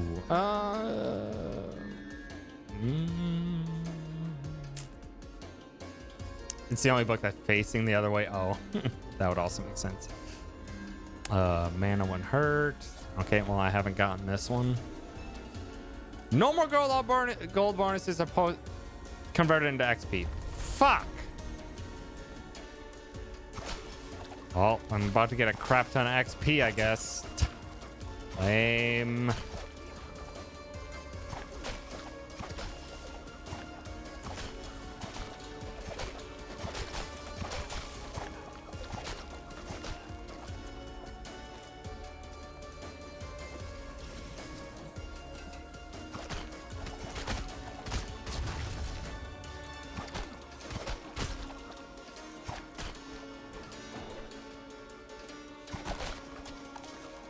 Back to maximum soup.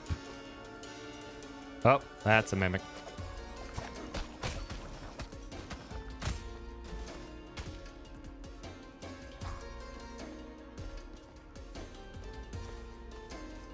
Well, there's the big boss room. Well, I have one other guardian, I suppose, and I have the teleporter to it. Yeah, might as well. Do the other guardian. Shwee.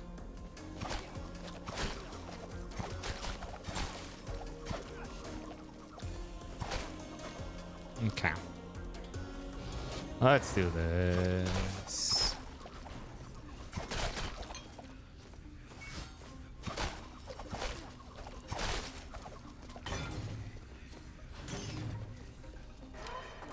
It's infestation.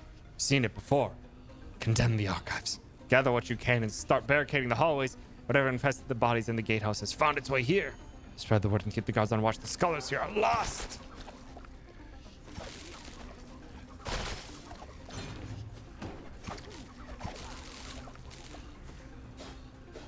I'm assuming I'm gonna have to run back through all of this.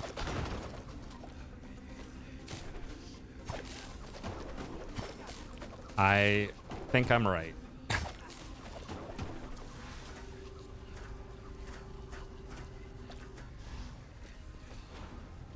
What are those? Oh, I kicked through them.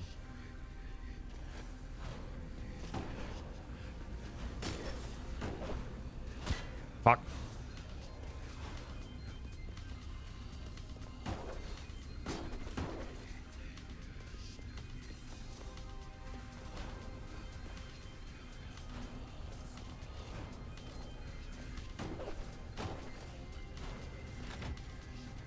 What? God damn it.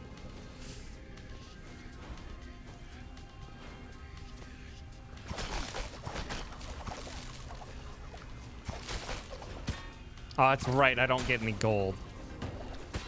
Damn it. Fuck off. There's one tick of fucking...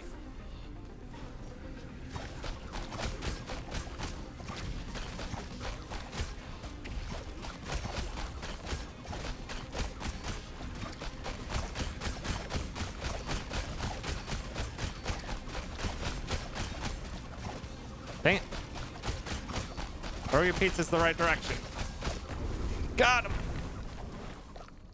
Have some soup. Victory soup.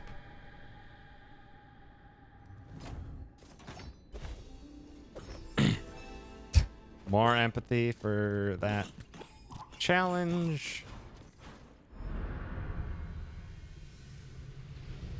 Better get a crap ton of XP for the bard because of all the lost gold.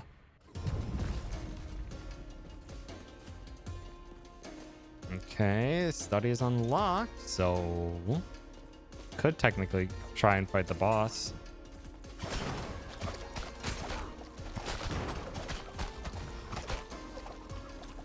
Which is not a terrible idea because, again, I'm not getting any gold.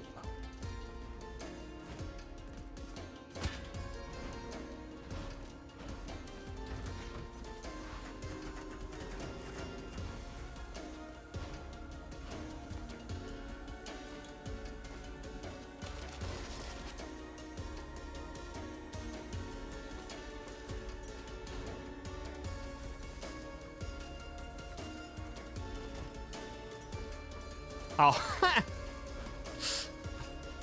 it actually showed dust mites coming out of the chest. 'Cause I get nothing.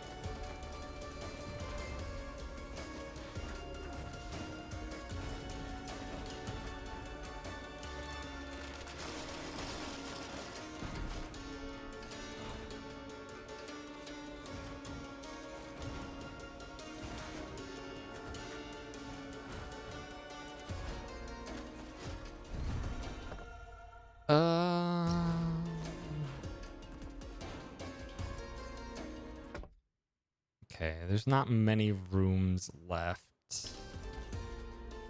Oh boy. Dang it.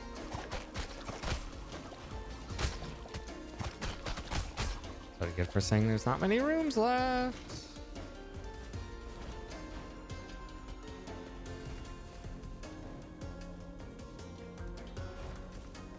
I don't think there's any reason to go down there. I don't see any secret walls or anything. No. Like there's just painting enemies.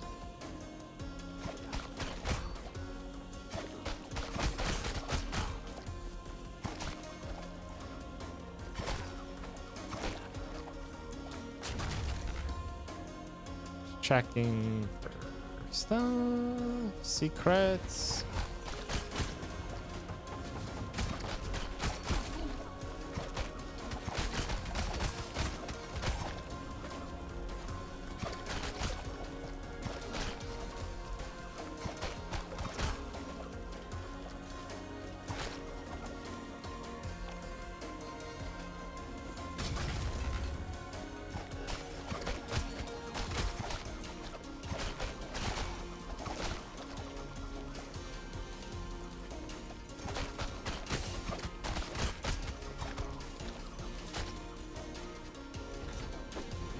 Uh-oh.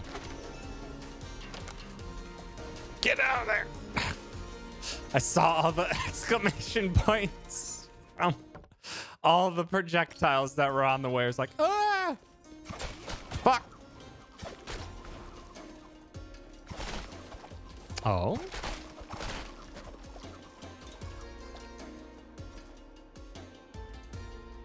Hmm.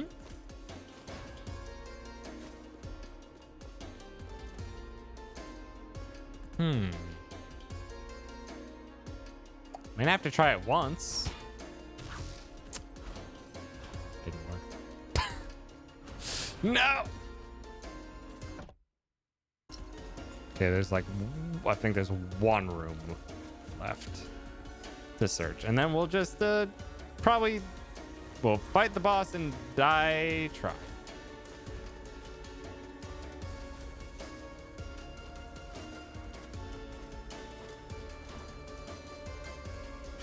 That is a mimic.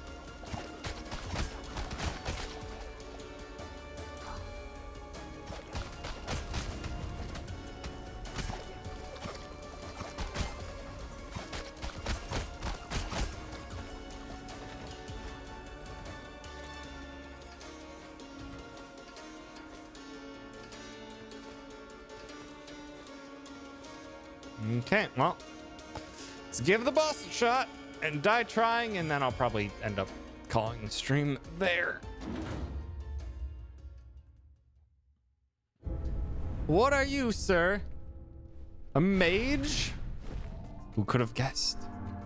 Estuary Enoch. That is a dope ass design.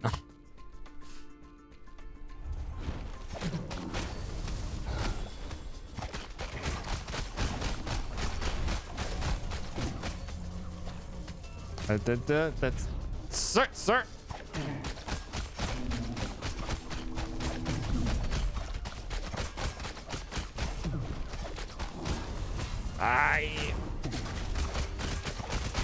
Dang it.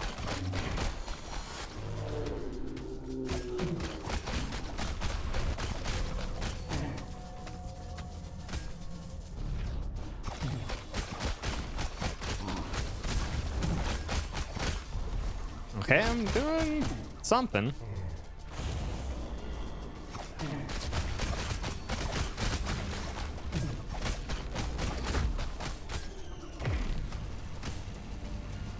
Sir.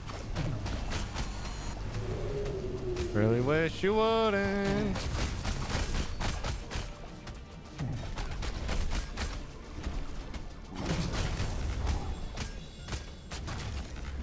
Oh, why?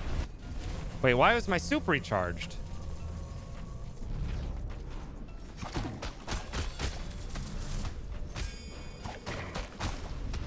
Dang it. Why has my soup been recharging this whole time?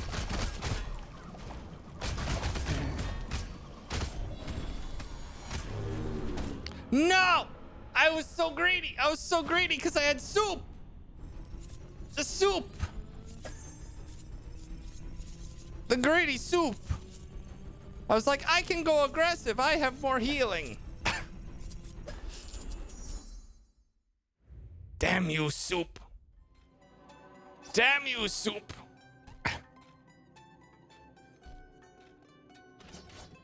Oh, okay. I need to turn that off. That is a Dragon Lancer with boxing gloves. I can have IBS. That was that. That boss is very manageable, though. That boss is very, very manageable, though. Duly noted. I shouldn't have too much trouble on that boss. That one felt, yeah, that boss felt like yeah, I can handle that. I need to change my settings for rerolls.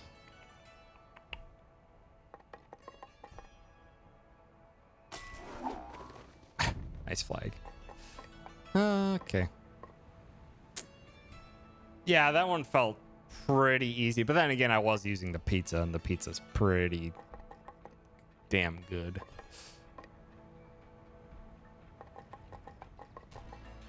But yeah, that felt pretty manageable.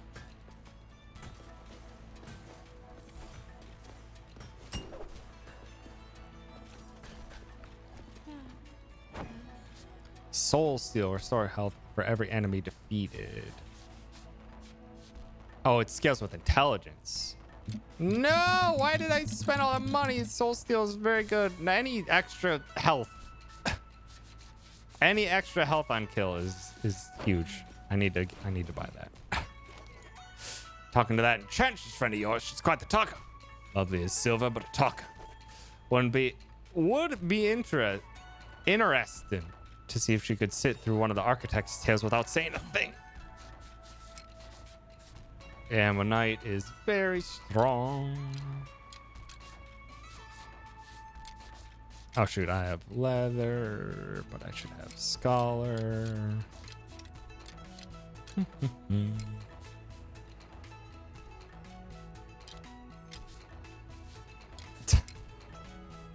What did you find, Greg?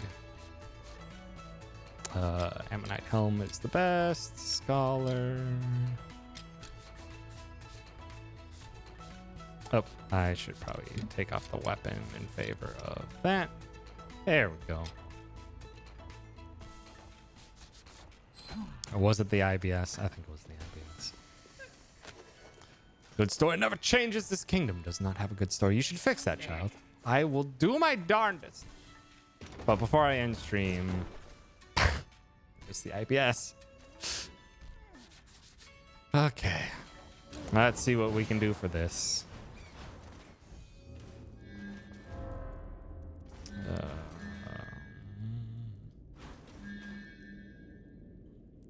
Overcharge mana. Oh, sorry. Sorry, Queen. I was so greedy for soup, but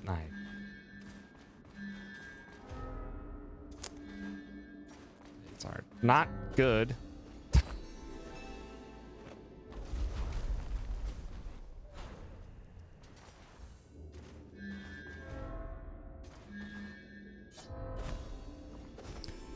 Soul spells cast at max MP. Soup greed directly led to IBS.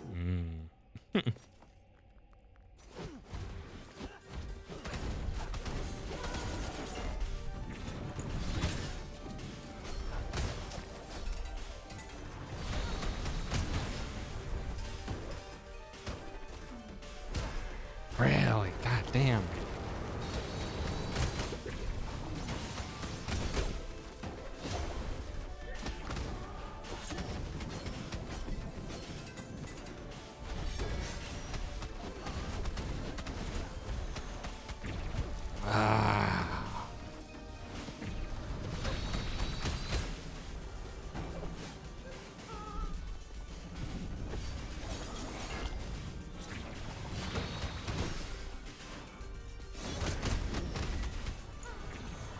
Damn it! You keep casting your spell when I'm casting mine.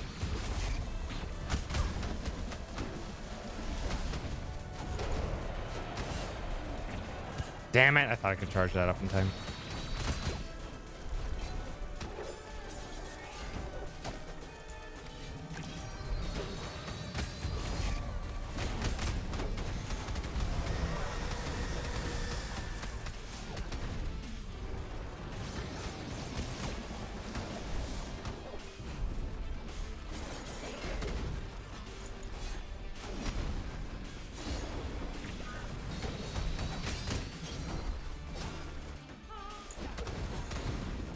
Ah!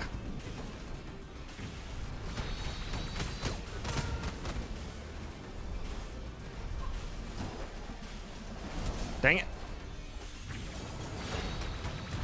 Okay, one down.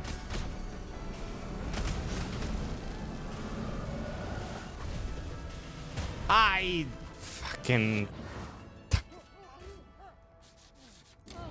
dove right into it. Dove right into it right after I'd freaking finished. A fool I was. Cornucopia is okay. You need damage. Yeah, this is rough. I don't particularly like this. Double poison is very good.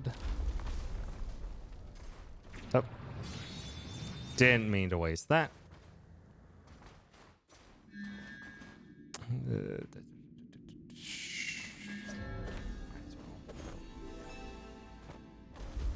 This is gonna be an odd one.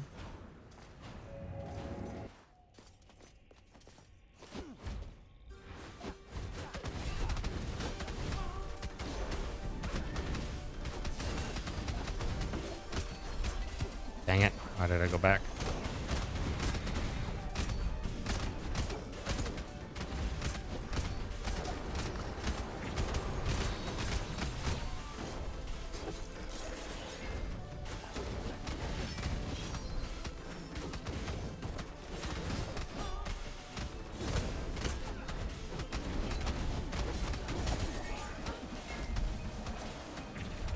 God damn it.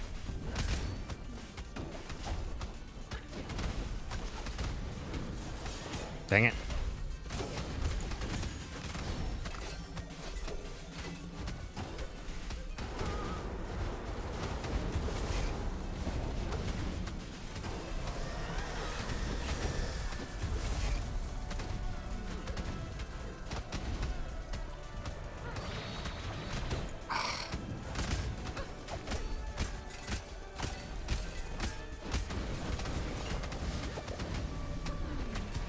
Damn it. Fuck off.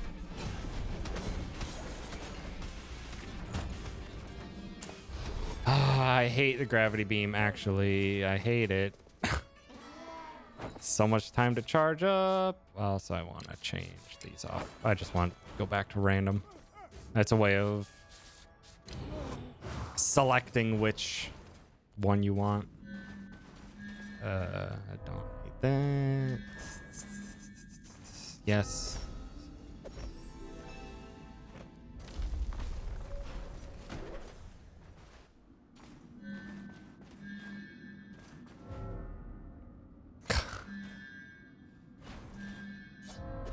I always like to try this, even though it always ends poorly. Everyone takes double damage.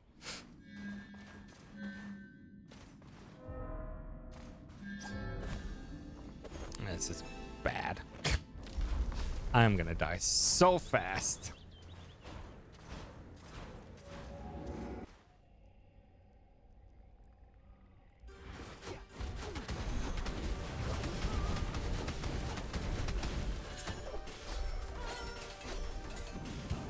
God damn it. Like I said, so fast. God, fuck. Double damage is good on some characters. Not in a fight like this. Not in a fight like this.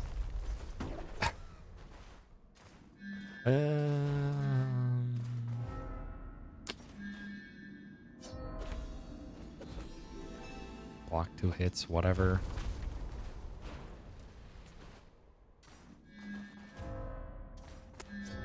Give me poison. Poison is good.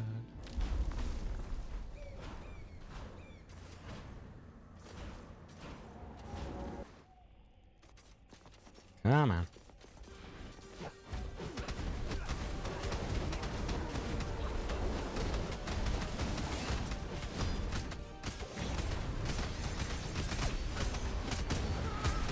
I'm stuck there.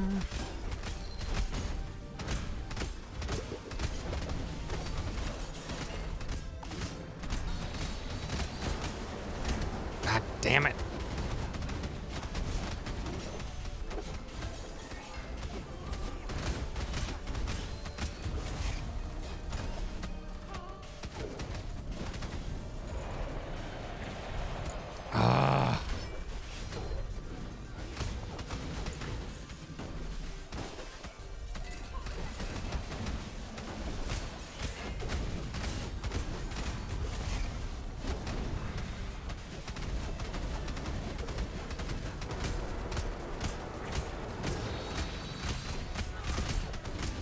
Dang it.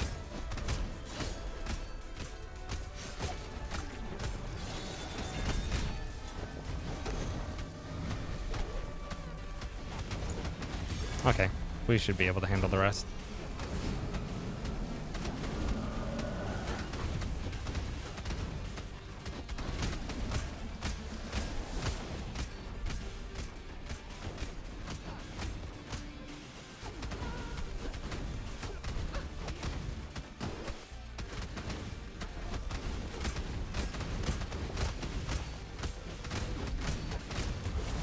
Got him.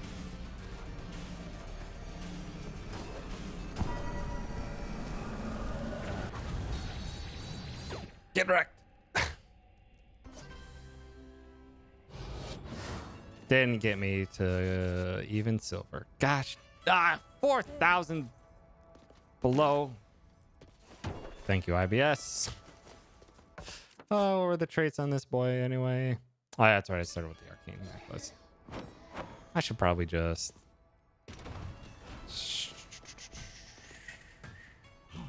get rid of some equipment. I have 10 bonus focus though. Yeah, I should go to bed. Thank you, IBS.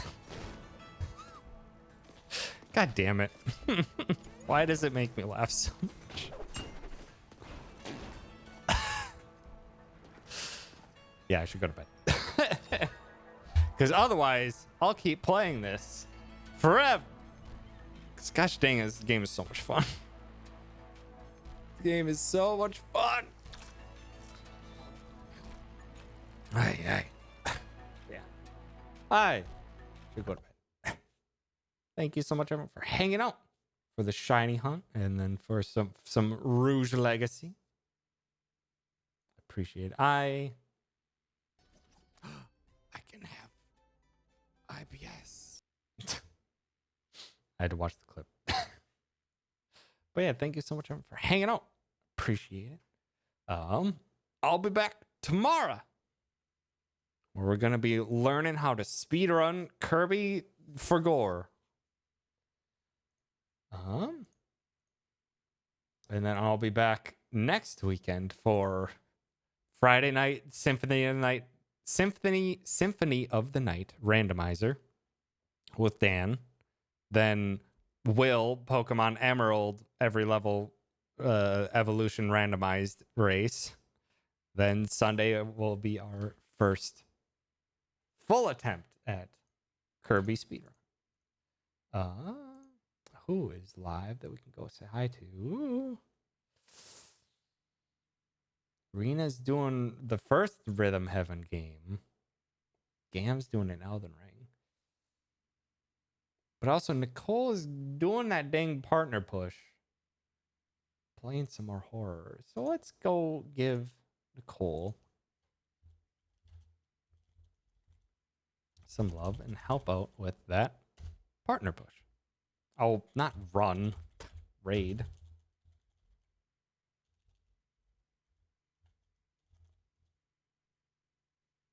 If I can spell right. There it is. Man, thank you so much, everyone, for hanging out. I appreciate it. I'll be back tomorrow. Be learning Kirby speedruns. And then for lots of stuff next weekend. But yeah, thanks again. Have yourselves a wonderful night. And go eat some love on over to Nicole. Goodbye. Goodbye. Goodbye.